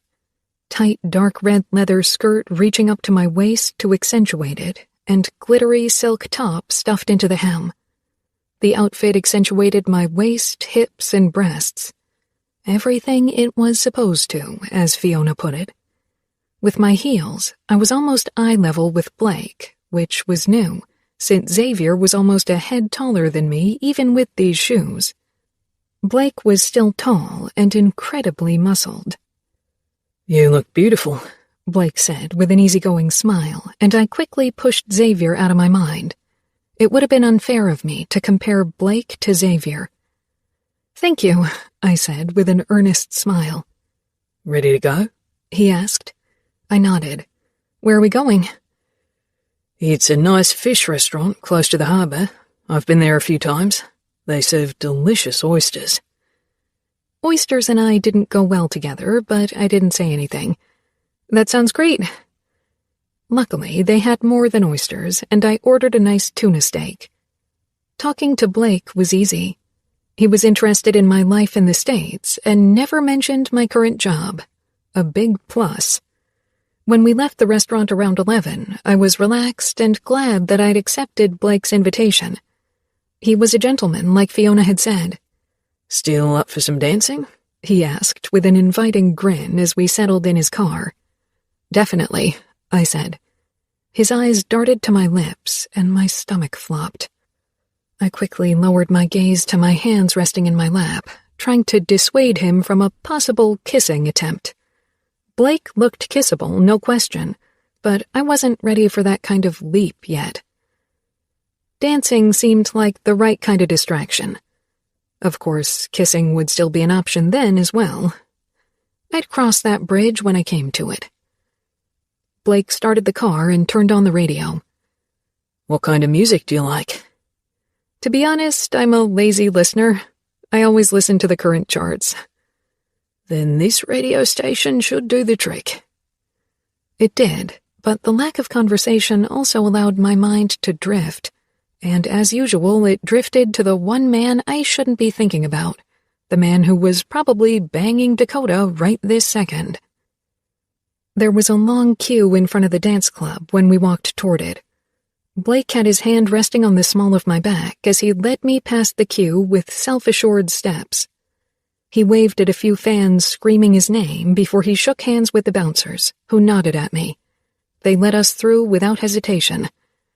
Do rugby players ever have to stand in line for anything? I asked with a laugh, remembering how Xavier had gotten into every club or restaurant without waiting. Blake chuckled. Not around here, no. The club was already crowded despite the early hour, but most people were still in the bar area, warming up for the dancing part. Drinks? Yes, please. We moved toward a free table close to the bar. The tables near the windows with a view of the harbor were already occupied. 2 mojitos later, I was ready to hit the dance floor. I usually didn't get tipsy around people I barely knew, but I needed to get Xavier out of my head. I wasn't completely trashed, but a nice buzz had loosened my limbs. Blake took my hand as he led me through the crowd. The bass throbbed through my body, and I began moving to the rhythm, swinging my hips like I'd never done before. Blake smiled, a slower, more intimate smile, and touched my hips lightly, his eyebrows rising in silent question.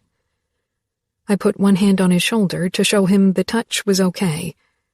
I wasn't even worried what he'd think of my softness. Was that because I wasn't interested in him?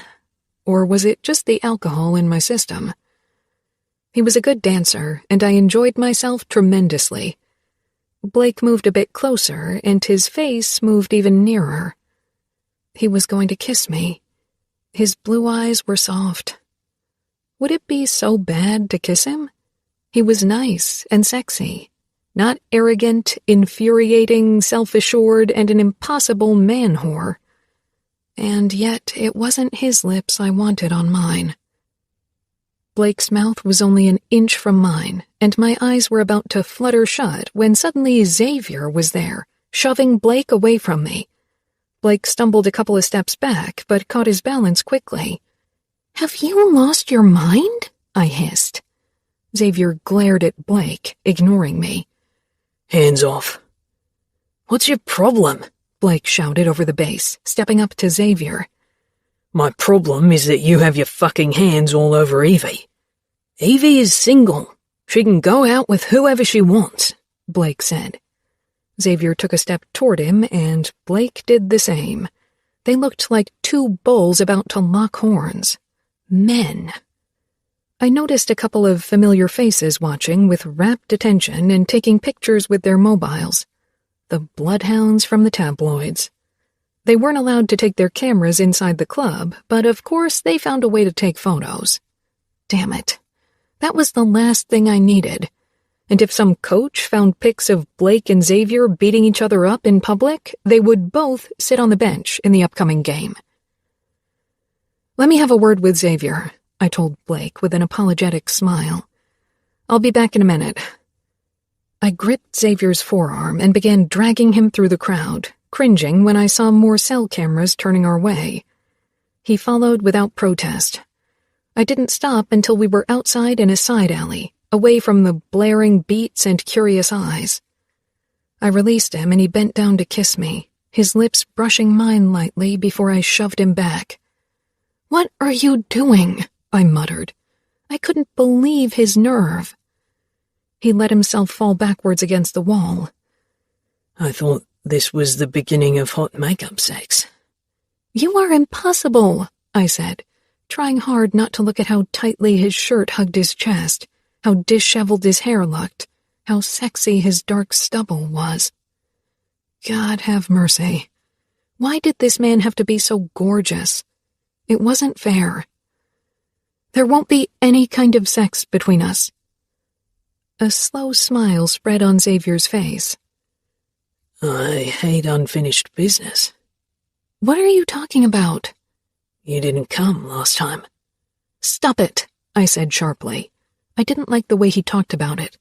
"Where's Dakota?" He grimaced. "Inside somewhere. I don't know. I don't care." "Maybe you should return to her." He straightened, sighing.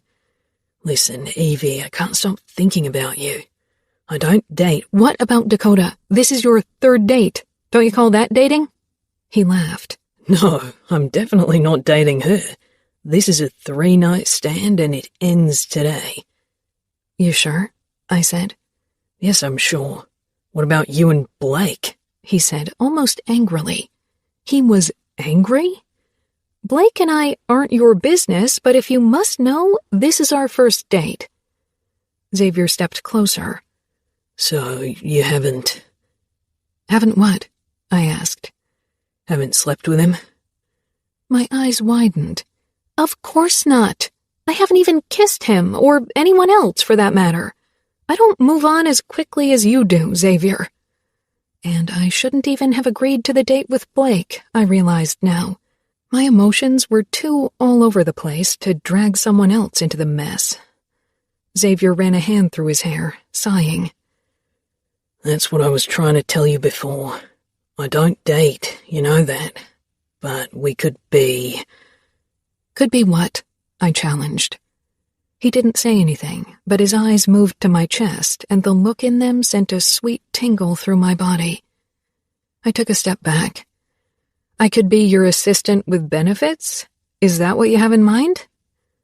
He frowned as if my vehemence surprised him. Did he really think I would agree to something like that? "Right, that would work out well for you. I'd still organize your life, and you could sleep with me whenever you felt like it, and as an added bonus, you wouldn't even have to be faithful and could keep up the one-night stands." He raised one cocky eyebrow. "You'd get mind-blowing sex out of the arrangement. It could be worse." "You just don't get it. All that matters to you is the next high, the next conquest. For you, it's all about having fun. But I'm not like that. For me, sex is about intimacy, about allowing closeness, and about trust. It's about caring and loving." "If that were true, you wouldn't have slept with me." Tears gathered in my eyes. My nails dug into my palms in an attempt to hold on to my composure. I had never really cried in front of Xavier, and I never would. Xavier's expression froze.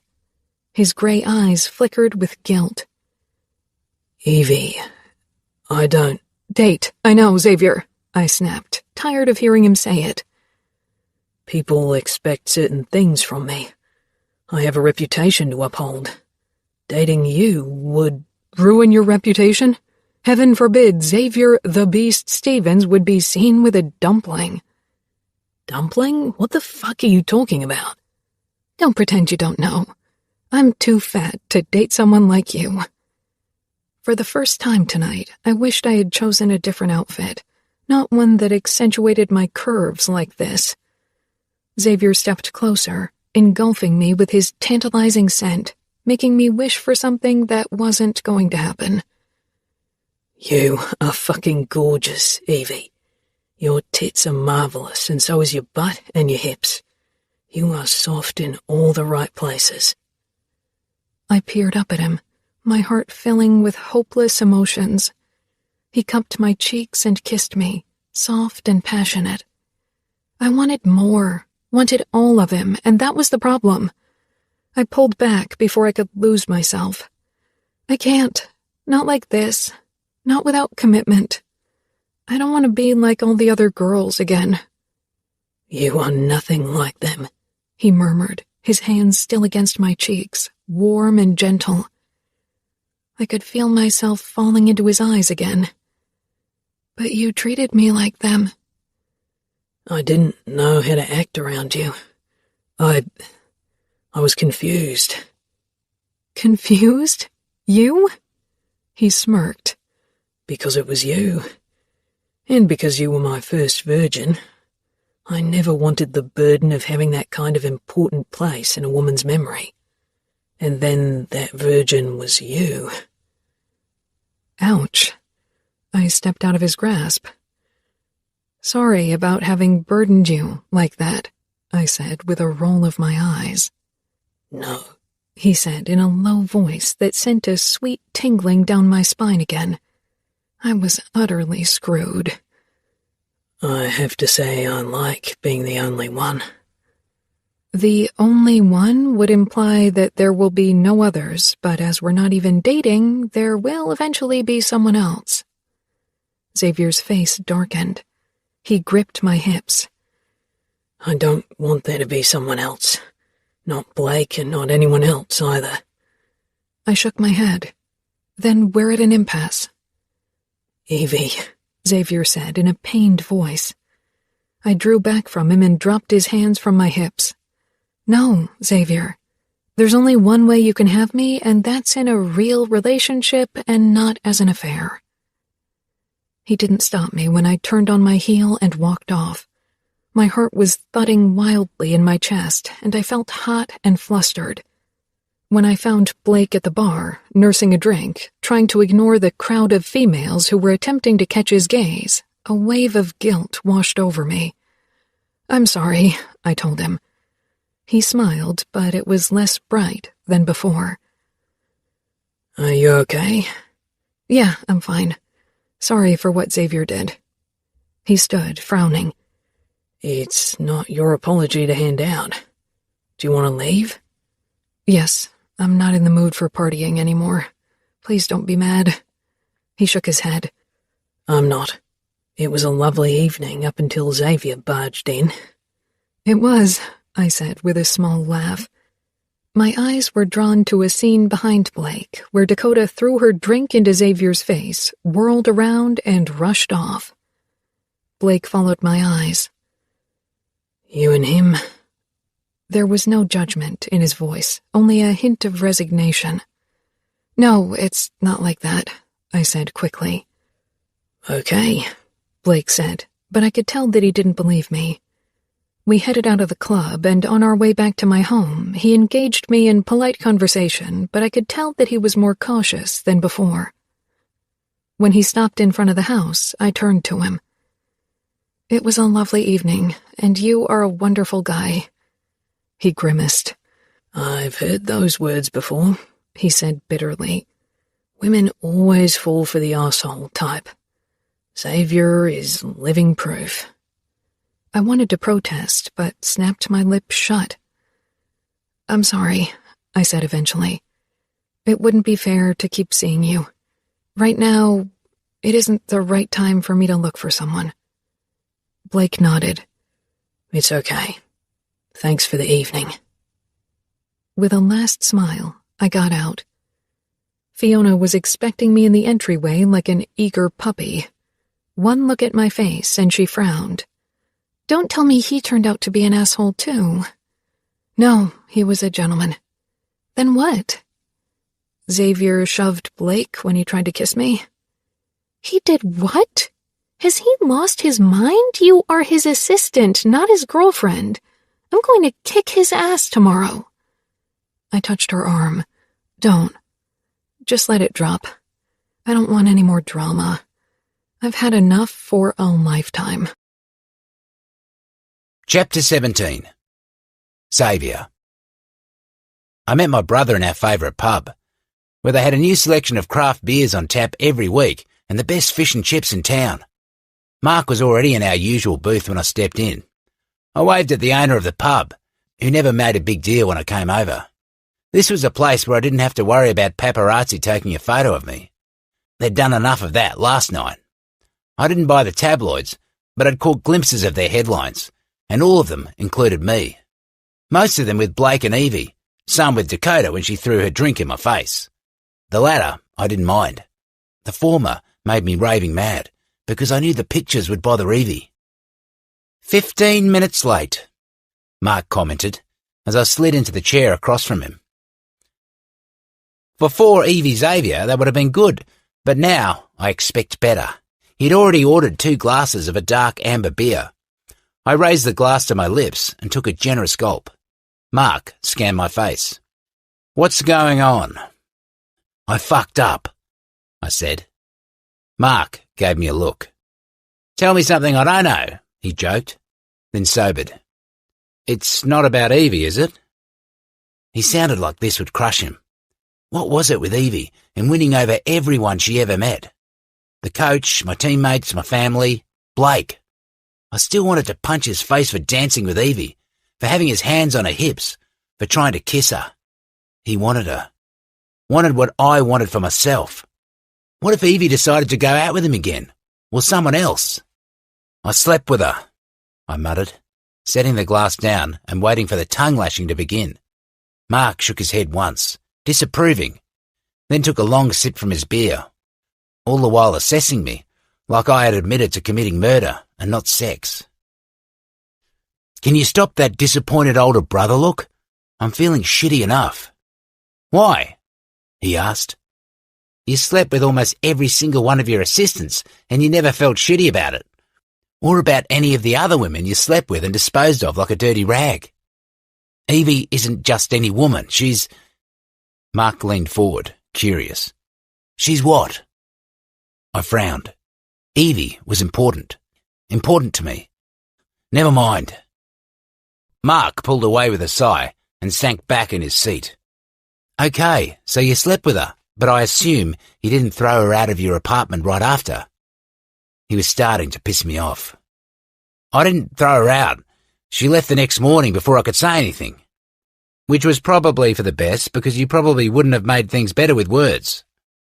Probably, I conceded, taking another sip. I wasn't sure what I would have said, but not what Evie wanted to hear, that was clear. If she left, maybe things aren't that bad. Maybe she'll at least agree to keep working as your assistant. I was a first, Mark. His brows drew together. First what? You're awfully slow for a lawyer, I muttered, then sighed. Evie was a virgin. Mark put his glass down and stared. Suddenly, anger took over his face. You slept with her knowing she'd never been with a guy? That's low, even for you, Xavier. Fuck! Even your dumbass must have realised she's got feelings for you, and that's why she wanted you to be a first. For Mark to say fuck, he must be really pissed on Evie's behalf, and he reached his goal. I felt even worse, which had hardly seemed possible. Every woman I'd been with since I'd slept with Evie had made me feel more guilty. They hadn't been the distraction I'd hoped for. All they'd done was show me that Evie was one of a kind. I didn't know, at first, and when I figured it out, it was too late. Mark shook his head again. He grabbed the empty glasses and rose. I'm getting us another round. I've got a feeling we'll both need it. He returned with 2 glasses filled with an almost black concoction. Dark ale, chocolate and malt notes, he said, as he put a glass down in front of me and sat down. I assume she quit a job? I nodded. That leaves her 6 months to find you a replacement. I nodded again. Mark sighed. Mum will be really sad, and Willow too, and Milena and the kids as well. I scowled. I get it. I ruined this for everyone. We all love Evie and I fucking lost her. Mark tilted his head in that annoying attorney way, like I had just revealed a crucial hint. We all love her? It's a figure of speech, Mark. Get off my back, I said, getting angry. Mark sat back and was quiet for a long time. Maybe it's not too late. Go to her. Tell her how you feel. Evie seems like a woman who doesn't hold grudges. Maybe she'll give you another chance. For what? A relationship? You know I don't date, Mark. Have never, will never. I love Milena, Mark said quietly, and I braced myself because that voice rang all my alarm bells. I knew he was going to address a topic I hated. There was a time when I thought like you, when I thought the world was better off with me not dipping my toes in the dating pool. But with her, I could not let her get away. I'm not like him. Sometimes I get angry and I yell, and Milena yells back. But not once did I call her names, threaten her, or consider raising my hand to her. And not only because I don't want to lose her, because I would lose her if I treated her like that, but because I don't want to treat her that way. Good for you, because I'd run over you with my fucking car if you ever treated Milena and the kids like shit. Mark smiled. I know, he sighed. You and Evie seem perfect for each other. I've never seen you laugh so much around a woman. Evie is the funniest and smartest woman I know. What's the problem then? Is it because she doesn't look like the supermodels you usually parade around? I narrowed my eyes. Evie's hot, and I don't give a damn if she's supermodel material or not. The press was a different matter. They would descend on her like vultures if word got out that we were dating. Then what? I sighed. He didn't get it. There's always that one messed up puppy in the litter that'll chew your face off when you're sleeping. We both know you and Willow aren't that kind of pup. Mark shook his head. You won't chew anyone's face off, Xavier. You never know. I don't want to fuck up Evie's life. Mark snorted into his beer. You're doing an awful job so far. Nothing like an older brother who made you feel like the biggest arsehole in the world. He and Fiona would get along well if they ever met. Evie still did everything she was supposed to do. She was responsible and took her job seriously, but now she made sure to keep a distance. Our banter was gone, and she never got close enough so we could accidentally touch. Xavier, are you listening to a word I'm saying? Can't you at least pretend to give a shit? My eyes were drawn to her, where she was perched on the bar stool, tablet in front of her, scowling at me. I hadn't listened. I was still working out my courage to say what needed to be said.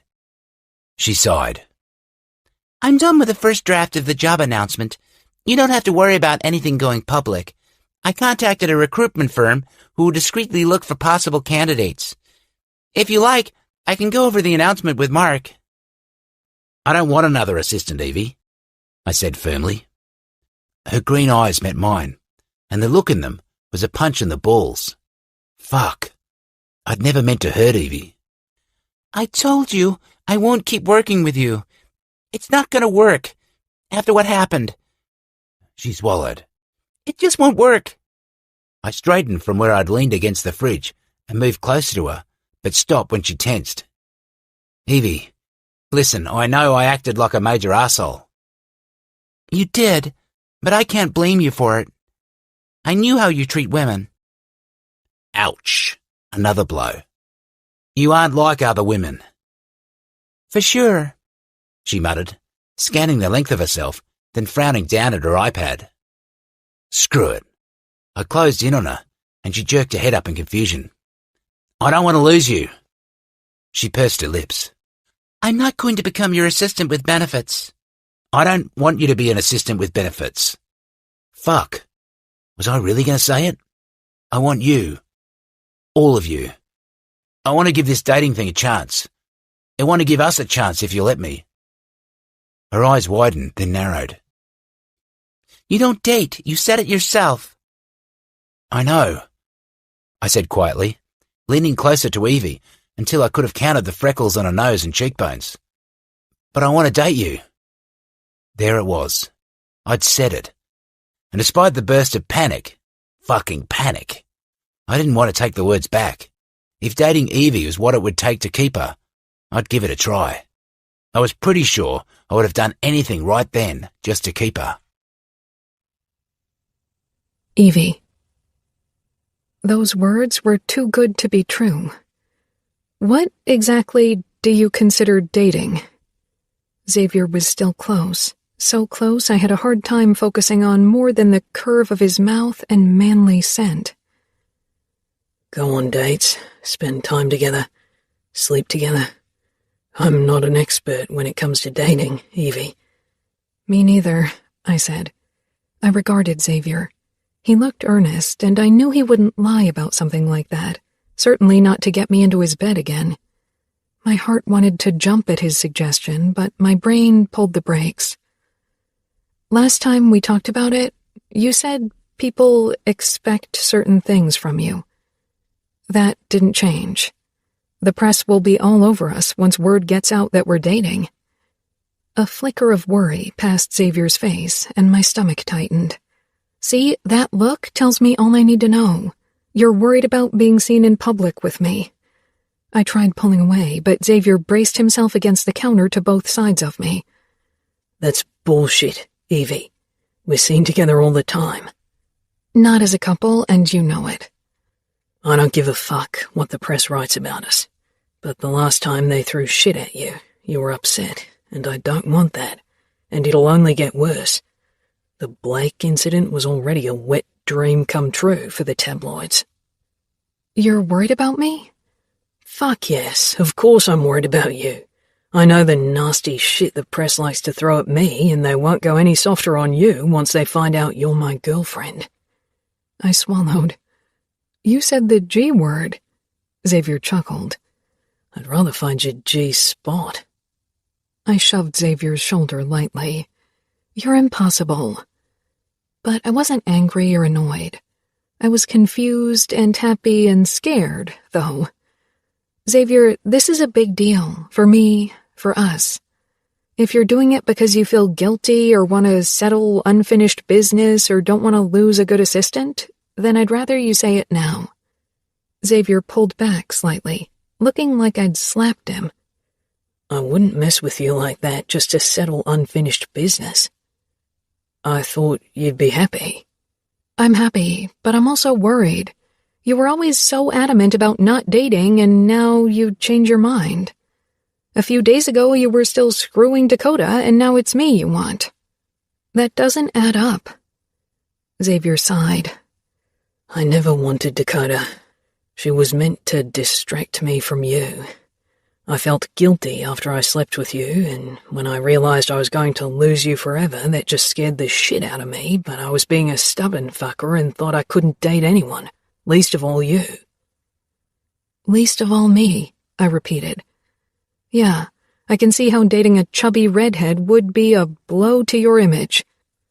Xavier grabbed my hips and stepped between my legs, bringing our faces close. Don't twist my words in my mouth, and don't let your insecurities over your body be mine. I snapped my mouth shut. Xavier had never been truly angry at me, but now he looked mad. He leaned down slowly and brushed his lips across mine. I held my breath, but he didn't deepen the kiss. Instead, he pulled back a couple of inches. What I meant is, he said firmly, I never wanted to date because I didn't think I would be good at it. I huffed. If you've never tried it, then you can't know. My father was a major asshole, Evie, Xavier said suddenly, and I became still. Except for that brief mention after the women's shelter, he had never talked about his father, nor had anybody else from his family. His gray eyes held apprehension and pain at a memory from his past.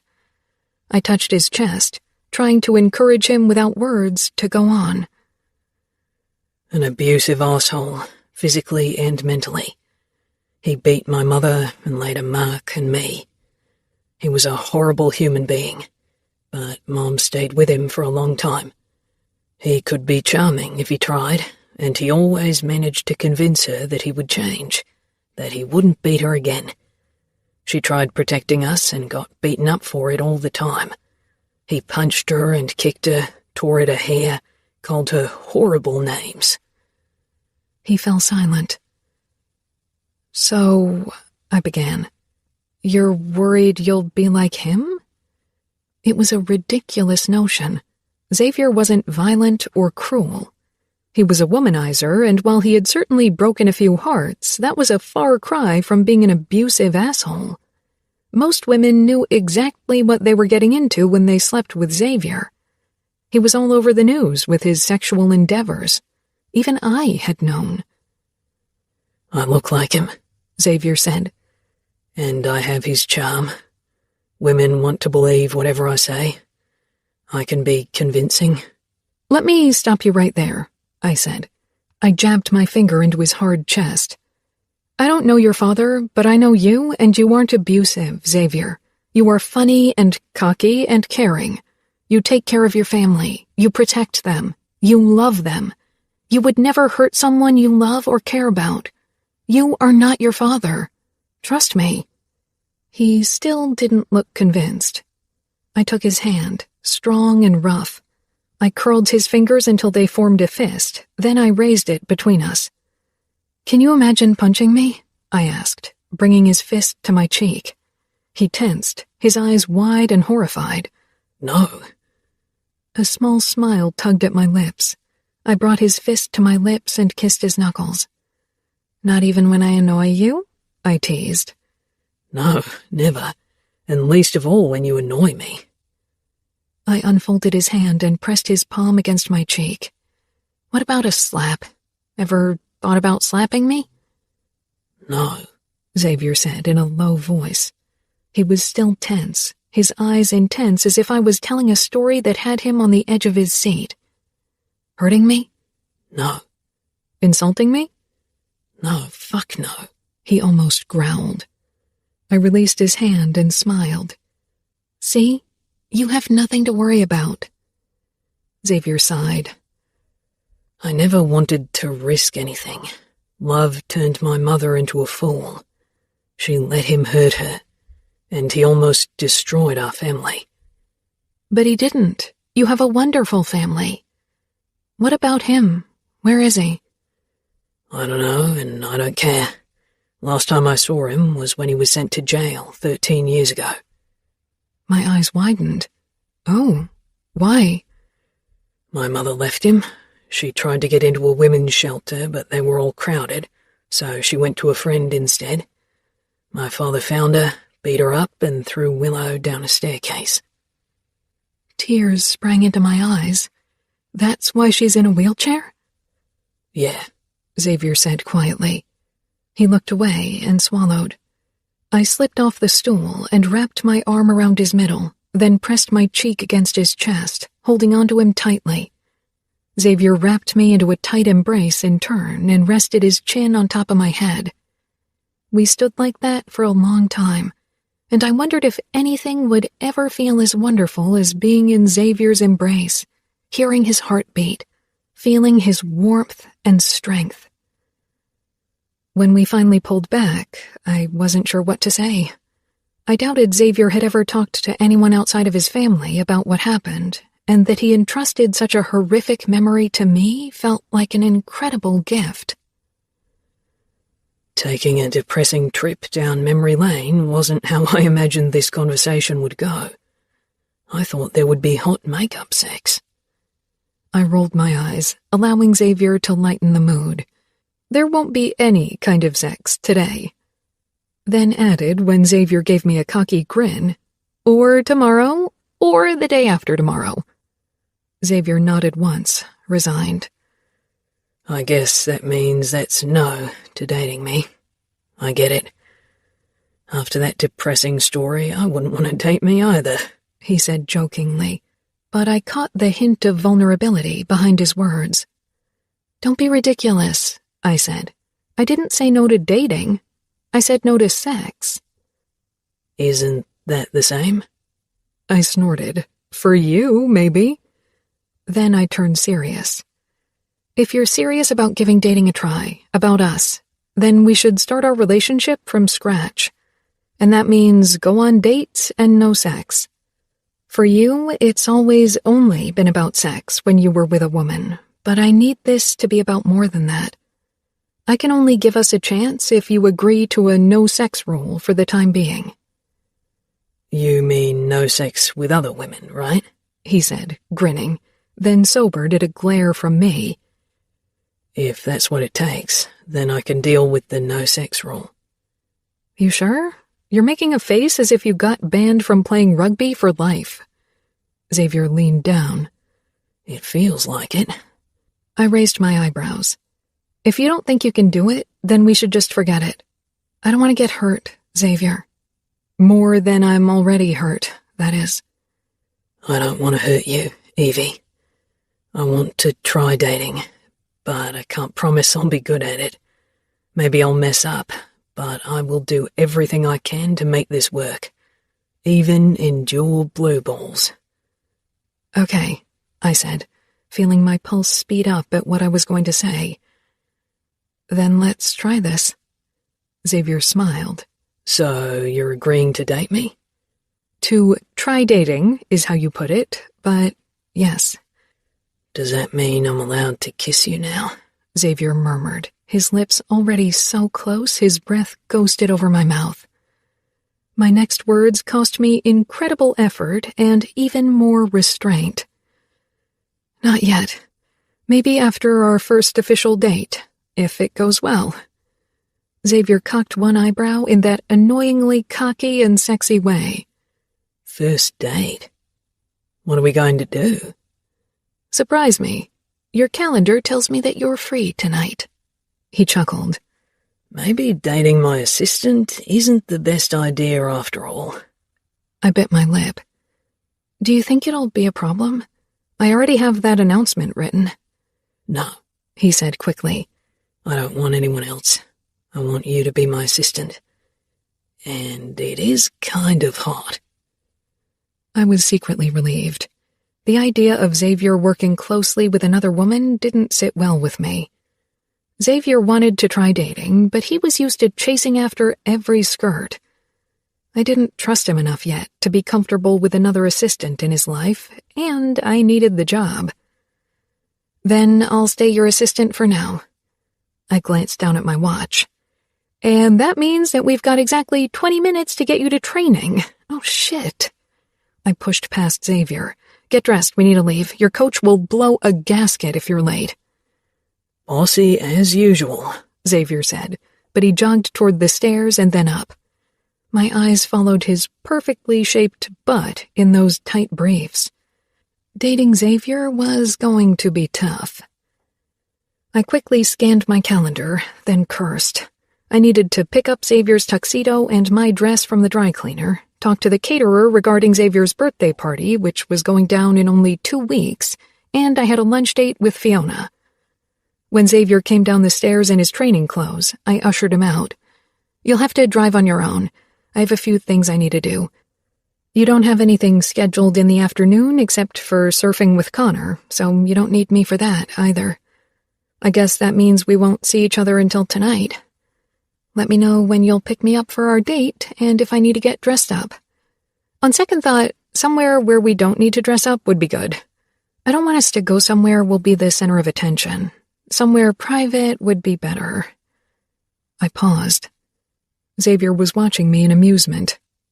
"What?" I asked, flushing. I had been rambling. "It's cute when you're nervous. Does dating me make you nervous, Evie?" Xavier asked in a low voice, leaning close, that wolfish grin on his face. Not one to let him get the best of me, I touched his hip and pressed my breasts up against his chest. "Of course not. Does dating me make you nervous?" Xavier's eyes darted to my neckline and his chest heaved against mine. Before I lost my own game, I stepped back, patted his chest, and said, "I can't wait to see what you have planned for our first date."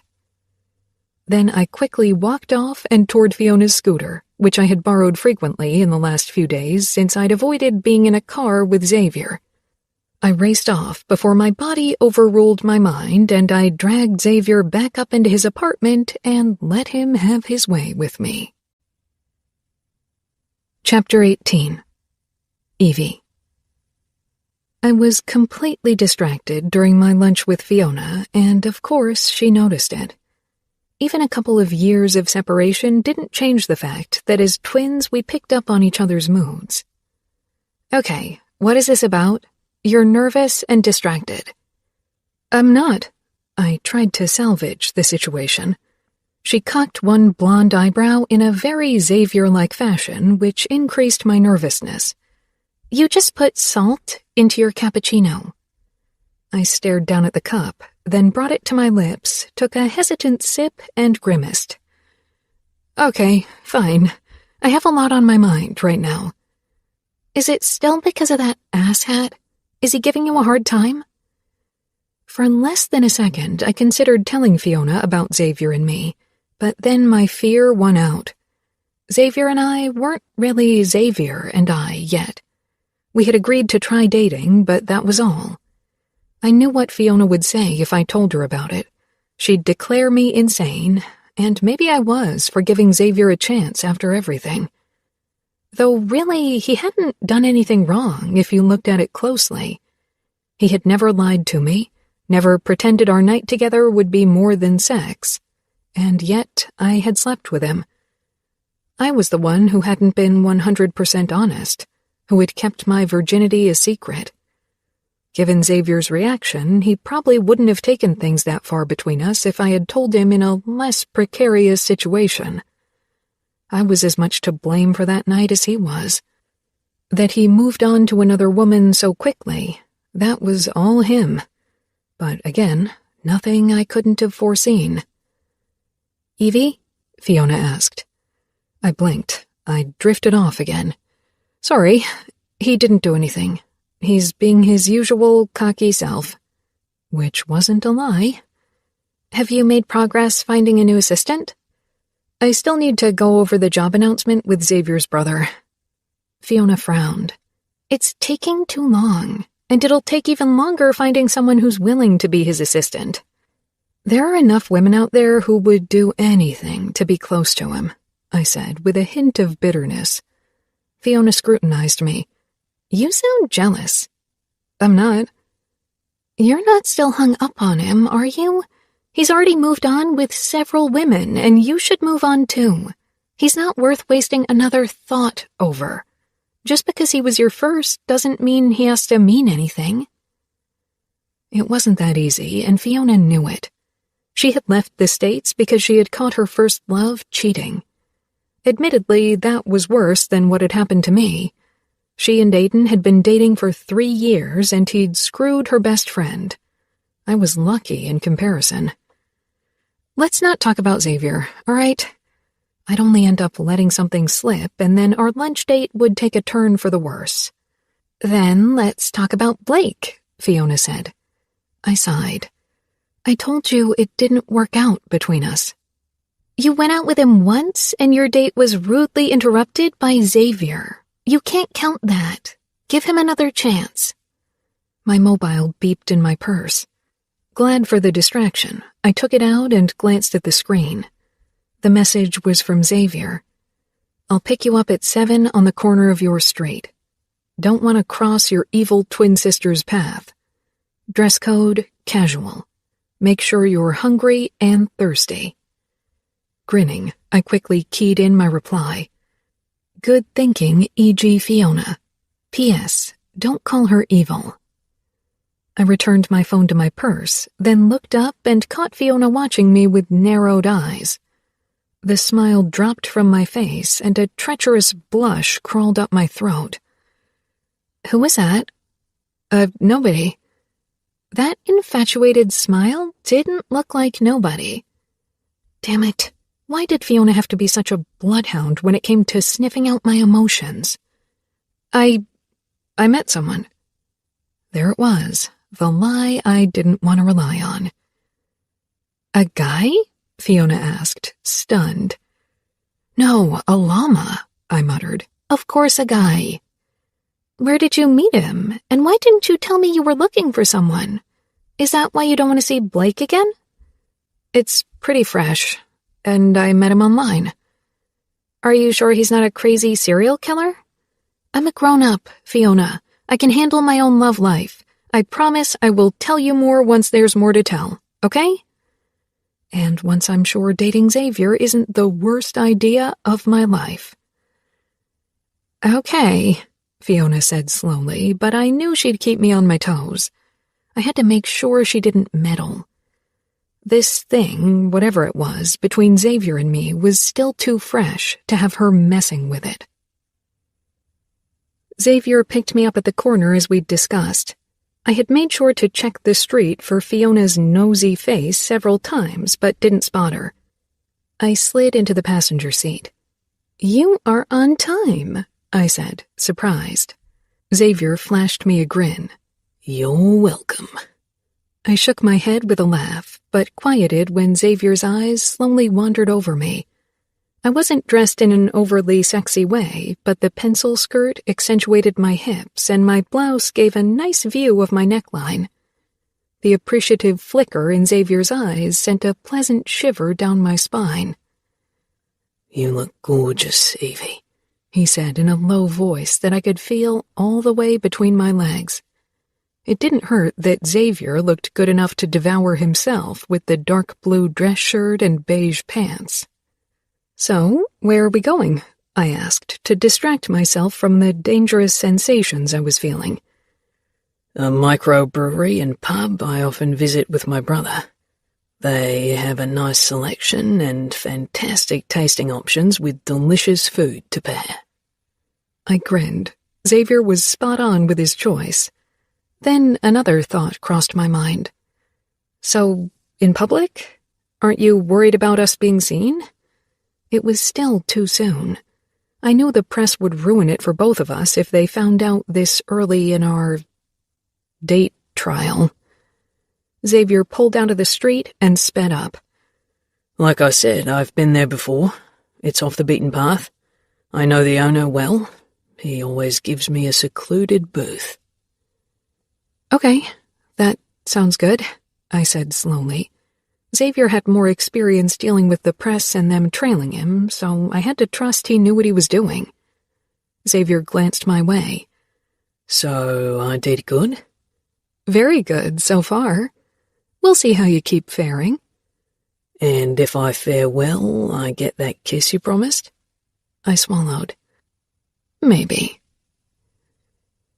I didn't miss the surprised look the owner of the brewery gave us when we stepped in, and of course felt self-conscious because of it. Xavier probably had never brought someone like me here. Xavier's hand rested lightly on my lower back, and his biceps grazed my shoulder blade as he led me inside. As if he could read my mind, Xavier said quietly, I've never brought anyone but Mark here. That made me smile, and Xavier's expression softened in a way it seldom did. We settled in a cozy booth in a corner with comfortable vintage leather benches and a table, which seemed to be made from old wine barrels. When the owner came over with the menu, Xavier shook his head. The beer tasting with the matching bites. You will love their food, Xavier said when he turned back to me. If the spicy, warm scent was any indication, Xavier would be proven right. I bit my lip, suddenly unsure what to say, how to act around Xavier. Luckily, the owner came our way with 2 wooden slabs that each held 4 small glasses of beer. You know the drill, the owner said with a wink. Xavier nodded. I stared down at the 4 beers. The glasses were the size of bigger shots, not more. I hope the food isn't as tiny as well, or we will have to hit a fast food joint afterward. Xavier laughed. Oh, Evie, you are perfect. I flushed. So what's the matter with these tiny beer glasses? The tasting consists of 12 beers in total. If they were all regular-sized, I'd have to carry you out afterward. First of all, I can hold my liquor pretty well, and second, there's no way you can carry me. I'm too heavy. Want to bet on it? I'm not sure I want to bet with you. The wolfish smile. Why not? Because you don't play fair. Come on. I pointed at the beers. Tell me a bit about them. Xavier gave me a knowing look, but he let me distract him. The first one you should taste is the one on the right. It's the lightest and won't ruin your taste buds for the others. You sound like a sommelier. Is there something like that for beer? He grinned and raised his glass. To us.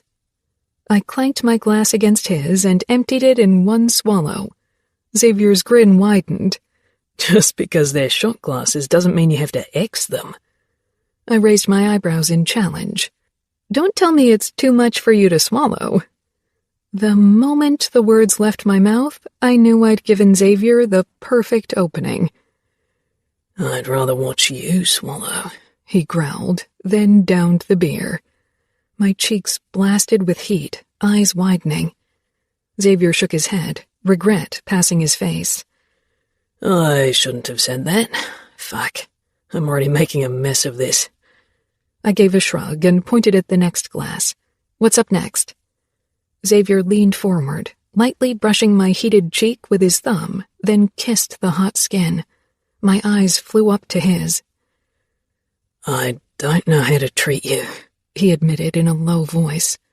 One moment I want to have my way with you. The next I want to protect you from me. I frowned. You don't need to protect me. I can protect myself. Just treat me like you treated me before sex was an issue. Like a friend, a human being. Not a vagina with limbs. Xavier choked out a laugh. Okay, that image definitely ensures that your sex ban will be successful tonight. I smiled. It would have been successful either way. Xavier didn't get a chance for a comeback because the owner came with the food. A tray with plates of finger food. Everything looked delicious, and the moment I slipped a small, fried ball of what proved to be slow-cooked pulled pork into my mouth, I knew I loved this place. I groaned as the decadent taste spread in my mouth. Xavier watched me in rapt attention, and I wondered for whom this X-ban would be harder, me or him. Did you tell anyone about this? I asked curiously when I'd finished my 8th shot of beer. Only Willow, and that was by accident. She called me this afternoon, and I let something slip. And you? If I tell Fiona, she'll go berserk on us, and I don't know that many people around here yet. I don't want to jinx this. He nodded. My family will probably be happier about this than yours. I shrugged. Fiona doesn't have to like you as long as I do. And you do? Xavier asked in a low voice. You have to ask? I wouldn't be sitting here if I didn't find you quite tolerable. Ah, Evie, your romantic declarations warm my heart, he murmured with a soft laugh. I grinned. You know what you're getting. The snark will stay. I hope so. We smiled at each other, and Xavier's eyes moved down to my lips once more. If he kept it up, I'd have to ask for ice to put in my panties. So how did Willow react to the news? What do you think? She was over the moon. She's been wanting me to find someone forever. That's lovely, I said. Xavier's expression darkened. It's because she doesn't have a life herself. She's always at home with Mom. She should be doing what other teenage girls do. Sneak out, get drunk, and flirt with guys so I can kick their sorry asses. He emptied his last beer. But she won't, because she can't, because she's stuck in that wheelchair. I touched Xavier's hand, and he turned his over and linked our fingers, his gray eyes sad and dark. That wheelchair doesn't have to stop her from living her life. She can date, she can flirt and get drunk. A disability doesn't have to stop her. It doesn't have to define who she wants to be, I told him. That won't happen on that farm. She could move to Sydney after school. She wouldn't be alone. You and I could help her. Xavier squeezed my hand, then brought it to his lips and kissed it. Evie, I don't deserve you. I hope you realize it. But I should tell you I have every intention of keeping you, deserving or not." A pleased flush spread in my body, and I leaned forward and gave Xavier a soft, light kiss, then leaned back before it turned into something more heated. It was the only kiss we shared that night, though I could tell Xavier wanted to kiss me when he dropped me off on my street. "Thanks for the lovely date," I told him, turning around to him in my seat. "Does that mean you'll agree to another date tomorrow?" Xavier asked, with that annoying, sexy twitch of his mouth. "Yes. What did you have in mind?" "We could go to the beach, sunbathe, and take a dip." Parading my flaws around in front of Xavier in a bathing suit? No thanks. I frowned. I don't think that's a good idea. The last time paparazzi got us on the beach. That's because I'd announced on my Instagram that I was filming a workout there. But it's a weekday. I looked away. I'd prefer if we did something else. "Evie," Xavier began, but I held up my hand. "How about we go to the Royal Botanic Garden? I've wanted to visit it for a while." "Okay, but the risk of people recognizing me there is pretty high too." "Put on a cap," I said with a grin. He chuckled. "I doubt that will fool anyone, but if that's what you want." "I do," I said. I knew we probably wouldn't have much time to go on dates in the days afterwards, since the start of the season was less than a week away. I left the car with a last smile and closed the door, then practically floated home because the date had gone so much better than I'd hoped. Xavier had been as much of a gentleman as he was capable of, and we hadn't had a moment of boredom or awkward silence. I risked another glance over my shoulder. Xavier hadn't driven off yet, and a small shiver passed through my spine again. I'd wanted to kiss him so badly in the car just now. I could only hope Xavier had enough restraint for both of us, because if the sex ban depended only on my control, it was doomed. Chapter 19. Evie. Xavier did indeed show up wearing a cap for our date in the Royal Botanic Garden, which, to be honest, didn't make him any less striking. A man of his size and muscle mass had a hard time blending into the background, even if he covered his head. I had chosen a cute summer dress with a narrow waist, low neckline, and ballerina flats. Xavier took his time admiring me as I strode toward him. We'd agreed to meet in front of the entrance and not have Xavier pick me up, so Connor and Fiona didn't get suspicious, though me dressing up like that had definitely raised Fiona's attention. She would find out eventually, and probably be butthurt I hadn't confided in her from the start. When I arrived in front of him, I stood on my tiptoes and kissed his cheek. His arm came around my waist at once, and his head dipped, his eyes locking with mine. "This outfit is meant to kill me, right?" I tried to hide my smugness, but failed when Xavier let out a low growl. "You are a vixen." His lips lightly brushed across mine, but I gently pushed back. Xavier held out his hand. "Can we risk holding hands?" Amusement tinged his deep voice. We took our chances and strolled through the Botanic Garden hand in hand. It wasn't overly crowded, and many people around looked like tourists who weren't aware who Xavier was.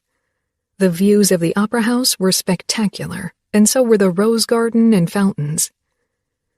"You didn't strike me as a flower girl," Xavier said after a while. "You like beer, ribs, and action movies. But roses get you?" They are pretty. I'm allowed to enjoy pretty things too, right? Xavier pulled me to a stop and stepped close. "Sure. You enjoy the pretty flowers. I enjoy you."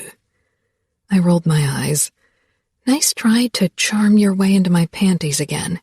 It won't work today. Xavier let out that deep rumble of a laugh. "So the ban's still in place?"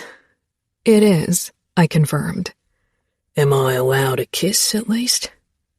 Considering we were in a public place, I deemed a kiss a safe option.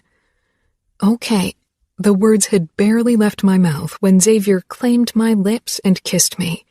Kissed me like he really meant it, and my toes curled in my ballerina flats as his tongue tasted me, teased me, and his warm palm pressed against my back.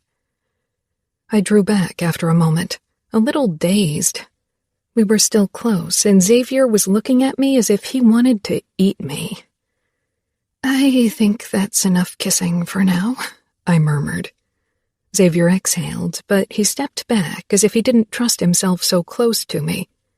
To be honest, I trusted myself far less than him. In the days after our second date, Xavier and I didn't find time for another one. His first match of the season had him busy, body and mind, and I was actually glad for the small break since it allowed me to get a better grip on my feelings and my desires. Or that's what I was trying to tell myself, at least. We'd only seen each other for work-related reasons, and I hadn't allowed any physical closeness during that time. But now that the first match was over and Xavier's team had won in a spectacular fashion, we'd agreed on a third, more intimate date. I wasn't sure why I had agreed to a date at his penthouse. Maybe because he'd asked me right after the match, when I'd still been high with the euphoria of watching Xavier play a breathtaking game. But it was too late to back out now. I didn't want Xavier to realize how strong of an effect his closeness had on my body. Yet I couldn't get a grip on my nerves about my third date with Xavier, which was ridiculous. I'd spent so many evenings with him in his penthouse and many more work hours, but this felt different. This was the first time that I came over to his apartment not as his assistant, but as his date, as his girlfriend. I had considered wearing something sexy, but instead I'd opted for a soft coral cashmere sweater that hugged my chest and jeans. I wanted to feel comfortable and not give Xavier any ideas, though knowing him, he'd get them anyway. The moment Xavier opened the door, I reminded him, "There won't be any sex tonight." Then I took him in. The tight shirt, the low-cut jeans, the light scruff, and those eyes. Suddenly, I felt like I needed reminding more than he did. He grinned. "You said that already." I'd said it more than once, had sent him 2 texts today alone with the same message. I nodded once, suddenly feeling shy. I had never felt shy around Xavier. Maybe this was a bad idea. Xavier opened the door a bit wider. "Won't you come in? I promise I won't bite unless you want me to." "Xavier," I said in warning, but my stomach did a stupid little flip. This man would definitely be my undoing. I took a resolute step into his penthouse and walked toward the kitchen island, where I dropped my purse on one of the stools before I headed toward the fridge and opened it.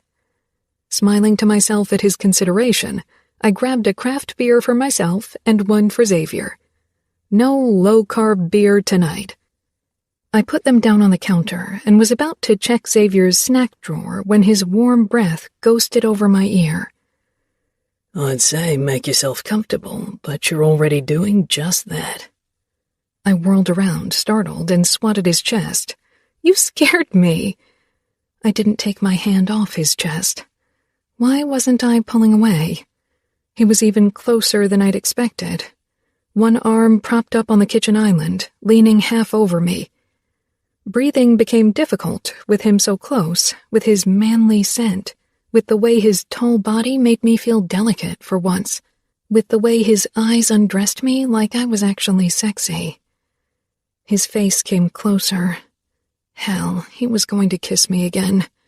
I knew where it had led last time we were alone in his apartment.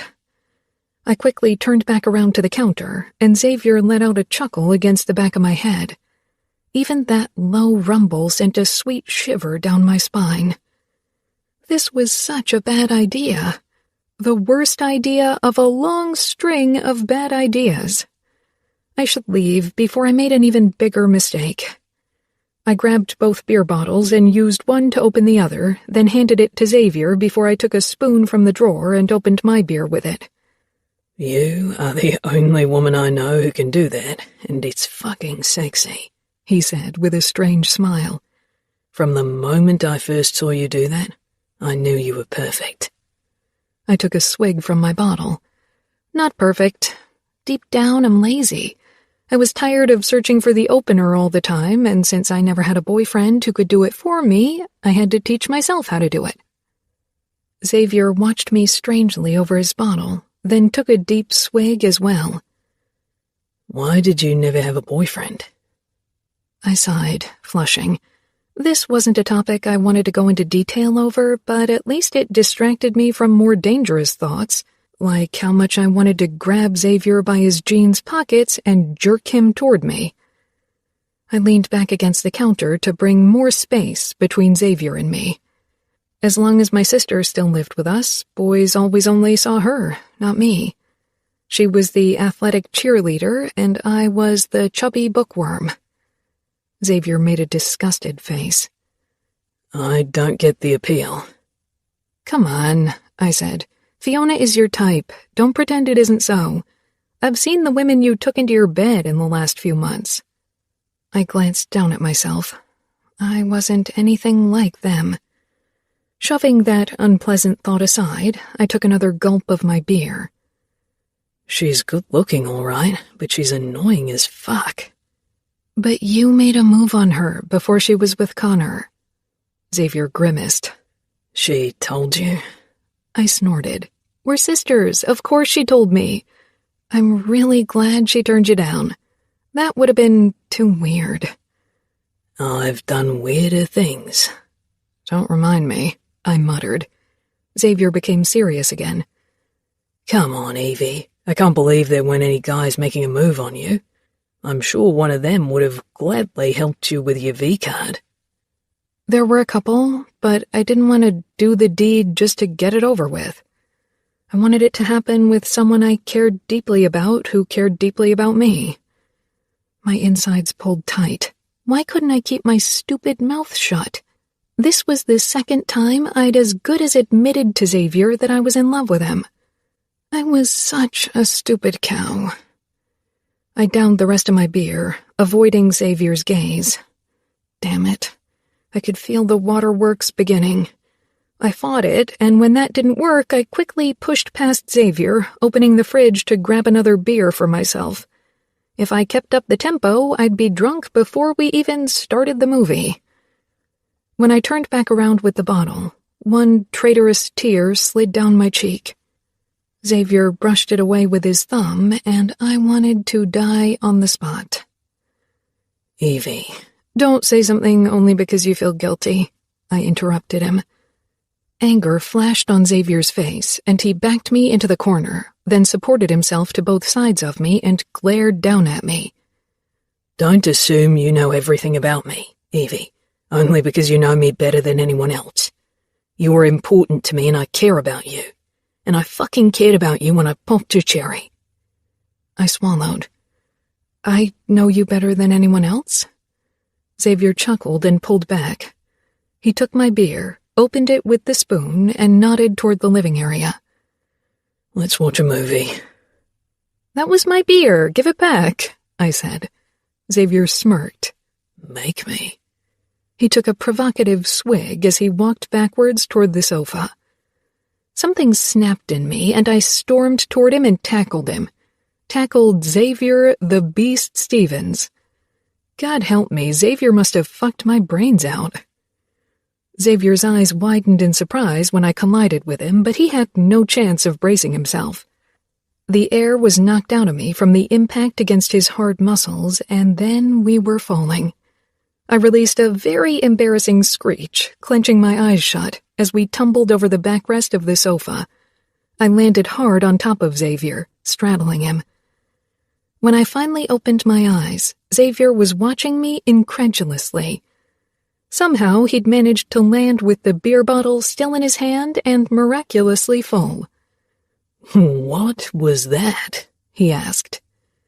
I stared down at him, realizing I was sitting on him, and I flushed.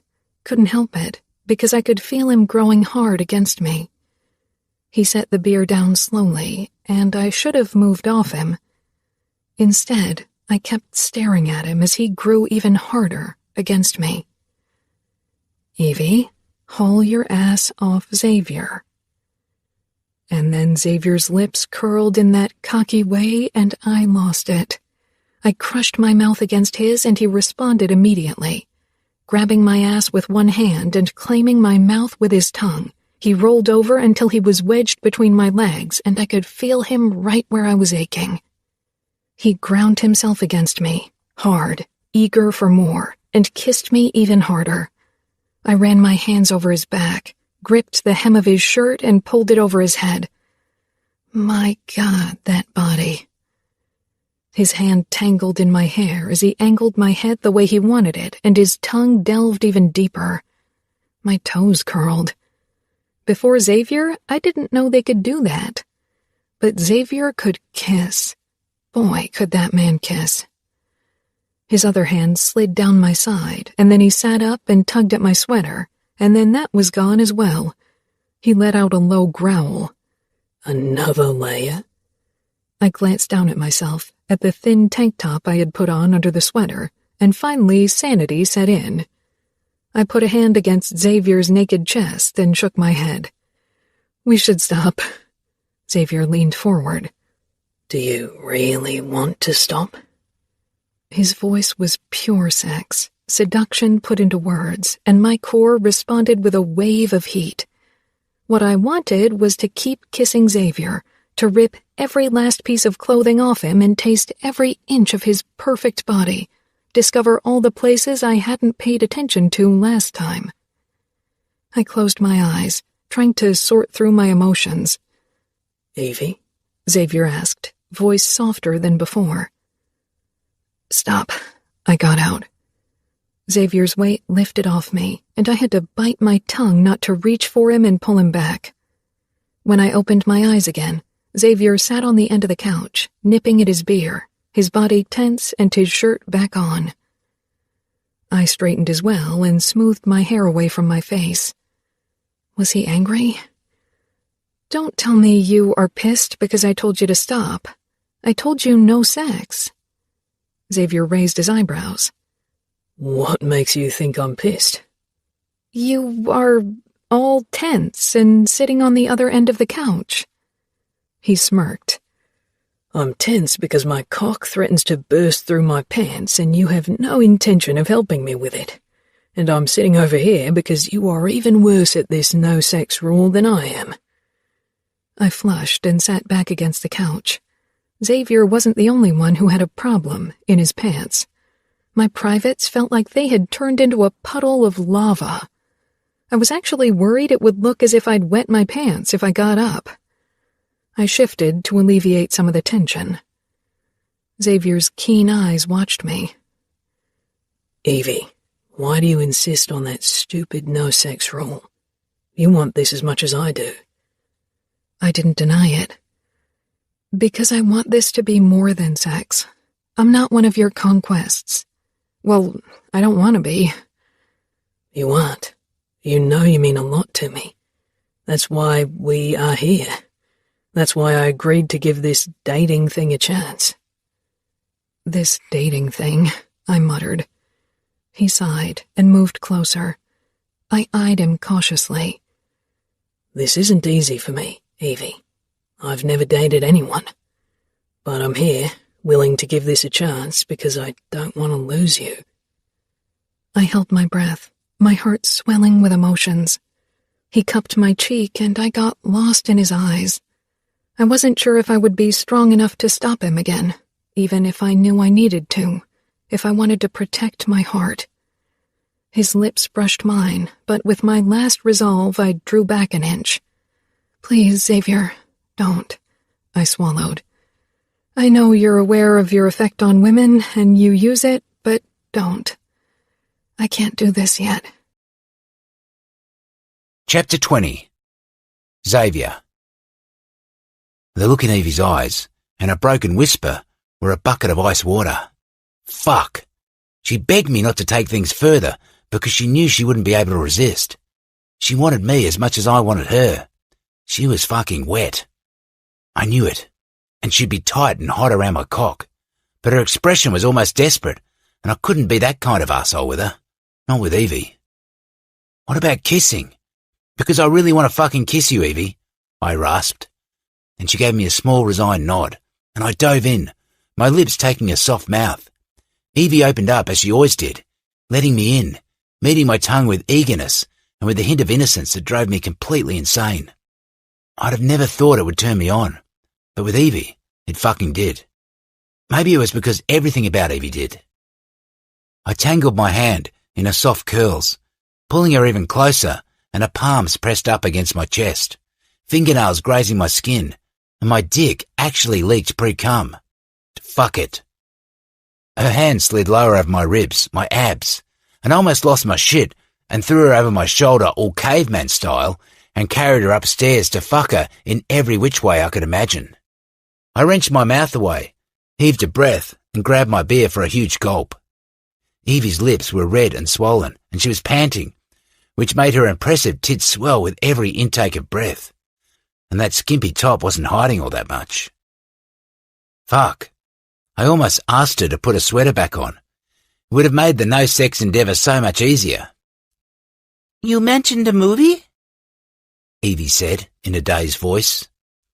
Yeah, I croaked, then cleared my throat. Got the new Mission Impossible for us. Great, Evie said. I'll get myself another beer since you took mine and some snacks. Let me, I said, but Evie was faster. Stay, I need to splash some water on my face anyway. That sounded like a good plan. I needed some cold water in my pants. I watched Evie's ass as she headed for the fridge, and my mind had her undressed, bent over the couch, and my cock wedged between those amazing globes within a second. Groaning, I leaned back and rubbed my temple. This was going to be fucking hard. Are you in pain, Xavier? Evie asked teasingly from a spot at the open fridge door. Do you need a dry pair of panties? I shot back, and Evie's eyes widened, cheeks turning pink. Bullseye. She grabbed the beer before she took a bag of chips out of my snacks drawer. Before Evie, it had been mostly empty, but I knew she had a sweet and savoury tooth, so I always kept a few snacks handy. Beer and chips. You really went all out for our date night, she said. I tensed. You said you didn't want anything special. We can still order something to eat. The Indian place you love so much. Pressing the cold water against the cheek, she came toward me, dropped the bag in my lap, and touched my shoulder. I'm actually not that hungry. Chips, beer, and a movie where Tom Cruise kicks ass are my kind of date. I grinned, because this was Evie. I opened the chips bag, and Evie settled beside me. I put my arm over the backrest, not sure if it was a good idea to wrap it around her, to bring her closer. Evie eyed me with those fucking gorgeous green eyes, and worried her lower lip. How do we do this? I chuckled. We turn on the TV and watch. She gave me a look. That's not what I meant. What do you want?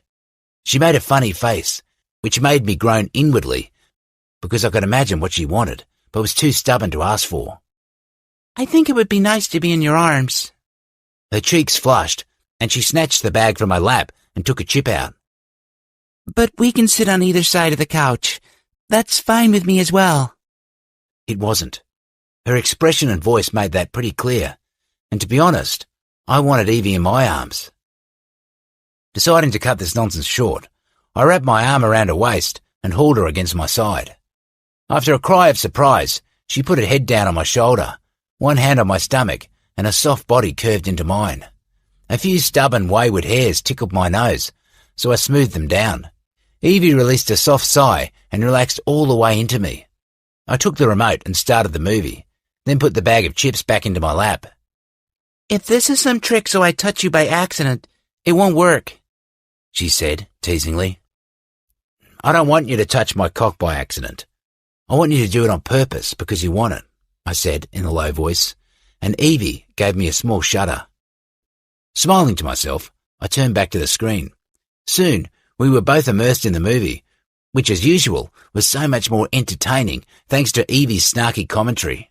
My hand on her waist began to travel up and down her side, enjoying her soft curves. It wasn't something that I had ever considered liking. Evie's breathing deepened when my fingers brushed her ribcage. By now, I was glad for the bag of chips in my lap because it hid my fucking boner.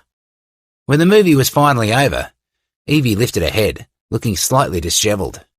She stifled a yawn. I should probably get home. You've had a few beers. Why don't you spend the night? Xavier, she began, but I quickly interrupted her. Just sleep. I don't want you to go home now. And it's not like you've never slept here before, and I'm not speaking of last time. But things are different now, she said softly, then sighed. Seeing Evie this hesitant and wary around me made me realise how badly I'd messed up. I'd never intended to take things that far with Evie. In the beginning, I hadn't even been interested in her in that regard, but that changed pretty quickly, and now here I was, horny like a teenage boy. I can't speak for you, but I'll keep my hands to myself. She rolled her eyes in that fucking adorable way. Your virtue is safe with me. That ship has sailed a long time ago. How long? She asked, curiosity taking over. I chuckled, leaning closer. A long time ago. Evie didn't need to know that I'd lost it in a car when I was 15 with a woman 5 years older who was also my brother's ex. She had done it to spite him, and I had been too desperate for pussy to say no. Her brows furrowed. Maybe I'll just ask your brother next time I see him. He might just tell you. My family is fawning over you. They are, aren't they? She said, with a hint of smugness. I could have kicked myself. It wasn't something I wanted to share with Evie. They all had been on my back, asking about Evie since I'd brought her over. They would order fireworks the moment I told them we were actually dating. Stay tonight, Evie, I said quietly, cupping her cheek. Her lashes fluttered, and she nodded. Okay. For a moment, her agreement almost immobilized me. Me. Xavier, the beast Stevens. I could shove a boulder off me, but that breathy whisper got to me. I snatched the chips bag off my lap and put it away. Evie had drawn back, and her eyes were doing the quick scan of my body that sent a clear message straight to my dick. I stood, knowing I was giving her a show of what exactly her appraisal did to me. Evie averted her eyes, tucked a strand of hair behind her ear, swallowed. I held out my hand for her. She tilted her head up, eyes narrowing ever so slightly as she considered my expression. Then she put a hand in mine so I could pull her up. Where will I sleep? My bed. The words practically shot out of my mouth. I really don't think that's a good idea. It wasn't. Not with the way Evie kept undressing me with her eyes. Not with the way my cock was straining against my pants. Not with Evie's sweet scent flooding my nose. I will behave if you do, I murmured. Her lashes fluttered, and she didn't say anything, which was all the answer I needed, and it gave my dick more encouragement than it required. Evie followed me upstairs into my bedroom. Her fingers stiffened in mine. Only sleep, she said in warning. But there was still that hint of insecurity in her expression. Evie, I would never do anything you don't want. She gave me a resolute look. Only sleep. I wasn't really sure if she was reminding me or herself. I released her and went over to my drawer to rummage for one of my shirts she could put on for sleep. I pulled one of my favourite shirts out and handed it to her. After a moment of hesitation, she disappeared in my bathroom. Running a hand through my hair, my eyes found my bed. Sleep was the last thing I wanted to do, but I didn't want to mess this up with Evie again. When Evie emerged 5 minutes later, wearing only my too large shirt, my heart skipped a fucking beat at the sight of her in my clothes. My shirt reached her thighs, and my eyes were drawn to her soft flesh, imagining how it would feel to be wedged between her legs and taste her. No man had ever done that to Evie. No man had ever been between those luscious thighs. I could have kicked my horny past self for not eating Evie out. Why had I pounced on her like a fucking stag in rutting season? And my shirt did nothing to hide Evie's marvellous tits. I'd never considered myself a breast man, but with Evie... Xavier. Evie said quietly, warningly. My eyes snapped up to her face. Her cheeks were flushed, her pupils dilated. She'd be wet and warm if I reached between the hem of my shirt. My gaze darted down to my briefs, and the boner they had no chance of hiding. I snapped out of it and moved toward the bathroom, but briefly stopped beside Evie to rasp in her ear. You look gorgeous. She shivered, and I quickly continued into the bathroom to get ready for bed and splash some water on my face. Not that it would do anything for my dick. Evie lay on her side in my bed. The covers pulled up to her shoulders when I returned into the bedroom. Her eyes followed me as I made my way over to her. I'd been with enough women to know desire, but damn it, I wasn't sure what to do with the other emotion in her eyes. I slipped under the covers, and Evie's warmth and scent hit me like a wrecking ball. Moving closer without a second thought, I put my hand on Evie's waist. She sucked in her breath, those stunning green eyes locking on mine and making my stomach flutter as it had never done in all my life. I needed a taste. I leaned forward, and Evie's palms came up to my chest, but she didn't push, and our lips connected. Her taste, her soft lips, her scent, and the desperate, breathy sighs she made. They all wreaked havoc with my resolve.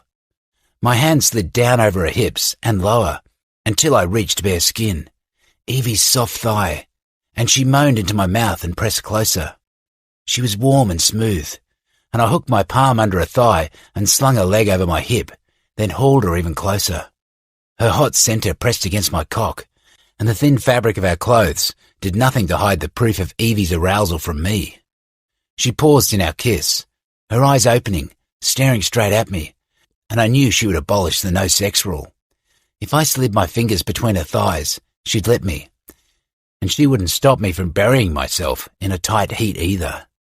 But Evie's earlier words flashed in my mind then, about my effect on women and how I used it, and her plea not to take things further than she was ready for, mentally, because her body was ready for the full program, no doubt there.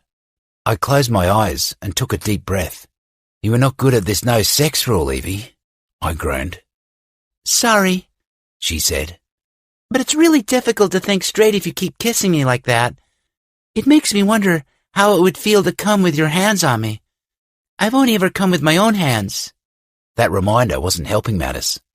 I was the only man who had ever touched Evie's lovely pussy. And I was also the arsehole who didn't make her come during her first time. I'd thought she'd come during intercourse. I thought we'd fuck more than once that night.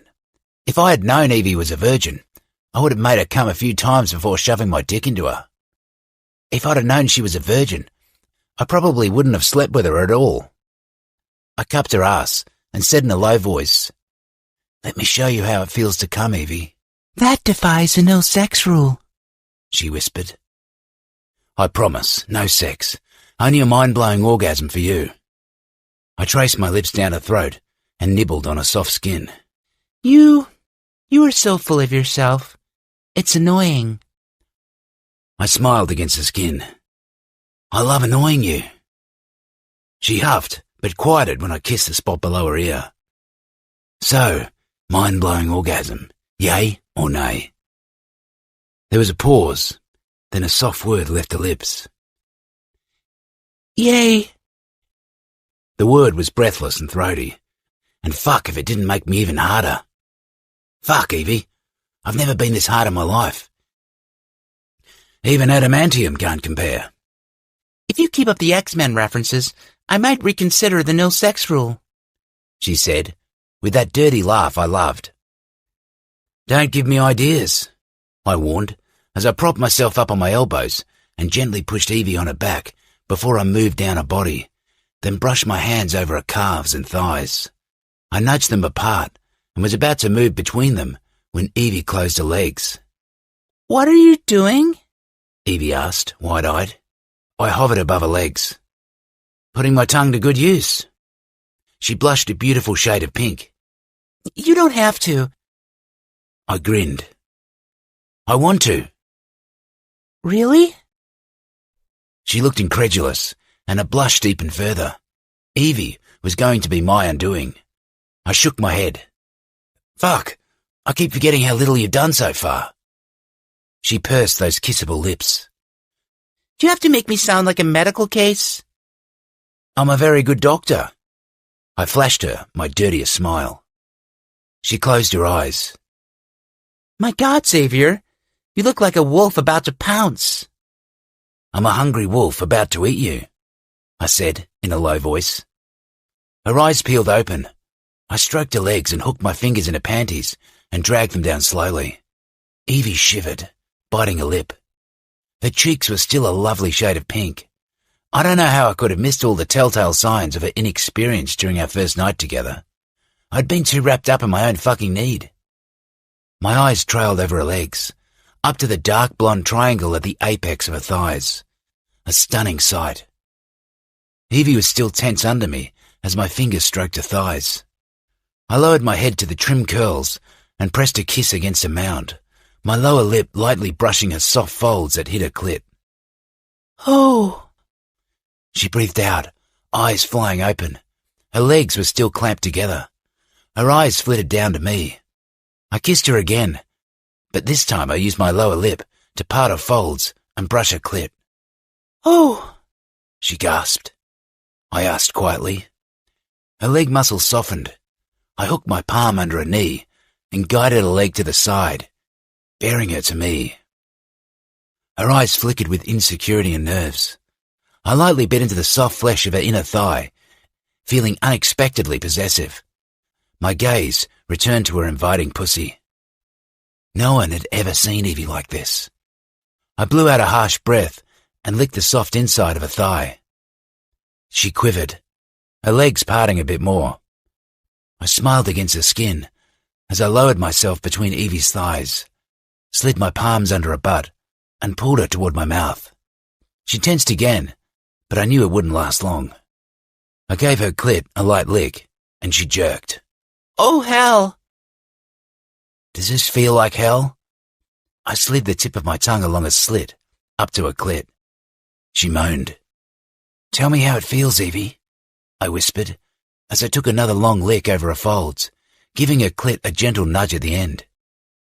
Good, she gasped, as I gave her clit a little loving with my lips. Only good?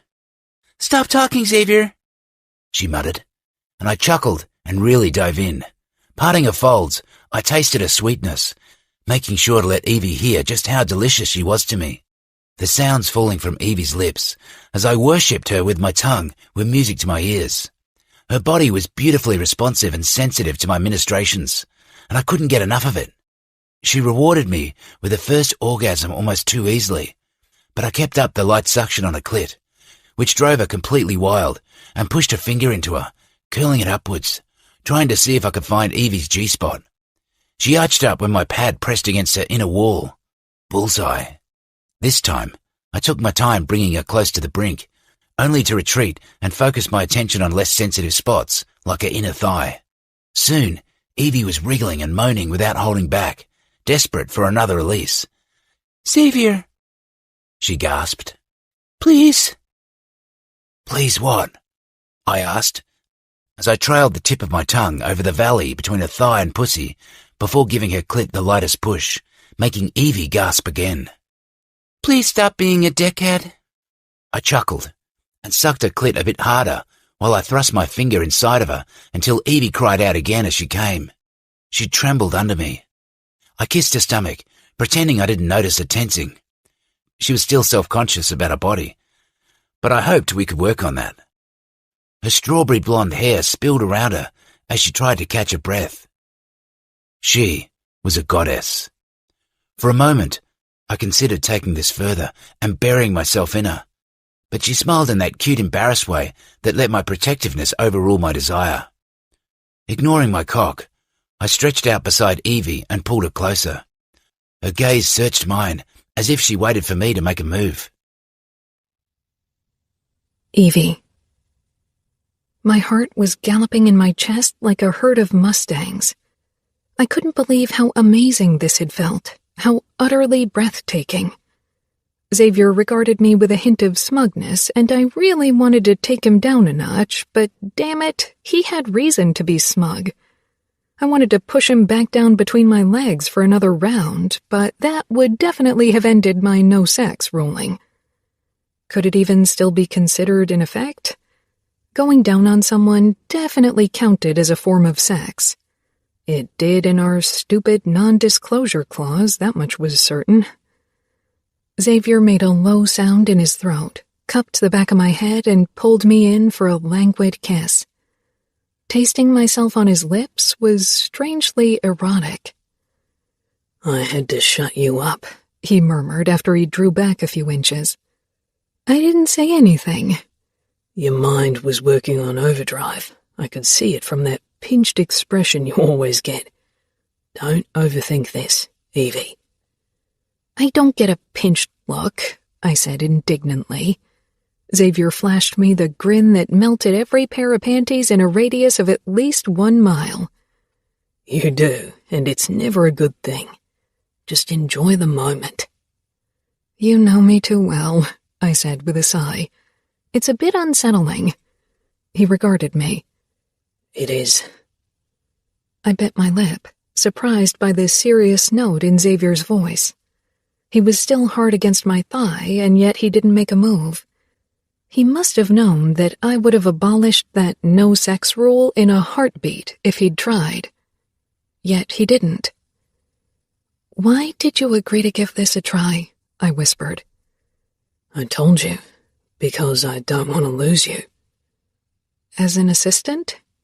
Xavier nodded, then cupped my cheek. As an assistant, as my friend, as the woman who gets me hard without even trying. I don't want to lose your snarky comments when we watch movies, or that eye roll you give me when I do something that annoys you. You don't take my bullshit. You don't blow candy up my arse. You stand up to me, but you are never mean or petty about it. You don't play games. You are fucking amazing. I swallowed. This isn't your attempt to get me to sleep with you again. Xavier smiled cockily. Evie, you and I both know you changed your mind about the no-sex rule the moment I started eating you out. Maybe he thought I'd contradict him, but Xavier had been honest, had said words I'd never thought possible, and I would be honest as well. You're right, I admitted softly. Xavier's expression turned intent. I leaned toward him, and after a deep breath, I whispered, I don't care about the no-sex rule anymore. I've already lost my heart to you, and sex won't change it. I can't resist your charms, and you know it. I want you. Xavier buried his face in my neck, his breath hot against my skin. Fuck, Evie, why are you doing this to me? He rasped. Don't leave it up to me to do the honorable thing. I've never done anything honorable in my life. It wasn't true. He only never made honorable acts public. He was cocky about everything, showed off his women and wealth for everyone to see, but his good deeds, those he kept to himself. He'd saved his grandparents' farm, played with those kids in the women's shelter, and gave money to good causes that meant a lot to him, especially facilities that fought against domestic violence. I don't want you to do the honorable thing now. He rolled onto his back, closing his eyes as if in pain. I promised you I would respect your no-sex rule, he said regretfully. And I fucking will, even if it kills me. I smiled, despite my body's cry of protest. See, that look tells me you wanted me to do the honorable thing after all, he murmured, watching me through half-closed eyes. I kissed him. Then I sat up, and banishing my nerves, I scooted down until I was on eye level with the tent in Xavier's boxers. Evie, he said in a low voice. Shh, I said. I need to remember what the instructions said. Xavier chuckled. What? I peered up at him. I read up on this. There are very helpful articles on the internet. He smiled, but it was tense with desire. I'd love to read those articles. I didn't know you'd want to learn how to give a blowjob. I reached for his waistband and dragged down his briefs, turning Xavier's undoubtedly cocky reply into a groan as his erection bounced free. I shook my head. You are so freaking big, it's ridiculous. The look on his face set fireworks off in my body. I curled my fingers around his base, then lowered my head. Xavier grew even tighter under my touch. I stopped inches from his tip, my gaze going to his face. He watched me eagerly. I had to stifle a small smile. It was hard to believe that I did this to him, to Xavier. I won't be any good at this, I said quietly. Nowhere near as good as the women you've been with. I felt like I needed to make this clear lest his expectations rose too high. Xavier shook his head and touched my cheek before slowly sliding his fingers into my hair. I don't give a fuck about any of them, but I do about you, Evie. I returned my gaze to his erection before I got emotional and closed my lips around his tip. Xavier released a low groan. I took my time exploring him until I figured out what made Xavier moan. Surprisingly, I found myself enjoying this more than I'd ever thought possible, and not only because it made me feel desirable and in control. Soon he was panting and making small upwards thrusts into my mouth. Evie, you need to pull back if you don't want to swallow, Xavier groaned as he rocked his hips upwards with more force. My brows pulled together in consideration. I hadn't made up my mind yet if it was something I wanted. Xavier took the choice off my hands and pulled me back. Seconds later, he released on his stomach, shuddering and groaning. I could feel a grin tugging at my mouth, and Xavier shook his head with a low curse. He gripped my arm and pulled me against his side, claiming my mouth. You're good at everything you do, aren't you, little Miss Perfect? I was many things, but little or perfect definitely weren't among them. I'm sure there's still room for improvement. Any tips? Xavier chuckled against my mouth, and the look in his eyes was like a hot chocolate after a day in the cold. The tip is always a good tip. I shoved him lightly. The truth. I can only improve with honest criticism. Xavier cleaned his stomach with a tissue before he pulled me half on top of him.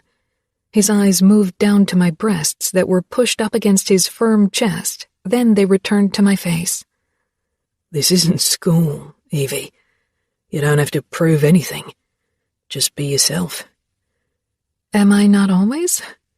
He regarded me quietly for a moment. Yeah, you are. Nothing fake with you. I swallowed, deciding it was time to lighten the mood. Not even my breasts.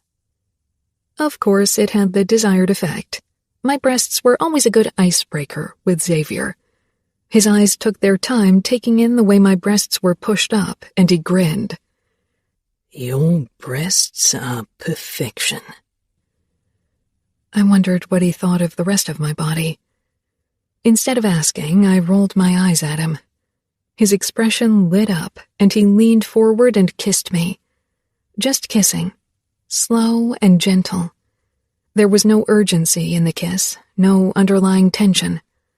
We just kissed, our mouths lightly brushing, tongues exploring, for a long time. Xavier's fingers lightly stroked my scalp, and I traced my fingertips through his soft chest hair. Eventually, Xavier extinguished the lights, and I drifted off to sleep with my cheek against his chest. Chapter 21. Evie. I woke before sunrise, still pressed up against Xavier. It felt like perfection, but how often did perfection really last? Suddenly, I was worried about waking beside him in the morning, about having him wake beside me and not want me here. We hadn't done the deed, but we hadn't exactly done nothing either. I wanted to be the one to determine the morning after this time. Untangling myself from Xavier, who rolled over with a soft groan but kept sleeping, I slipped out of the bed and fumbled my way toward the bathroom. I picked up my discarded clothes, quickly got dressed, and walked downstairs. My phone showed I'd missed 5 calls from Fiona and about 20 of her messages.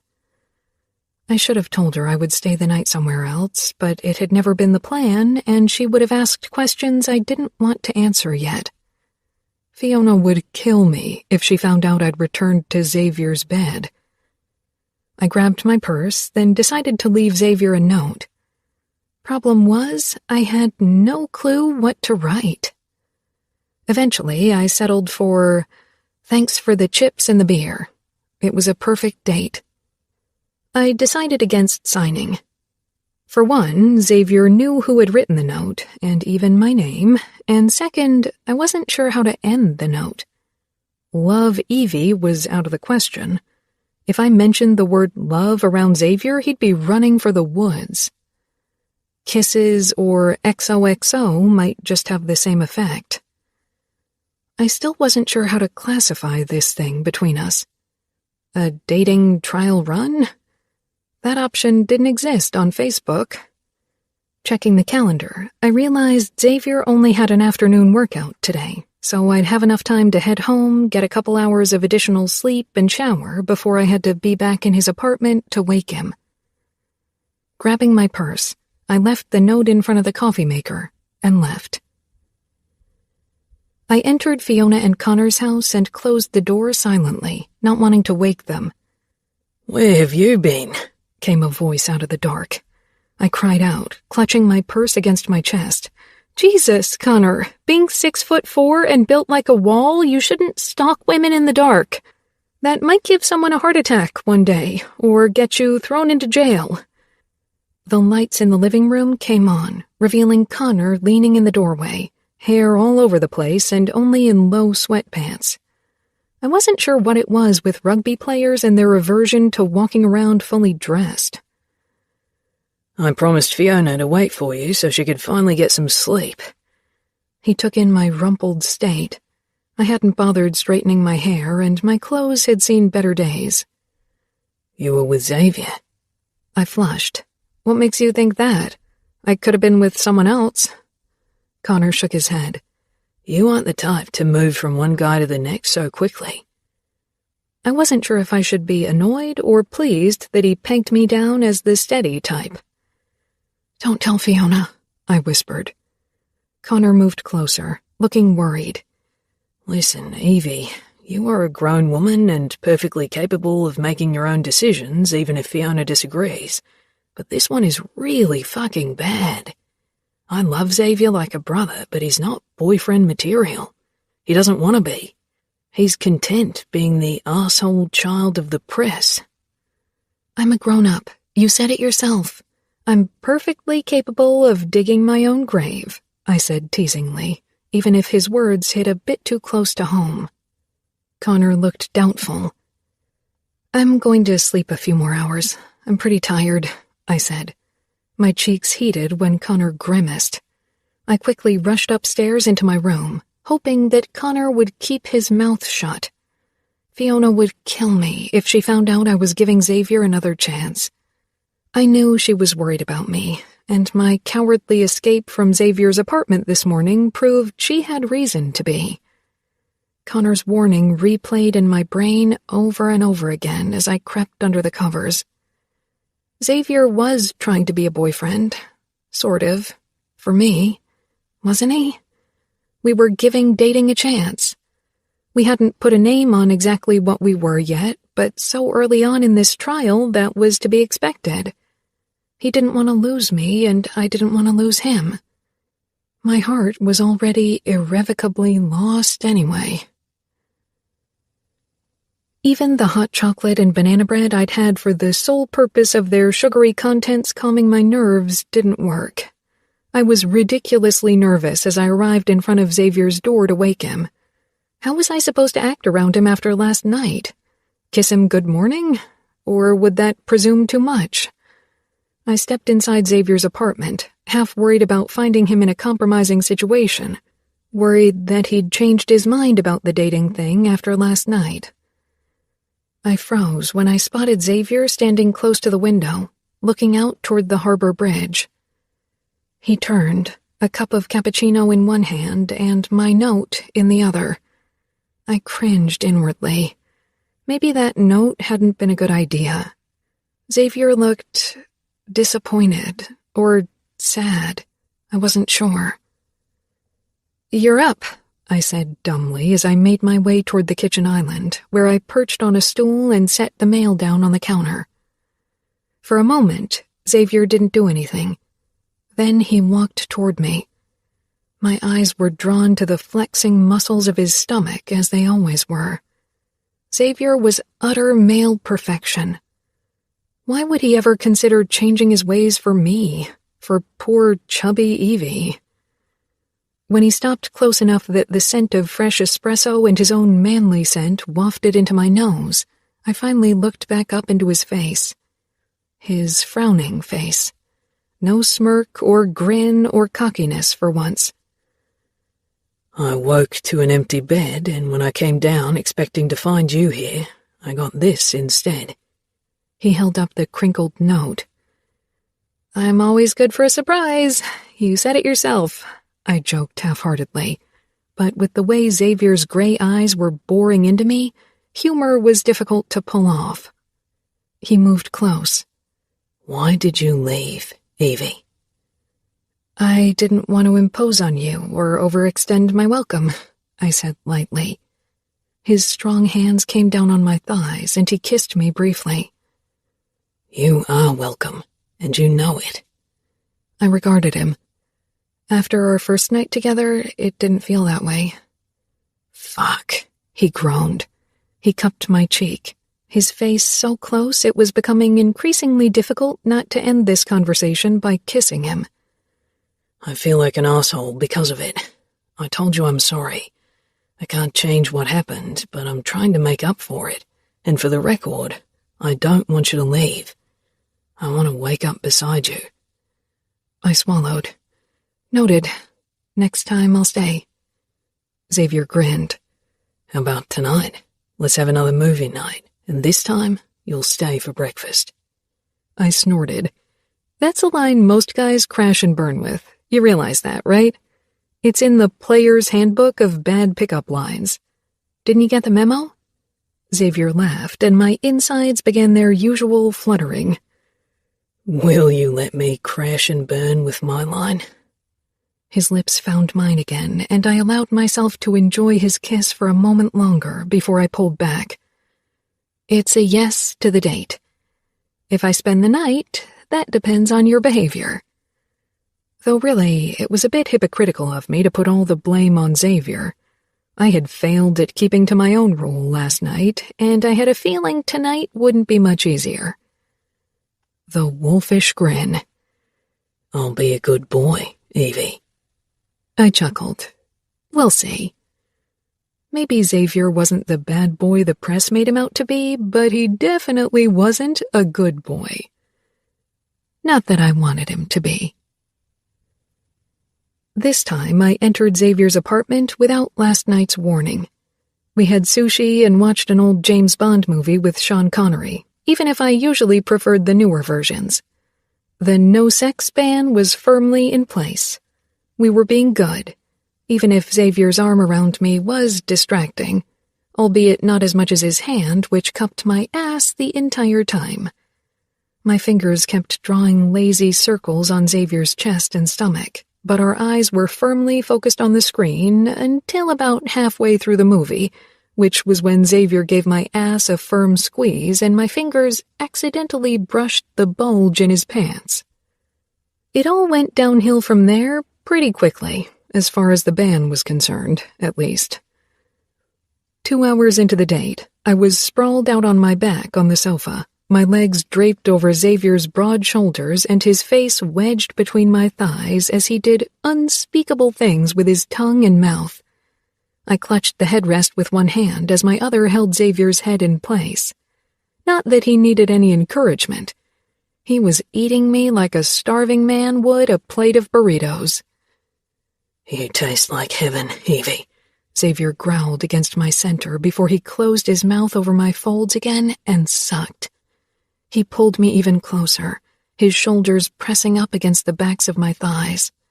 I cried out, getting closer and closer. It felt so dirty having him do this to me on the sofa. I felt his finger against me before he slipped it in.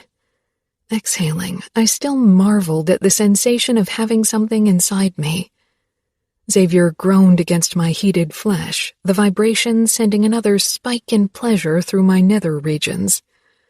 Fuck, you are so tight. He moved his finger in and out slowly before his lips found my clit again, sucking almost roughly, and I came apart. Clinging to the sofa, I shook desperately as a breathtaking wave of pleasure raced through me, and small dots burst in my vision. Xavier kept up his magic, making sounds of approval as he sent me into blissful oblivion. As I tried to catch my breath, my fingers slipped off the headrest and dropped down beside my body. Xavier pressed kisses to my center and inner thighs before he lowered my legs, which were pretty useless at this point, and climbed back up to hover over me. His hair was all over the place from my tugging, and his chin glistened with my arousal. My cheeks blasted with heat at the sight, but at the same time a new wave of desire took hold of me. Xavier's expression darkened with desire too, as he watched my heaving chest, but he made no move to take things further. He leaned down and kissed me, exhaling a low breath.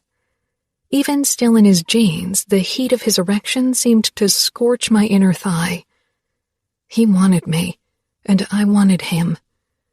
I had to be insane to insist on this stupid ban at this point. I couldn't even resist a piece of candy the first day into the new year after another weight loss resolution. How was I supposed to resist Xavier? That man was pure male eye candy. "Can we go upstairs?" I asked, out of breath, my skin heating more at what I was suggesting. Xavier groaned against my mouth, then kissed me with my taste still on his lips. He clambered off the sofa and held out his hand. Taking it, I allowed him to pull me to my feet. My dress fell down my legs, covering my ass and privates. Xavier led me toward the winding staircase. It was impossible to miss the huge bulge in his pants, and a hint of nerves filled me. Last time had been very painful, but I wanted to feel Xavier inside of me again. I wanted nothing more. Chapter 22. Xavier. I was about to burst straight through my pants. Trying to stifle my eagerness, I led Evie toward my bed at a measured pace. Even if I'd wanted to throw her over my shoulder and sprint toward my bedroom the moment she'd asked me to take her upstairs. I'd sworn to hold back, but Evie was so fucking eager, so responsive, it wreaked havoc with my resolve. Arriving at the bed, I turned to her. Her cheeks were flushed, her hair dishevelled, and her eyes shone with desire. Cupping her cheeks, I pulled her in for another kiss, wanting her to taste her sweetness.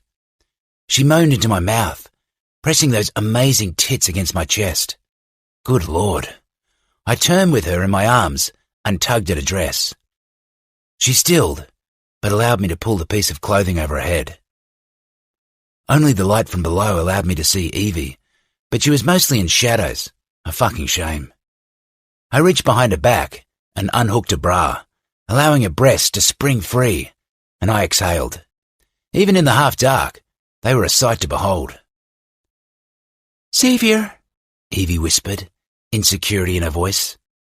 "Lie down," I rasped, and for once, she didn't give me a comeback, which showed me how nervous she was about her nakedness. I wanted to see her, all of her, but turning the light on would have only upped Evie's nerves. Deciding to distract her, I started to strip for her slowly, despite my cock's urgency to find a warm home. Evie's eyes followed my hands as I unbuckled my belt and inched my pants down, followed by my briefs. She released a soft breath, so close to a moan that it sent a jolt straight into my balls. I grinned, satisfied that my body had that effect on Evie. That self-satisfied grin lights up the dark in the most annoying way, Evie muttered. Sarcasm was always a good indicator that Evie was starting to relax. I turned the switch that turned on the lights in the bathroom. The soft glow spilled onto the bed and Evie, allowing me to see a gorgeous face. I climbed on the bed before she could get self-conscious again and claimed her mouth for a kiss, but I had to have a taste of her breasts. Evie squirmed under my body, moaning and gasping as I stroked and kissed her tits. "Xavier," she whispered, needy and throaty. My hand trailed down her side, along her soft flesh, over her round hips, as my mouth around her nipple kept Evie too distracted to worry about all the things she tended to worry about. My fingers brushed her soft hair, then lower, feeling her wetness. I pushed her finger into her, then added a second, and Evie came with a violent shudder. Her muscles squeezing me tightly, I groaned around her nipple. My cock was still trying to dig for mineral oil in the mattress, but there was still the no sex ban in place. I didn't want to presume her request to go upstairs meant she wanted sex. With any other woman, yes, but with Evie, I didn't want to fuck up again. She was too important to let my dick run and ruin the show again. As if Evie could read my mind, she said, "I want you." "What about the ban?" I teased, as I kissed my way up her throat. "Shut up," she murmured, then gasped when I swiped my thumb over a slick clit. Grinning, I reached over her for the packet of condoms in my drawer. I ripped it open with my teeth and rolled the condom down my cock. I squeezed myself once, hard as it could be. When I looked up, my smirk fell.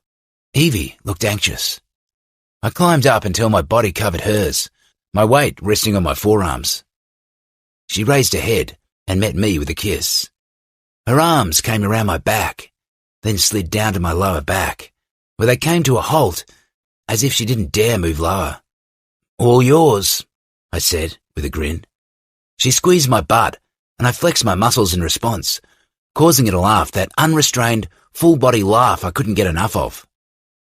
I moved my hips until my cock was pressed against her opening, warm and wet and welcoming. She held her breath, her fingers against my arse tensing, her body bracing for pain. "Breathe, Evie. I don't want you to pass out. You'll miss a life-changing performance," I rasped, because I was so very close to losing every shred of my sanity. She smiled, but it was shaky. Fuck. Pain was the fucking last thing I wanted her to feel. I wanted this to be good for her. "It'll be less painful this time," I told her. I really hoped it was true. The idea of hurting her again didn't sit well with me. "How would you know?" "I read a few articles in preparation for tonight." Her body shook with laughter under me, eyes bright and playful. "You didn't!" "I can't have you laughing at me," I murmured in a low voice, grinning. I shifted forward, my tip entering her, and I almost breathed a sigh of relief when I slipped in easier this time. She was still incredibly tight, deliciously so, but there wasn't that firm resistance like last time. She fell silent. I watched her face as I pressed forward. The occasional wince made me slow even further until I was finally buried completely inside her. For a moment, I was sure I'd come on the spot because she was so tight and the sensations threatened to overwhelm me, but I could exert control if I wanted to. Evie drew in a deep breath. "You are too big. I don't get why women sing praises to well-endowed men." I chuckled as I stroked her cheek. "You'll sing the same praises very soon, Evie. Trust me." She squirmed slightly under me, as if she was trying to find a comfortable position and failing. Her movement sent jolts of pleasure through my cock, and I released a low groan. Evie watched me curiously, then repeated the move. I hissed. Of course, she moved again. "You vixen," I muttered. "If you keep it up, this will be a short ride." I went through my mental list of off-putting images and quickly put a grip on my overeager cock. I couldn't remember the last time I'd been at risk of shooting my ammunition so soon. Evie finally lay still under me, and her muscles didn't squeeze me quite as tightly anymore. "Okay?" I asked, not wanting to hurt her. She smiled, eyes trusting and tender. "Okay," she whispered. I had to kiss her again. Her lips were pure perfection. I slid out of her a few inches, then pushed back in. I kept a slow rhythm until her winces turned into small sounds of pleasure. With every moan from her lips, I pushed a bit deeper. I didn't increase my speed. I got the impression that her body wasn't ready for it yet. There would be time for it later. There would be a later, because I had no intention of letting Evie slip out of my hands and my bed ever again. I captured her lips with mine. I didn't stop kissing Evie as I drove her closer and closer to the edge. Her eyes held mine the entire time, and for once, I had no trouble returning her gaze because I didn't have to pretend to care for the woman under me. I wasn't sure where my feelings had changed when I'd started caring for Evie like this. I'd liked her from the start, her snark and sharp comebacks, her earnest laughter and amusing temper. But this was more than like... I pushed the thoughts aside and kissed Evie harder, then lowered my mouth to her nipple. She moaned, then pressed her lips together as if she was embarrassed by the sound. "Let me hear you," I murmured, and the lovely pink on her cheeks spread all the way down to her breasts. Fuck. They were absolutely marvellous. Full, round, and big. Even I couldn't fit them in my palms. I returned my gaze to her face where my balls tightened. No way was I going to come before Evie this time. I propped myself up on one arm, reached between us, and Evie tensed when my fingers grazed her stomach. I froze, groaning as her walls fisted me even tighter. "Evie, relax." I got out and imagined the hairy asses of Connor and the other ruggers. Thankfully, Evie loosened up, and my cock slid in and out more easily. I finally reached my goal, her clit, and began rubbing it. Evie released a long moan, and again she tightened. Hairy asses, saggy old women tits. Fuck. I kissed Evie hard, my fingers moving faster against the nub as I slowed my thrust to be safe. And then Evie's eyes widened and she shuddered under me. I quickly pulled back to hear her moans and watch her face as it twisted with pleasure. I pushed up on my palms and slammed harder into her, but it didn't take long before my own orgasm hit me like a wrecking ball. Evie. Xavier pulled out of me slowly, then slid off me and wrapped me in a gentle embrace. He smelled spicier, warmer, like sex and sandalwood, maybe. I tried to catch my breath in Xavier's arms. Closing my eyes briefly, I pressed my cheek against his chest. Xavier's fingers found their way into my hair, lightly stroking my scalp. His lips brushed my temple like he had done before. It was such a caring, gentle gesture that butterflies fluttered in the pit of my stomach. He drew his head back. "Are you okay, Evie?" I looked up at him. Better than okay. A slow smile spread on his face. "Good." I could tell he was trying and failing to keep the cockiness from showing. I rolled my eyes. "Don't be so smug about it." "I can't help it. I'm feeling all cavemanly, knowing I'm the only guy who's been inside of you." "This is the second time you've been inside of me. No reason to be smug about it." "Last time I couldn't appreciate the situation like it deserved. I felt too bad for hurting you." I propped myself up on his chest. "You really felt bad?"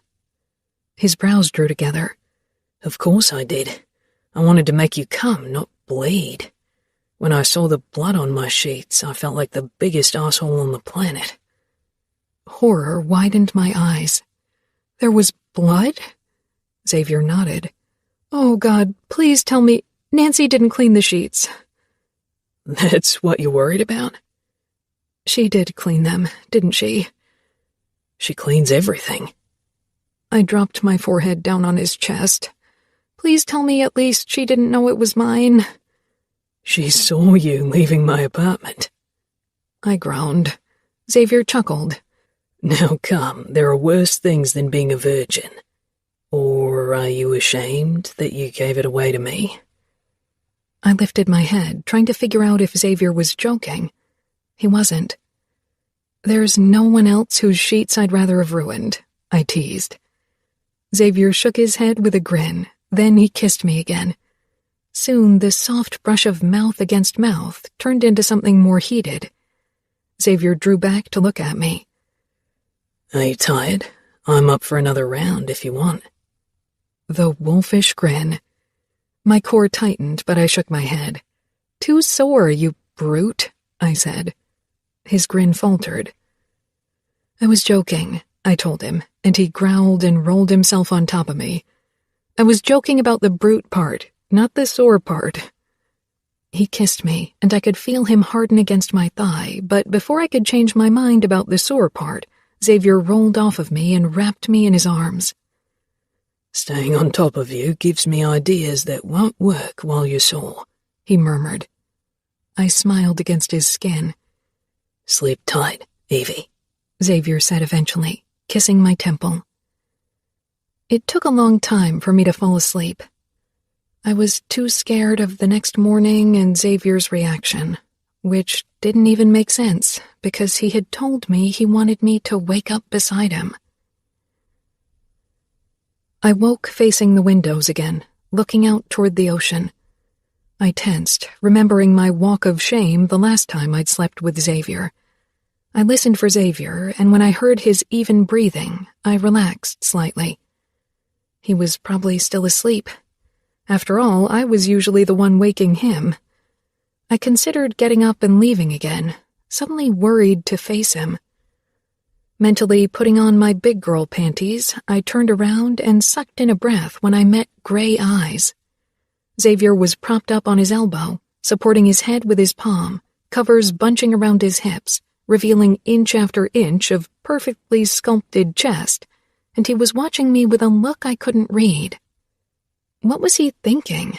Was he regretting his decision to give dating a try? Definitely not the sex part, but everything else? Good morning, he said in his early morning rasp. Goosebumps rose on my skin hearing that voice, and Xavier's gaze dipped lower. Heat rose into my cheeks when I realized that the covers had bunched around my hips as well, laying my breasts bare to Xavier. I quickly pulled them higher, but Xavier snatched the fabric from my fingers and moved closer. His smell, all man and sex and something warmer, filled my nose. Still sore? He asked in a low voice, and his erection dug into my thigh. More heat shot into my face. He brushed his thumb over my cheekbone. Oh, Evie. His hand slid down my back to my ass. I had hardly any time to worry about its size or jiggle before Xavier squeezed one cheek, his fingers grazing my sensitive flesh in the process. I gasped, curled my palm over Xavier's neck, and pulled him in for a kiss. He complied with unbridled eagerness, and before I had time to process what was happening, he was over me, his strong thighs spreading my legs, and I forgot all about my soreness, kissed him harder, and rubbed myself against his erection, wanting friction. His tip slid over my wetness, and I gasped as Xavier groaned. I arched up again, needing more, but Xavier resisted and pushed himself up on his arms. I frowned, suddenly self-conscious. Had I done something wrong? Been too eager? What? I asked hesitantly. Xavier grimaced. Condom. Oh, I said. I forgot. I thought I did something wrong. This is new for me. I snapped my lips shut at the amused curl of Xavier's lips. He slid his mouth over mine, then up to my ear. I know, but you can't do anything wrong. I'm here to teach you. I snorted and hit his shoulder. You are so full of yourself. He raised his eyes. Am I? That challenging gleam made me nervous and excited at the same time. He straightened so he was kneeling between my legs, his naked body on display and his erection impressively hard. I couldn't take my eyes off him, even as my face burnt. Everything about him was perfect, every muscle, every hair, even his erection. You keep looking at me like that, and I'm not responsible for my actions, Evie. Even my control has its limits. I gave him a teasing smile. When have you ever displayed control? And who says I want you to be controlled? Fuck. Xavier snatched up a condom, ripped open the package, and rolled the condom down his cock. Then his lips claimed mine and he pushed into me almost all the way. I drew back from his mouth, wincing. Control would be good after all. Xavier stilled at once, gray eyes flashing with concern. I didn't want to hurt you. It's my fault. I was a bit premature in my evaluation of my level of soreness. Xavier chuckled. I love it when you talk dirty. I poked my tongue out at him. He shook his head and kissed me again. I'm sorry if I went too rough again. This is new to me too. I've never been with a woman who didn't have a lot of experience. As if I didn't know that. I had seen his last 50 conquests.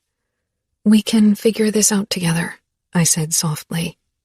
His eyes became impossibly warm. You have loosened around me. I'm good. He pulled out and pushed back in, then settled into a slow, gentle rhythm. You can go harder, I said, when the soreness between my legs turned into a pleasant throbbing. Xavier curled his hand over my leg, lifted it so my foot pressed into his backside, and slid even deeper into me. Oh, I gasped, digging into his shoulders. Yes, like that. Even during sex, you boss me around, he murmured against my throat before he bit down lightly. I didn't bother with a comeback, too wrapped up in the sensations. His pants became louder as he thrust into me with practiced precision, never faltering, never taking his eyes off me, even as his expression turned more strained. He moved his hand between our slick bodies and pressed down on my clit, and I came apart. Xavier, I cried out as my body convulsed with bolts of pleasure. Xavier slammed harder into me, and despite the twinge it brought, the ripples of my orgasm spiked, and then he jerked hard, his movements becoming uncoordinated as he spent himself inside me. I ran my hands over his pecs, my breathing fast, but for once not as fast as his, as he panted, his firm muscles flexing and twitching under my fingertips. He grabbed the base of his cock as he pulled out, and discarded the condom with a careless flick of his wrist before he lowered himself on top of me and buried his nose in my hair.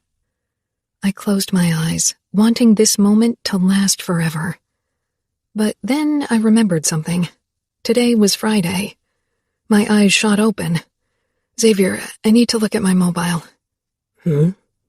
I tried to shove him off, but moving a mountain would have been easier. When it became clear that he had no intention of budging, I brushed my fingers up his ribs to his armpit. He choked and shoved off me. You are lucky your opponents don't know there's an easy way to take down Xavier the Beast Stevens, I said with a smile. You are a vixen, Xavier said as he stretched out on his back. I sat up, searching the nightstand, but both Xavier's and my cell phone were downstairs where we'd left them last night. Of course, there wasn't any other clock in his bedroom since I was his alarm. Gripping the blanket, I tried to take it with me and cover myself with it as I made a move to stand, but Xavier lay half on top of it. I tugged.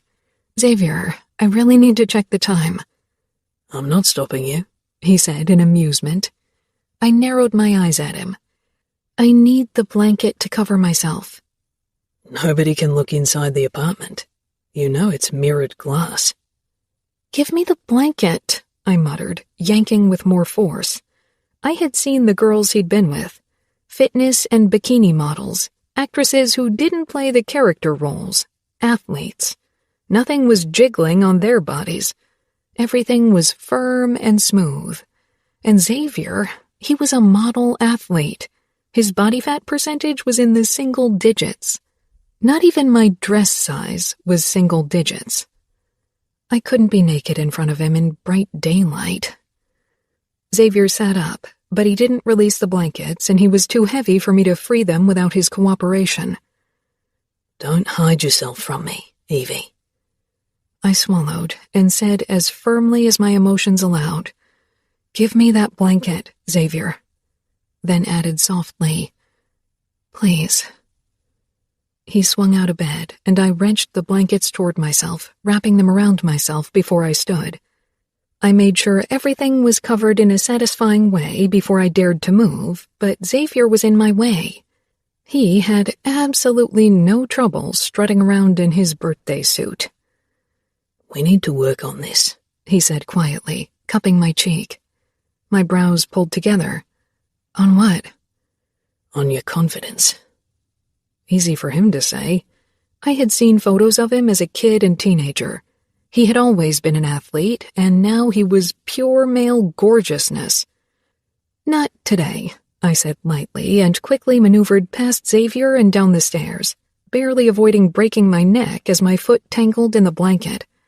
I caught my fall with a tight grip on the handle. Xavier shot me a look. Ignoring him, I rushed toward my purse and fumbled for my phone. My heart halted when I saw the time. It was almost 9:40, and the team had a press conference on the pitch at 10. "Oh shit, we're late," I hissed. "Xavier, get dressed, and stop staring." He chuckled. "Bossy." But he moved into his bedroom. I collected my own clothes from the floor in the living room and bedroom, then hurried into the bathroom. There was no time for excessive grooming. If Xavier was late for this press conference, his coach would kill him and me. My jeans blouse and chino pants weren't really the outfit I'd have chosen for a press conference. To make matters worse, my blouse was wrinkled and I couldn't find my panties. I tried my best to smooth out the wrinkles and brush my hair with my fingers as I headed out of the bathroom. Xavier was dressed in his white training shorts and a red sweatshirt. He didn't look like he'd had a rough night. Of course, he had years of practice cleaning up after sex, and he had fresh clothes at his disposal. Xavier chuckled. "You look a bit worse for wear." I glanced down at myself. "I don't have time to go home and change." Xavier kissed me. "You're fine." We headed downstairs, where I grabbed my purse before we hurried toward Xavier's car and raced off. We were lucky we didn't get pulled over, considering all the traffic rules we broke on our way. We arrived at the training ground 5 minutes too late. Xavier parked his car smack in the middle of the parking lot, so none of his teammates would be able to get out, and shoved the door open.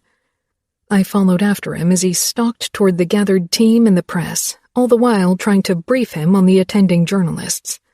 Most of them were sports journalists, but there were a few prone to asking compromising questions, and Xavier was prone to compromising answers.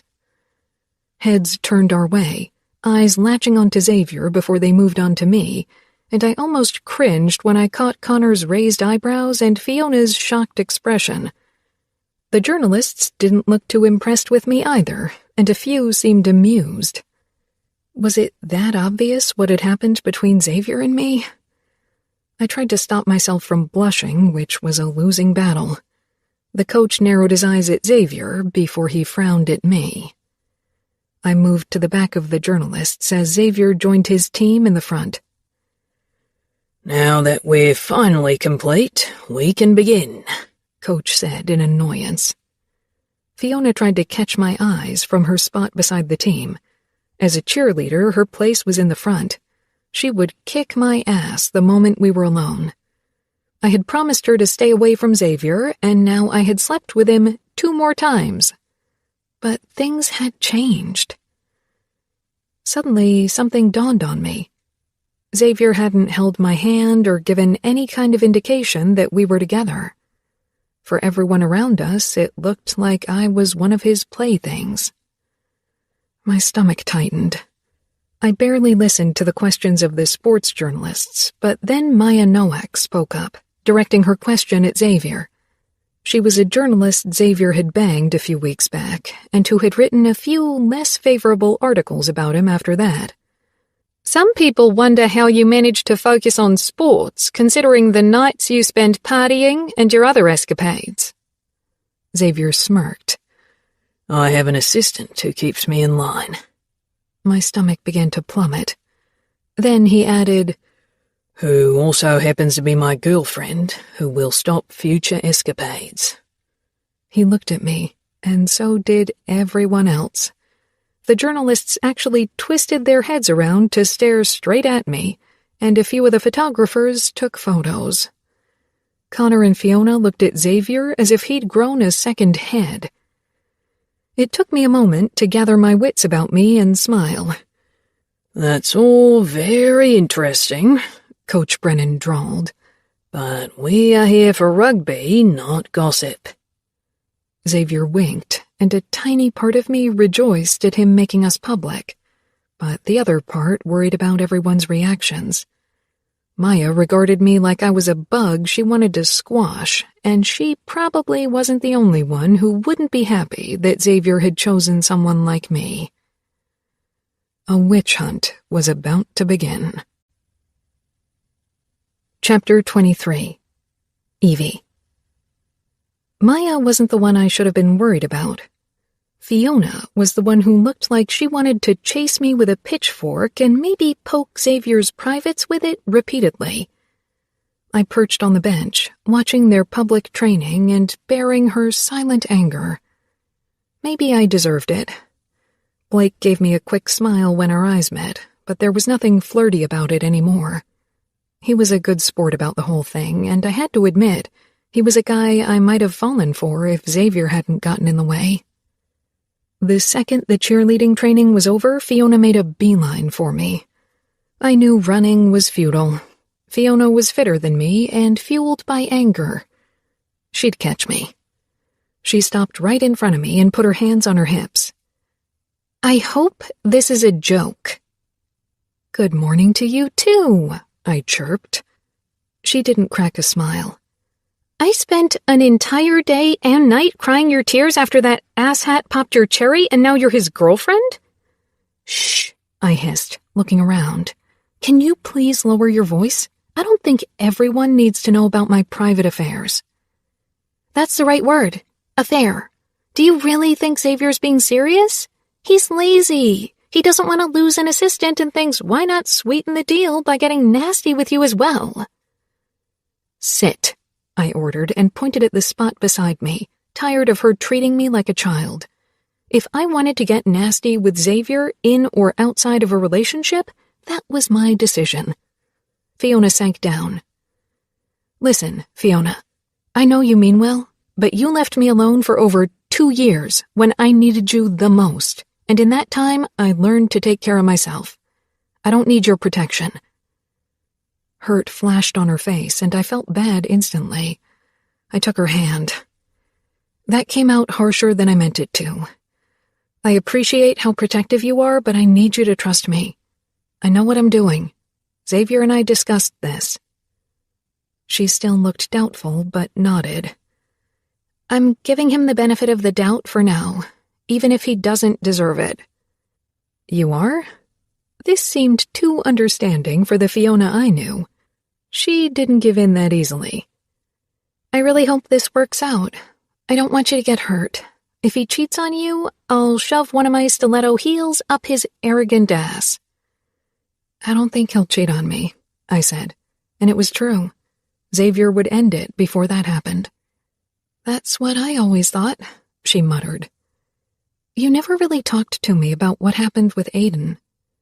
Her face closed off, but then she sighed. "Maybe tonight. Make sure to get me drunk. It'll make things easier."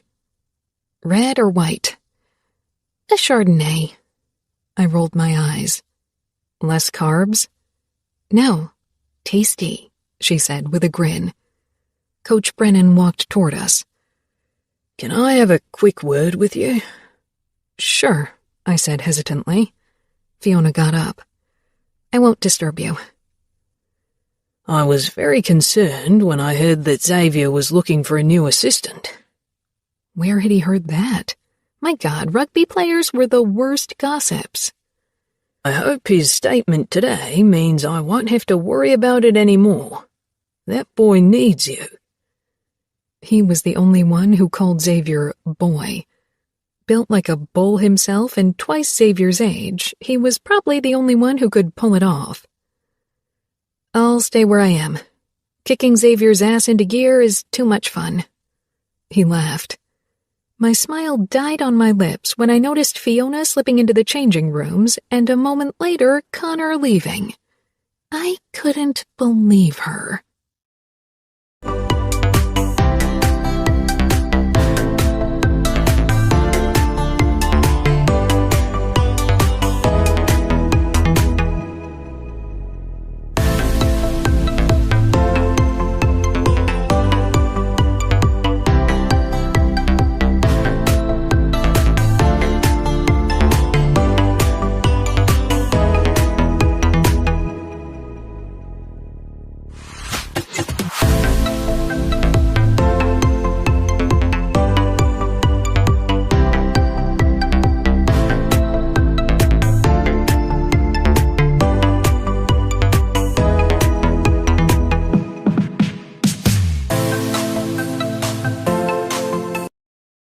Xavier. Connor shook his head. Are you sure about this, Xavier? I really like Evie, and I don't want her to get hurt. She's a nice girl. She wasn't just a nice girl. She was an amazing girl. I really like Evie too, and hurting her is the last thing I want, I said, for once not cracking a joke. Connor nodded. Fiona won't take your word for it. She's furious. I saw her face. She looks like she wants to play ping pong with my balls. Probably. She'll have to deal. Evie is a grown-up and can make her own decisions, I said as I headed for the shower. As usual, I took my sweet-ass time until I heard a high-pitched voice. I need a word with Xavier, Fiona said. Maybe you should take some time to cool off. I could imagine how Connor was trying to placate his girlfriend, and I also knew it wouldn't work. I don't need time to cool off. I need to talk to the asshat. Give us a moment. I didn't hear the next few words, but I turned off the shower and stepped out.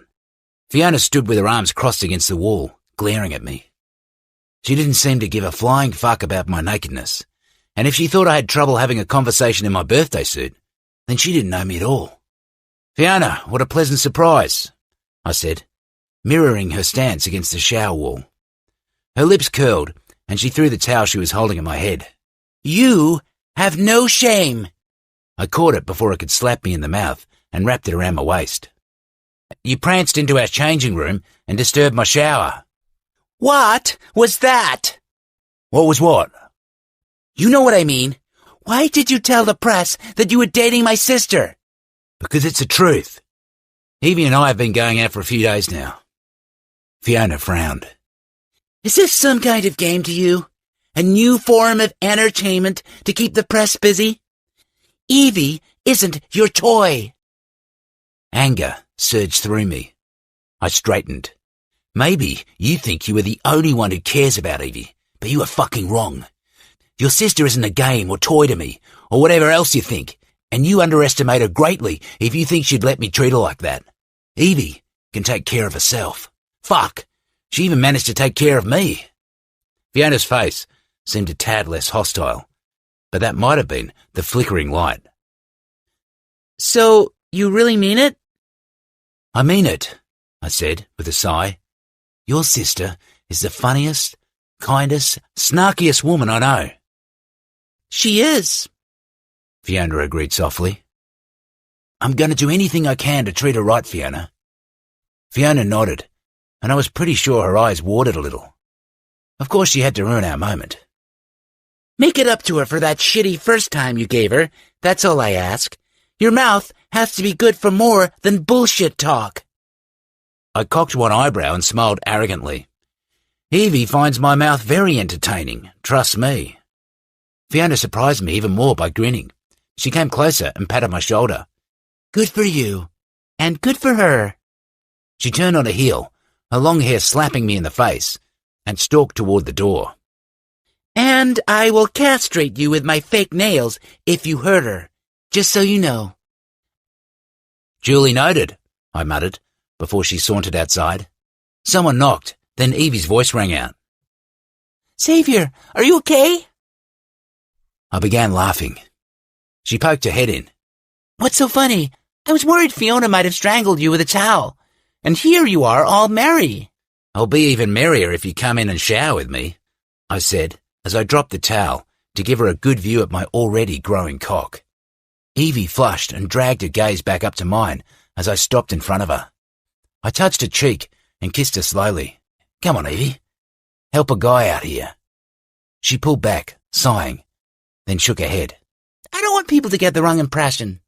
What impression? You are my girlfriend, and trust me, if they want to get the wrong impression, they'll be sure to get it, even if you don't give them reason for it. Still, this is still fresh. I don't want to give the press more ammunition than absolutely necessary. Okay, I said, then heaved a monumental sigh. I might take a bit longer so I can wank myself off. Evie groaned. Now I won't be able to get that image out of my head. I flashed her a grin. Ask your sister for a spare pair of panties. I'm sure she's got plenty of them lying around in a locker for all the eye-fucking happening between her and Connor. Another image that will haunt me. Have fun, she said with a laugh, then closed the door in my face. I leaned my forehead against the cool surface, smiling like a fucking imbecile. That woman was too good to be true. Chapter 24. Evie. Xavier's 25th birthday party was scheduled for tonight. I'd spent weeks inviting guests and the press, testing catering services, completely selfless on my part, and searching for the perfect location, only to have Xavier tell me this morning that he wished we could spend it somewhere alone, but sadly that wasn't going to happen. I wasn't too eager for the party either, because the guest list included about 24 women who had their eyes set on Xavier, and whom he had chosen as guests specifically as potential conquests before we had started dating. Now we were a couple, and all these women would probably still descend on him like a locust swarm. Fiona had groomed me to perfection. She had smoothed my naturally curly hair with a hair iron, only to curl it with a curling iron afterwards. It didn't even make sense, but she insisted it was crucial to give my curls the necessary sheen. The shininess of my hair was the least of my worries. "This is the first time you and Xavier will appear at a public event as a couple," Fiona said gently as she applied my lipstick, then perched on the corner of the vanity. "Yeah," I admitted. "When I sent out the guest lists, we weren't a couple yet, and there will be many single females making an appearance." Fiona gave a shrug. "He's with you now, so it shouldn't matter." "Do you really think I can hold someone like Xavier? He could have any girl he wants." Fiona gripped my shoulders. "The question is if he can hold you, because I'm still not convinced he deserves you. He can thank his lucky stars that you gave him another chance after he popped your cherry so rudely." "He didn't pop it rudely.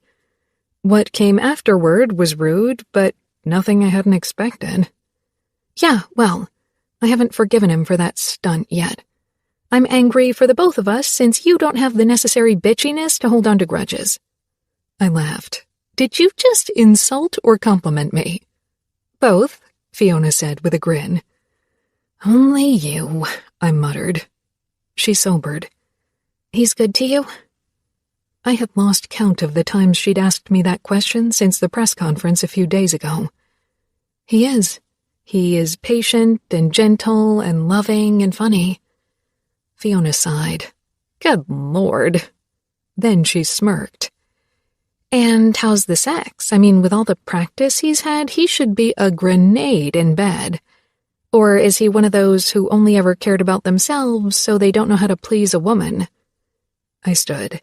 "I'm not sure I want to have that kind of conversation." "Come on, give me something." I could feel my cheeks heating. "He's very considerate." Then, because I couldn't hold it in, "And I just can't keep my hands off him. Everything he does feels amazing." Fiona smirked. "That's what I wanted to hear." I couldn't remember the last time I'd been this nervous. The bell rang and Fiona jumped up from the vanity. "It's Xavier. Oh, his chin is going to hit the floor." I stood and allowed myself one more look in the mirror. The tight black leather skirt reached from my waist to my knees with a slit on the left up to my thigh, and the wraparound top in a shimmery green material had a low V neckline. The black slingback heels made my legs appear much longer than they were. "Come now," Fiona urged. "You look fabulous." My eyes slid over Fiona's tight dress, but for once I didn't try to compare us. With a nervous smile, I walked past her and toward the stairs. I wasn't even halfway down when Xavier spotted me, and Fiona had been right. His lips parted and his eyes widened, and he looked at me as if I was the sexiest woman to have ever walked on Earth. Xavier in his dark suit with the white shirt, no tie, looked perfectly handsome as well. Xavier shook his head as he kissed me hard. "Evie, how can I let you go out like this?" I tensed until he rasped his next words into my ear. "You look so fucking sexy, I won't be able to keep my hands off you." Do you really want me to ruin my suit by coming in my pants? I laughed. You're a big boy with lots of restraint. No, I'm not, and we both know it. I had already wished him a happy birthday this morning, twice, but right now I felt like another congratulation was due. Hey, keep it PG-13, will you? Fiona muttered as she drifted into Connor's arms, who regarded her with open adoration. We will if you do, I countered. I can't guarantee anything, Connor said, wrapping an arm around my sister. Xavier exchanged a grin with his best friend. Me neither. We arrived at the party with the first guests, since I had insisted Xavier be on time for his own birthday party, and because I wanted to give a few last-minute instructions to the service personnel. They worked for the hippest hotel in town, so I knew they could handle a birthday party, but I wanted to be sure. After all, we expected about 400 exclusive guests. The hotel bar that I'd rented for the occasion offered a spectacular view over the opera and Sydney's nightly city lights. Xavier accepted the congratulations with his usual charm and cockiness, but his arm remained firmly wrapped around my waist, not allowing me to blend into the background as I'd done in the past. I noticed people's curious glances, especially from the women who'd been invited as potential conquests, but I tried to ignore them. We mostly hung around with Xavier's teammates. Even his coach had come, since Xavier didn't seem to care much about pretty much anyone else. His family wasn't invited since they stayed out of the public eye. We'd visit them for a late birthday celebration later this week. The moment I untangled myself from Xavier to visit the ladies' room, I noticed one of the women make their way toward him, but his eyes were on me, and when he finally did look at her, his expression couldn't have been more hostile. Smiling to myself, I disappeared in the restroom and moved into the only free stall. The toilets next to me flushed, and high heels clicked before water started running.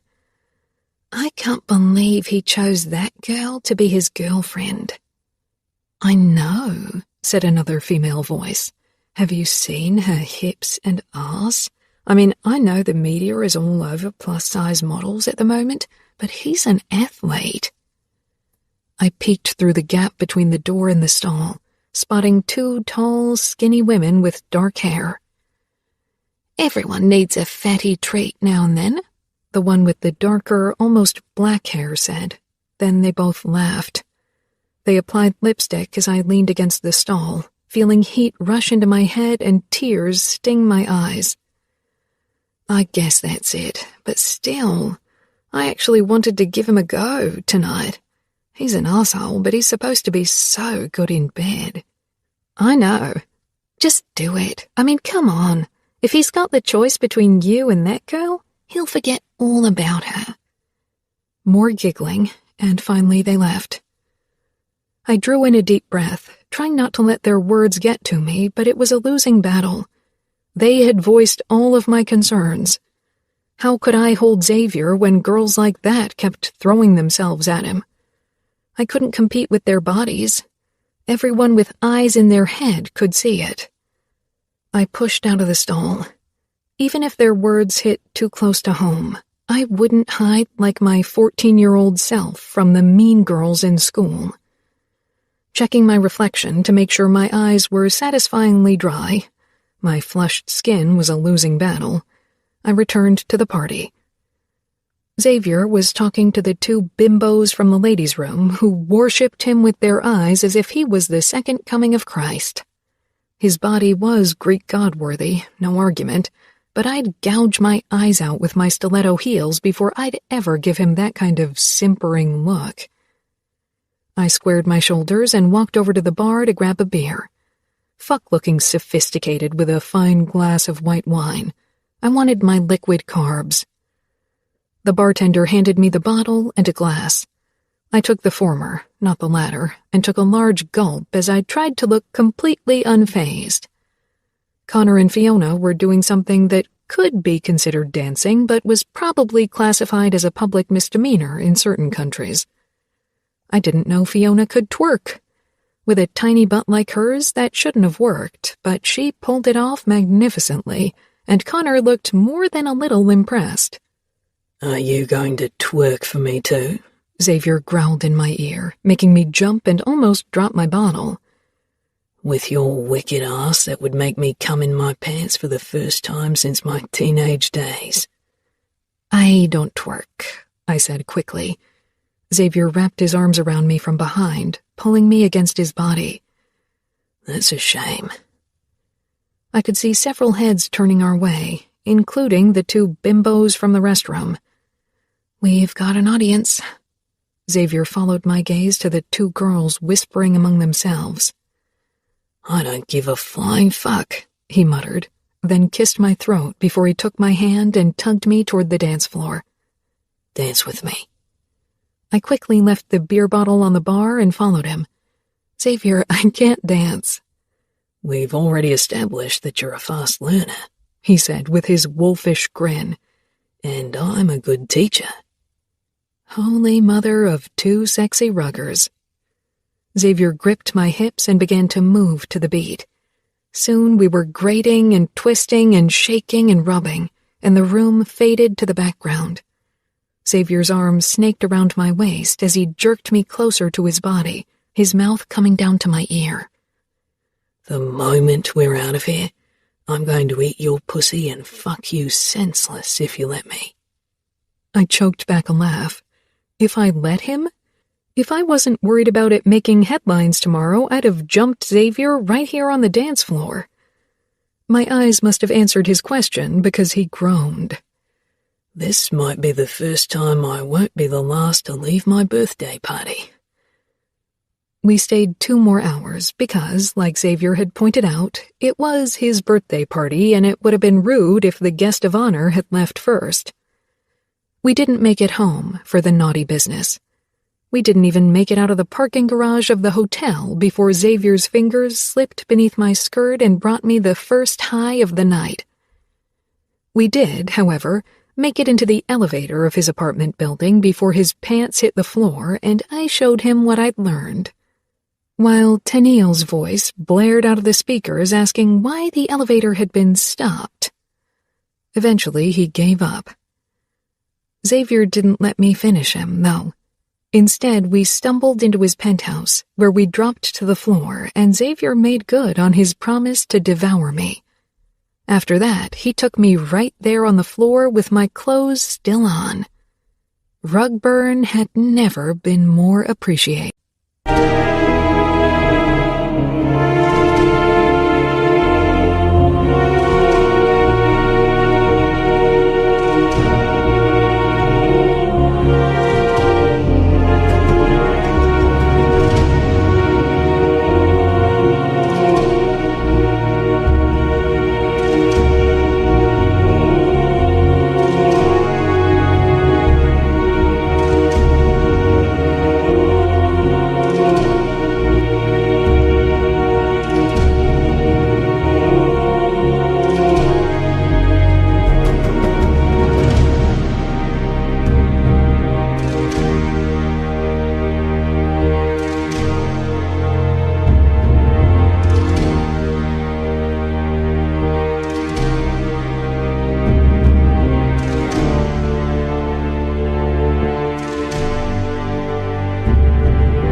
Chapter 25.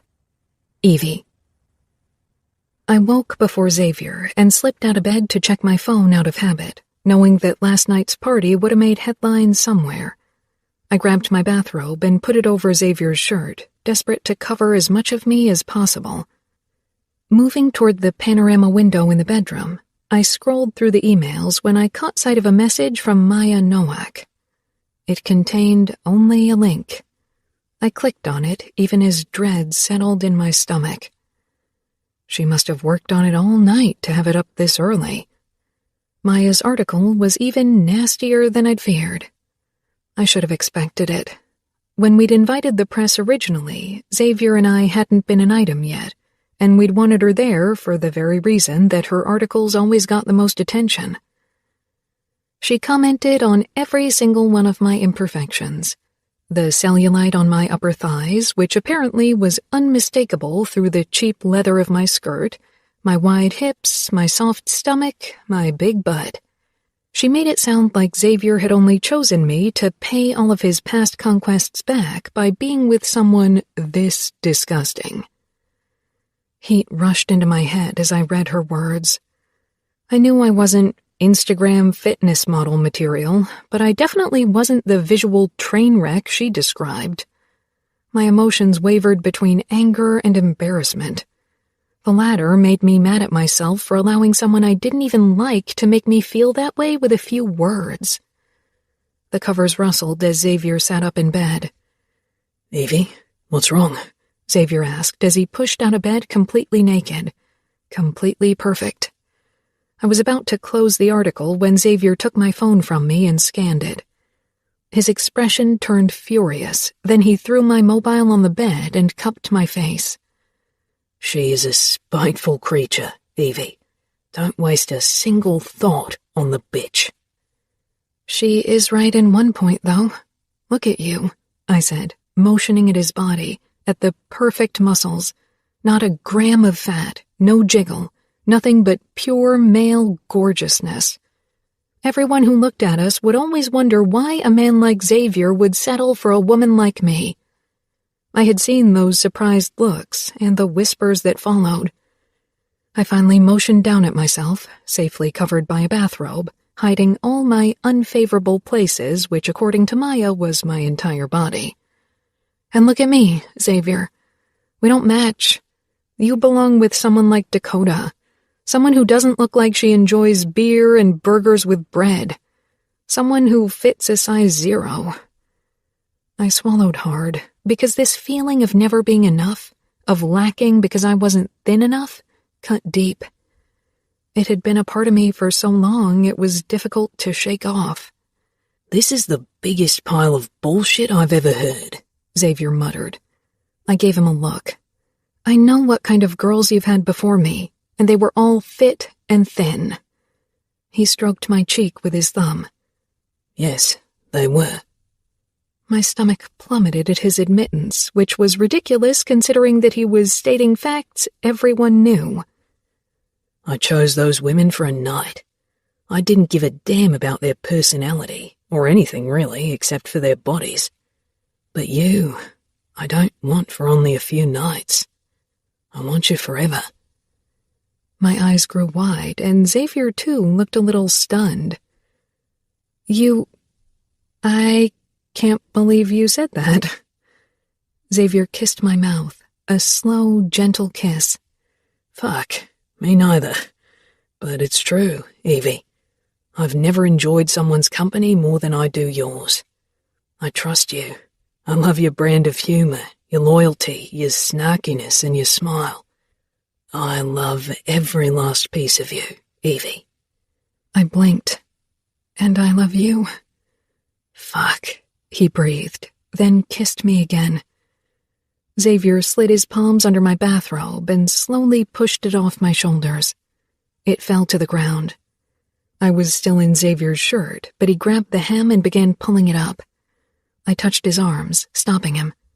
"Xavier," I began, terrified of being exposed to him in bright daylight, when my flaws had always been hidden in the half-light so far.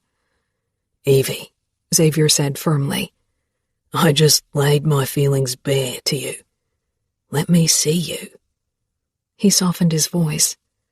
"I've touched every inch of your body. I know where you are soft. My hands know every inch of you. There's nothing you need to hide from me, honey." That was the first time he called me honey, and it broke through my walls. I swallowed thickly, then lifted my arms over my head. Xavier pulled the shirt over my head and threw it to the ground. I started shaking, couldn't help it, and had to fight the urge to cover my body. I feared Xavier's rejection. I didn't think I could live it down if he was disgusted by my body. For a long time, his eyes remained firmly on mine before he finally kissed my mouth, then the tip of my nose, then my cheeks. "I love those freckles," he murmured. He kissed my shoulder blade, my collarbone, then the swell of my breast. My nipples puckered under his lips. "I fucking love your breasts," he said in a slightly deeper voice. I stiffened when his mouth kissed my ribs, then my stomach, which would never show abs. He dipped his tongue into my belly button unexpectedly, and I screeched with laughter and tried shoving him away, but he was too strong and held on to me as he released that deep, manly chuckle which made warmth pool in my body. He tilted his head up, giving me that wolfish grin as his cheek pressed up against my less-than-perfect belly. "I love your belly button and the sound it creates." I huffed, then quieted when Xavier pulled back, and watched as his hands slid down my waist, over my hips, to my thighs. He kissed my inner thighs so close to my center that I held my breath in anticipation. "I love your luscious thighs that always squeeze the life out of my head when I'm eating you out." Heat blazed in my cheeks, and Xavier's expression became more intent, hungrier as he regarded me. "I love that blush that tells me all of this is only mine." His hand slid around and cupped my ass, squeezing. "And fuck, I love your ass. I can't tell you how often I imagine having you bent over so I can really appreciate it fully." He pressed a light kiss on my pubic bone, then made his way back up, kissing the same spots he had on his way down before he claimed my mouth for a far less restrained kiss. "I love every inch of you, Evie. Can you get that into your stubborn head?" "Okay," I smiled against his mouth. "And I'm not stubborn." He growled playfully and pulled me against his body. We kissed and stroked and finally found ourselves on the bed. Xavier climbed between my legs and reached for his drawer, but I stopped him. He frowned. "I started taking the pill." Then I hesitated. "So we don't need protection unless you—" I didn't want to bring up the past, but in this case it was necessary. Xavier looked stunned for a moment. "I've always used protection. I've never had sex without a condom." "Would you like to try with me?" He exhaled, then brought his tip to my entrance and slowly pushed in. He stilled when he was all the way inside of me. "Fuck, Evie, you feel so good." He made love to me slowly, reverently, until my body throbbed with a deep ache, but he seemed content to keep me on the edge forever. A sound of protest burst from my lips when he pulled back and rolled onto his back. "Why don't you do some of the work now?" I swallowed and sat up. So far, I hadn't been on top because it would allow Xavier a good look at my body. As he could see my struggle, he stroked my cheek in reassurance. "I can't wait to have you on top, Evie." "Okay," I said, despite the flicker of self-consciousness. I straddled Xavier, trying not to worry about being too heavy because Xavier was a beast, but I didn't sit upright. Instead, I pressed my chest against his as we kissed, and his hands roamed my back and butt. He squeezed my ass cheeks, then reached behind us and lined himself up. He shifted his hips and slid in a couple of inches. "Let me see you," he rasped, and I gathered my courage and pushed myself into a sitting position. My fingertips splayed across Xavier's chest as he held my gaze. He didn't look anywhere else, and I could have kissed him for it because I knew he wanted to, but didn't want to push me too fast. He squeezed my hips lightly. "You will have to move," he said with an amused look. I rolled my eyes. "Let me catch my breath here," I said, feeling stretched and utterly full. Xavier's mouth tipped upwards. "Take all the time you need, but then I'll enjoy the view while you're at it." His eyes lowered to my breasts as he cupped them and began kneading them gently before brushing my nipples with his thumbs. I gasped, and his eyes flickered up to my face. His gentle ministrations quickly had me relaxed and desperate for more, so I put my hands more firmly against his chest and lifted my hips experimentally. I wasn't exactly sure how to move. "Will you show me?" I asked after a moment, biting my lip and cocking one eyebrow in challenge despite the blush heating up my cheeks. Xavier twitched inside of me, his jaw tightening. After a moment, the smile returned. "Next time I see Connor, remind me to thank him for his hairy ass." I choked out laughter. "You're thinking about Connor while we're having sex?" He chuckled. "It's to pull the reins a little." His hands came up to my waist, and he began guiding my hips in a slow up-and-down rotation as he met my movements with his own gentle thrusts. Soon we established a slow, sensual rhythm that made my toes curl deliciously. Xavier's eyes roamed over my upper body and face as he kneaded my butt, and I didn't feel self-conscious because the look in Xavier's eyes held so much adoration and appreciation that even the nasty whispers in my head were quiet for once. I let him look at me as I looked at him. Soon I could feel the familiar tugging, like a knot being unfastened in the slowest way possible until it suddenly snapped and I came with a violent shudder. "Fuck, yes, Evie, come for me," Xavier rasped as he thrust harder into me until I half fell on top of him. He wrapped an arm around my back and brought us both into a sitting position where we caught our breath for a moment. "How about I show you another position?" I grinned. "You know I love to learn new things, and you are a good teacher." The wolfish smile. Then he flipped us around so he hovered over me, and I had to admit I enjoyed the view of his flexing arms and gorgeous face above me. Xavier cupped one of my legs as he leaned forward. He positioned my ankle up against his shoulder blade. "I didn't know yoga skills were required for sex," I muttered at the slight stretch in my leg. He pushed into me in one stroke, shutting me up effectively. He waited a moment before he started thrusting into me. He kissed my cheek. "Tell me if I'm going too hard or if it hurts," he rasped, his eyes meeting mine to make sure I was okay. I kissed his mouth, so hopelessly in love with the man above me, it seemed my heart would burst from the sheer volume of my emotions. His thrust became harder, deeper, but I'd be damned if I told him to stop. The twinge was soon drowned out by a deep ache that tugged at my core insistently, compellingly, and I wanted nothing more than to give in to it. As if he could see that I needed a small push, Xavier reached between us to touch my sweet spot, his mouth claiming mine, and I came apart under him. After a few hard thrusts, Xavier found his own release. Still the most amazing sight I could imagine. Xavier released my leg from its awkward position and lowered himself on top of me. We kissed gently for a while, with him still inside of me. Then he reached between us as if to hold on to the condom before he remembered and chuckled. "That will take some getting used to." He pulled out of me and wrapped his arms around me.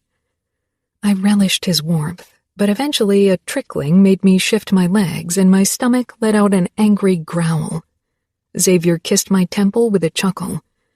"Why don't you clean up and I'll fix us breakfast?" He swung his legs out of bed and stood, then walked unabashedly naked to the stairs. I had to stifle a relieved laugh. I quickly washed up in the bathroom before I climbed back into bed and sat back against the headboard, the blankets pulled up only to my waist. A few minutes later, Xavier returned with a tray with 2 steaming mugs of cappuccino and the smoothie bowls I'd grown used to over time. "I have a feeling I'm doing something wrong," he muttered as he set the tray down on the nightstand. "I'm paying you, but I am the one serving you coffee, breakfast, and hot hunk." I snorted. Hot hunk? The corner of his mouth tipped up as he handed me a cup. "Are you saying I'm not a hot hunk?" "Fishing for compliments?" I said, clutching my mug and grinning. He was pure hot hunk goodness, no argument, and he was only mine.